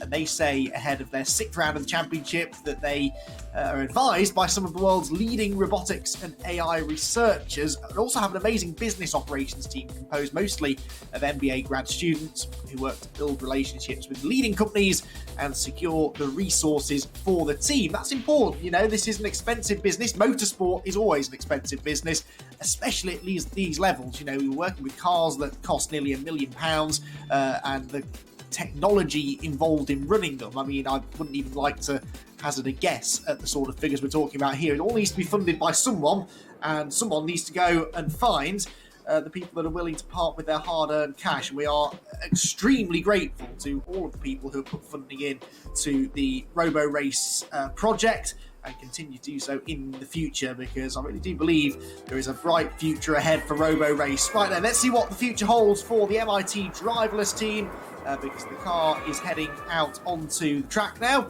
makes its way through the first sequence of corners. MIT driverless then, looking to try and score points for the first time in a race. They've scored points for getting to the starting line in every one of the 5 rounds so far, but they've yet to finish inside the top 2 positions in a race, and that is what you need to do to score big points. And the way that today's gone, actually just a safe and sensible run might just do that for them, and they seem pretty confident that they can score well out of the metaverse. So the metaverse, the spline racer that we heard Chris from the team telling Matt about just now, that's really exciting, and it's what should hopefully, at least they hope, give them a good score, if not a good average speed, because the speed here, as you can see, is definitely not as fast as we've seen from some of the other teams, but slow and steady sometimes can win the race. We've seen Arrival Racing use that strategy on a number of occasions in the past. So quite a steady opening lap. We'll wait to see if they do choose to up the pace a little bit as we move into lap number 2. This is when the metaverse will first make an appearance as the car comes out of the final corner. It's actually not a slow never mind. Car screeches to a halt coming out of the final turn. Now, yesterday they had a similar issue where the car at the end of its 3rd lap stopped right before the line. It stopped in the staging area again. And the reason for that was that they downloaded the wrong software into the car, the wrong version of the software into the car. The AI driver was only programmed to do 3 laps, so it stopped at the end of its 3rd lap, and then they rebooted and continued to complete a successful run. However, they haven't even got that far this time. Now, is that because they've only programmed the car to do a lap by mistake? If so, that's not ideal, obviously, especially since they probably should have learned from that yesterday. Or might it be that there is some sort of other issue? Yesterday, when they did have a similar problem, they got back out there with about 2 minutes to spare, so they were cutting it fine. But of course, they haven't eaten into their time as much this time, because they've only done 1 lap rather than 3. So fingers crossed this isn't going to be quite such a lengthy delay. They finished 4th yesterday, set a pretty competitive clear time, did MIT. They had the 3rd fastest clear time, but scored really badly out the metaverse, only 19 collectibles and 14 obstacles, which was the lowest number of collectibles of any team and the highest number of penalties of any team as well. So the spline racer system they were hoping to use today is hopefully what was going to help them elevate their performance somewhat. There's the Rolls Royce. I don't think it had even got back to the pits yet before before it was called upon to go back out on track again. So I'm not entirely sure what is going on, whether they're going to send it back out straight away with Reese on board to collect the car, or whether perhaps the team are confident they can sort the problem out remotely. Although, as I said yesterday, that rarely seems to be the case. MIT Driverless, one of 2 American teams that we did have running in Roborace Season Beta, the other one being the Carnegie Mellon University, CMU, who have elected not to compete this weekend. They may miss a couple of rounds, we believe, of Season Beta, We look forward to having them back. We were really enjoying this all-American battle. They were really egging each other on, weren't they, these two teams? And the competition between the two was really fun to watch. But MIT representing America, MIT University, one of the top universities in the world. So this is, although it's the newest team to Roborace, the team members arguably better equipped than anyone to help get the team off the ground as quickly as they can. And they've certainly had quite a steep learning experience over the first season or half a season now of competition. This problem of the car stopping in the wrong place is actually something they've had not even through season beta, but they had an issue back in a track drive event in season alpha where the car was programmed to do 10 laps in the event, but because when it lined up to start the run, it was a little bit too far back from the start line. It was programmed to do precisely 10 laps, so it started in the wrong place and then it stopped in the wrong place as well, just a few feet away from the finish line. So it was actually disqualified because it didn't complete the run. So they've had these kind of problems where they've accidentally programmed the can I car jump to in do the there? wrong thing. Andy, Go on, Matt. sorry, my friend. Yeah, we've had some kind of communications breakdown here, and nobody can talk to you. So that's why you've not been getting the information from race control. But they have managed to speak to me. And would you like to know what's going on, Andy? I'd love to, Matt. Do tell. Okay, so unfortunately, they think that the car has broken the drive shaft. Which, if that's the case, then it could be terminal for the car for today. So they need to get the car back to the pits, obviously, to inspect it properly. But the data that they're getting from the onboard unit on the car is that there could be a problem with the drive shaft. So, as you can see, one of the engineers has headed out there now on a little scooter to take a little look at it, and that's why he's poking around underneath the back of the car. And we await further information, basically, but as the clock continues to count down, this is clearly not a software issue. This is not MIT's problem. This is a mechanical problem with the car. So hopefully we'll have some confirmation one way or the other very shortly.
Some exciting action on the track. We had a mechanical physical failure instead of a code-based data failure, which for me feels like an exciting development. I love seeing that. That's some old school racing right there. Drive shafts breaking, no divide by zeros or array not defined kind of crap. You got some real, genuine racing failures, so that makes it a good time. However, we are coming near the end of our broadcast. I think they're going to be announcing the winner and everything like that, but before we go to that, I want to remind everybody to follow us on all kinds of social media. So it's at Roborace on pretty much everything: Twitter, YouTube, Twitch, probably Facebook, Instagram, AOL, everything like that. Also, if you want to know more about autonomous cars, you could buy this book, Robot Take the Wheel, and then we'll discuss it next time in the chat room. I'll even sign it for you, virtually. You can hold it up to your screen and use some kind of magic transfer mechanism. Anyway, it's been a lot of fun. I know it's been a tricky day with a lot of failures, but Matt and Rachel, how's your day? Do you have a good time? I love that you're trying to get people to virtually sign people's books, Jason. It's brilliant. I loved it. Probably a way. Probably. I'm definitely. You can put me down for a copy, Jason. I'll definitely get a copy of that. Hey, mate, I hope you enjoyed yourself this weekend as much as we enjoyed having you along. It's been great. I did. I appreciate you guys bringing me on. It's a fascinating thing to watch, and yeah, I had a lot of fun. And you guys do a fantastic job. So it's a great pleasure working with you. Stop. That's enough. That's enough now. Hopefully we'll see you next time then, Jason. Enjoy the rest of your Sunday, guys. Good night. See you soon. Take care. See you soon.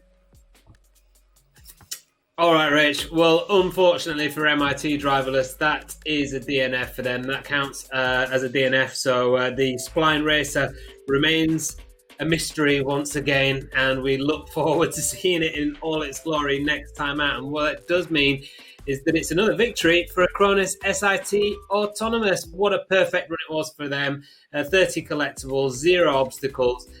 Hitting the heights on the top speed as well, 144.43 kilometers an hour, and a quite comfortable victory in the end by over 2 minutes from ARG. Great result for ARG though.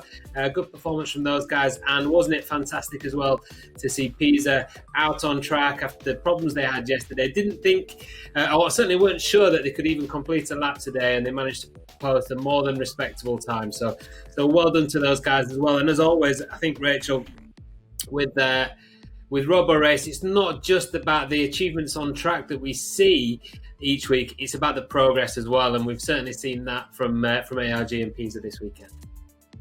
Yeah, we absolutely have. But like you were just mentioning there, Spline Racer, it's still a mystery. They've been teasing it to us, haven't they, since round 1? But let's go over to Chris Pang right now. Chris, that was such a disappointing end to the day for Team MIT. I mean, please, if you don't mind, just tell us what was happening out there for you and the team. Oh my god. Yeah, I gotta say, I definitely was not expecting to be talking to you again so soon today. Oh boy. I mean, we're just as shocked as you are that this has happened. It feels unfair, but like, racing is racing, and we know we have enough to ship out, and we're always looking for it. So we're just really excited for what comes next. And if we're not going to get to show Spline Racer in all of its glory this time, it just means that next time we come back, and it's going to be an even better algorithm. Because every time we come back with Spline Racer, it's a better algorithm. So if our performance last race, minus of course going DNF because we hit the curb, if was anything impressive, then and even better than next. I mean, Chris, I'm going to try and take the positives. You guys did get 1 lap under your belt, though, so 1 lap of data is better than none, surely. That is true. That is true. It was a lap without objects, however, which is not as useful as a lap with objects, for sure. But it does tell us that we can run at the parameters that we set. So in the future, we will be more confident running at very high acceleration limits and high speed limits. Yeah, but obviously, again, let's go back to round 5 yesterday. You managed to complete that. And obviously, we know you were trying to, I guess, better the algorithm today to deal with the metaverse, because that's something that the Spline Racer does. But another positive, we are staying at the Las Vegas circuit for round 7, 8. So you've got experience of that. So surely that gives you a great kind of benchmark to build on over the next couple of weeks or so. Most definitely. It makes me more confident than ever that we'll be able to pull this off. Especially since I know that because we're at Las Vegas, we get more testing time in general. I completely believe that we will be more than prepared for next event. Well, it's great to hear, Chris. And we're still being teased, aren't we? With this Spline Racer, we are going to get to see it one of these days. Fingers crossed, it's round 7 next time out in Vegas. Chris, commiserations to you and the team, but yes, we're going to cross everything for you guys for next time out. We'll see you then. Thanks for chatting to us. Thanks so much. Bye. Absolutely loving the positivity there from Chris. They could have really, I mean, they would have had every excuse to be feeling down on their luck this weekend. It just wasn't to be for MIT Driverless, but great to see Chris smiling and all the team, I'm sure, will be putting their heads together to make sure they come up with a better algorithm next time we're on track. And will we see that Spline Racer fully at its potential? Can't wait to find out. So commiserations to MIT. Congratulations once again to Acronis SIT. And I think we can bring in Chip Pankow now, our Chief Operations Officer, or maybe Chip's not quite ready for us yet, but here he is, Chip. Great to see you again. It's been another challenging day at the racetrack for you, I'm sure, Chip. Few little mishaps, everything that we expect in this season beta, really, for Roborace. I think you might be muted to us just at the minute, Chip, so we can't actually hear you. But I guess first of all, we've got to say commiserations, really, before we congratulate Acronis SIT. Commiserations to MIT there. They were really unlucky at the end of the day.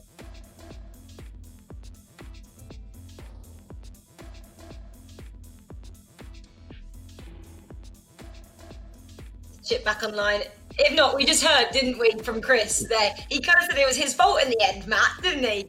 He said they clipped the curb, so I'm not sure if that's what resulted in the end of the drive shaft. Apparently, that's what we heard, being broken on the car. Maybe Chip can shed some light on that for us, and we can get confirmation of what did go wrong at the end. But MIT and Chris think it was their fault, and that's obviously why we got the DNF next to their name. So not the best end for them. I think we might be able to hear from Chip now, Matt.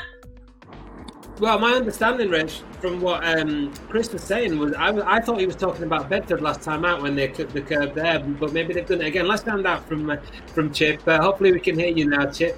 What went wrong for MIT audio. then? Good. Yeah. It's good. We got you now. Okay, good. So I mean, MIT. Well, it's been one of those days where it's kind of been up and down and up and down and up and down. We got off to a rough start. We had a really good middle, and then this happened to MIT at the end, and it is a drive shaft failure. We're not sure what caused it. The drive shafts they take a real beating in autonomous cars because it will create a lash if depending on how the throttle is applied by the autonomous driving system. So it can just be how it was being applied. It can be a curb strike as well, but I don't think I don't know what we saw in the one lap. I don't think that was it. So we'll go back, we'll look at the data, and we'll figure out what did it. But either way, it's tough luck for MIT, and I feel for that team. Yeah, and in terms, Chip, of how long that would take to sort that out and how much it would cost on a car like a DevBot 2.0, like what are we looking at there? To change them, and I've actually done one myself, is is about a 30 to 40 minute change to do it. And the drive shaft itself is they're probably about 600 or 700 pounds, or so whatever, $800-900. So but it's buried deep inside the car, so it's nothing we could take care of quickly, unfortunately.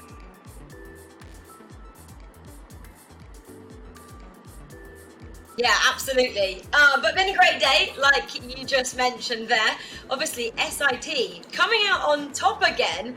I'm not sure they expected that at the beginning of the day, but when we saw Arrival not have the best day at the office, it looked like the ball was very much in their court and everything was up for grabs for them. So what did you make of them bouncing back today, Chip?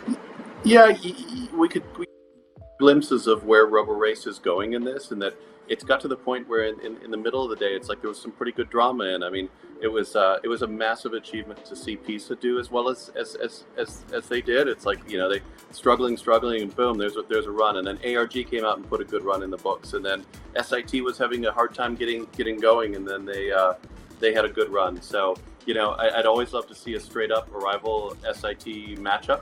But you gotta get the car on the track and get it to initialize and run first. So and Arrival struggled with that this time. So I was really happy for SIT, particularly after yesterday. It was a good result for them. They work really hard. They're a really professional team, and they've kind of been playing catch up all weekend long, starting with testing. So it's good to see them see this result in round 6 here. Could I just ask you a question about Arrival Racing, Chip? Because when we spoke to Alexey after their run, it seems like a lifetime ago now, but earlier on today, Alexey seemed fairly convinced that it was an issue out of their hands. Have you been able to look into that at all, or shed any light on that? We've had a small look into it, but in the beginning, it didn't seem like that was the case, and we've just been pushing ever since then. So we'll go look at all the logs this evening and the beginning of this week, and then come back to them. Okay.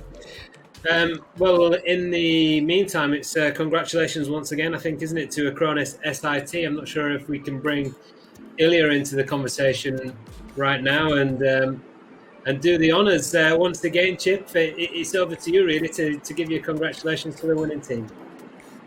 Ilya, awesome job. Way to bounce back. I was telling Matt and Rachel that you guys have been playing catch up a little bit all week with testing, and then we had the difficulties on Friday, and then of course yesterday, and it's again, you guys are the ones that really seem to just, no matter what happens, put your head down and recover and bounce back, and really good job. I was also saying I would love to have seen a straight up matchup between you guys and Arrival, but I'm sure we'll have more in the future.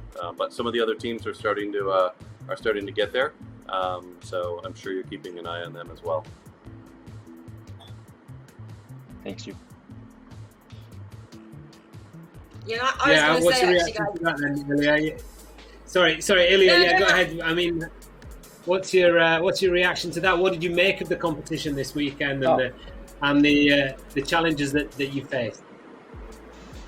So, let's start from the end. So my reaction. So of course I would like to see other team competing. I mean, Arrival, of course, and MIT. I would like to see the full laps and full attempt. But unfortunately, they didn't have a chance to show their performance today. There was also ups and downs for us during yesterday run. There's, I believe, a fifth attempt was successful for us. Today it's also not everything was smooth for us. We changed the car. Also, we have issues at the beginning, so because there is other code running on the background during our second attempt with another car, and likely we got our first place today. So, but anyway, I kind of have mixed feeling because we didn't see other teams such as Arrival and MIT on the track today. And also, I'm very happy that Pisa and Graz had shown a good result today, and we see that Roborace is growing and evolving, and we see many teams and good results showing the good results today.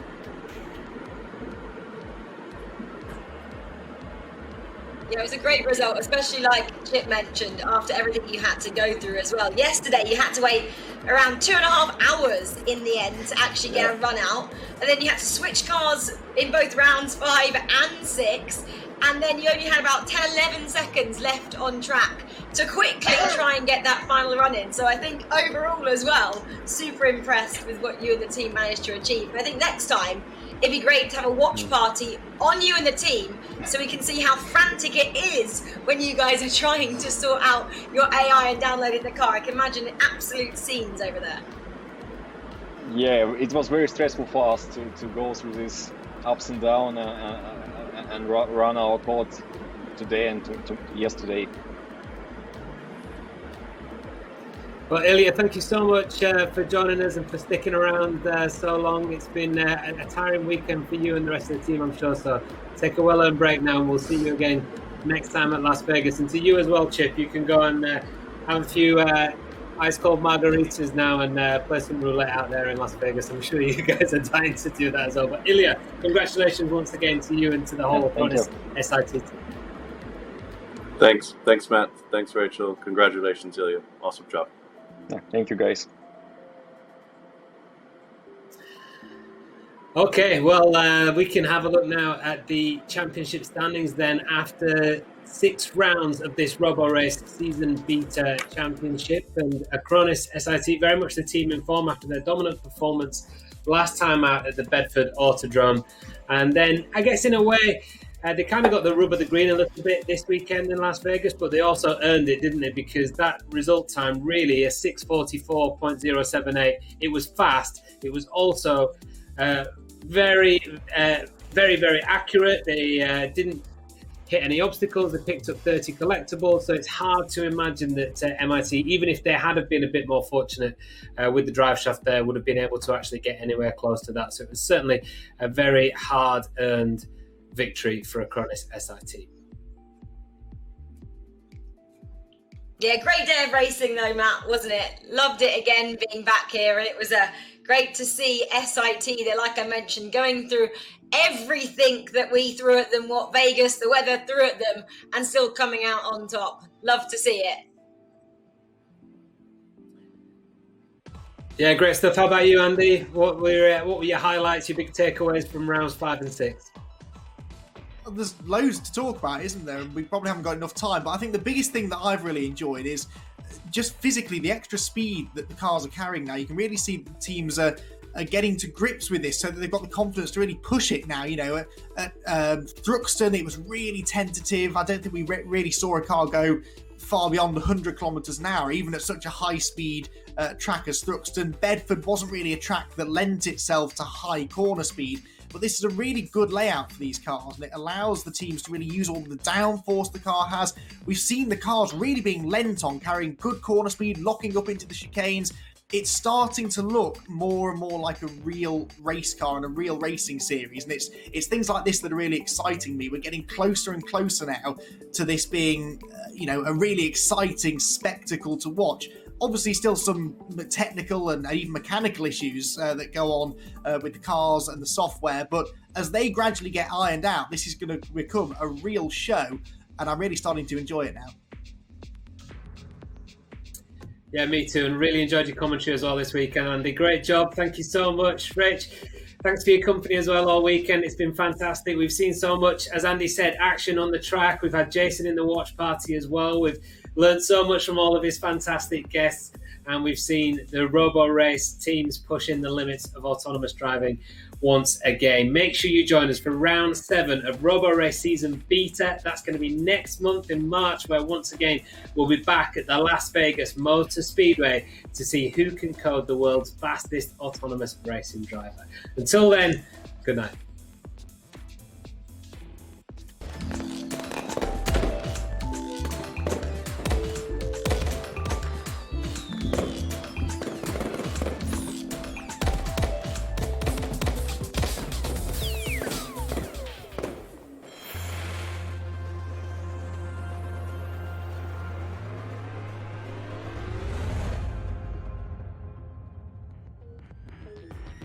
"15 miles north of the iconic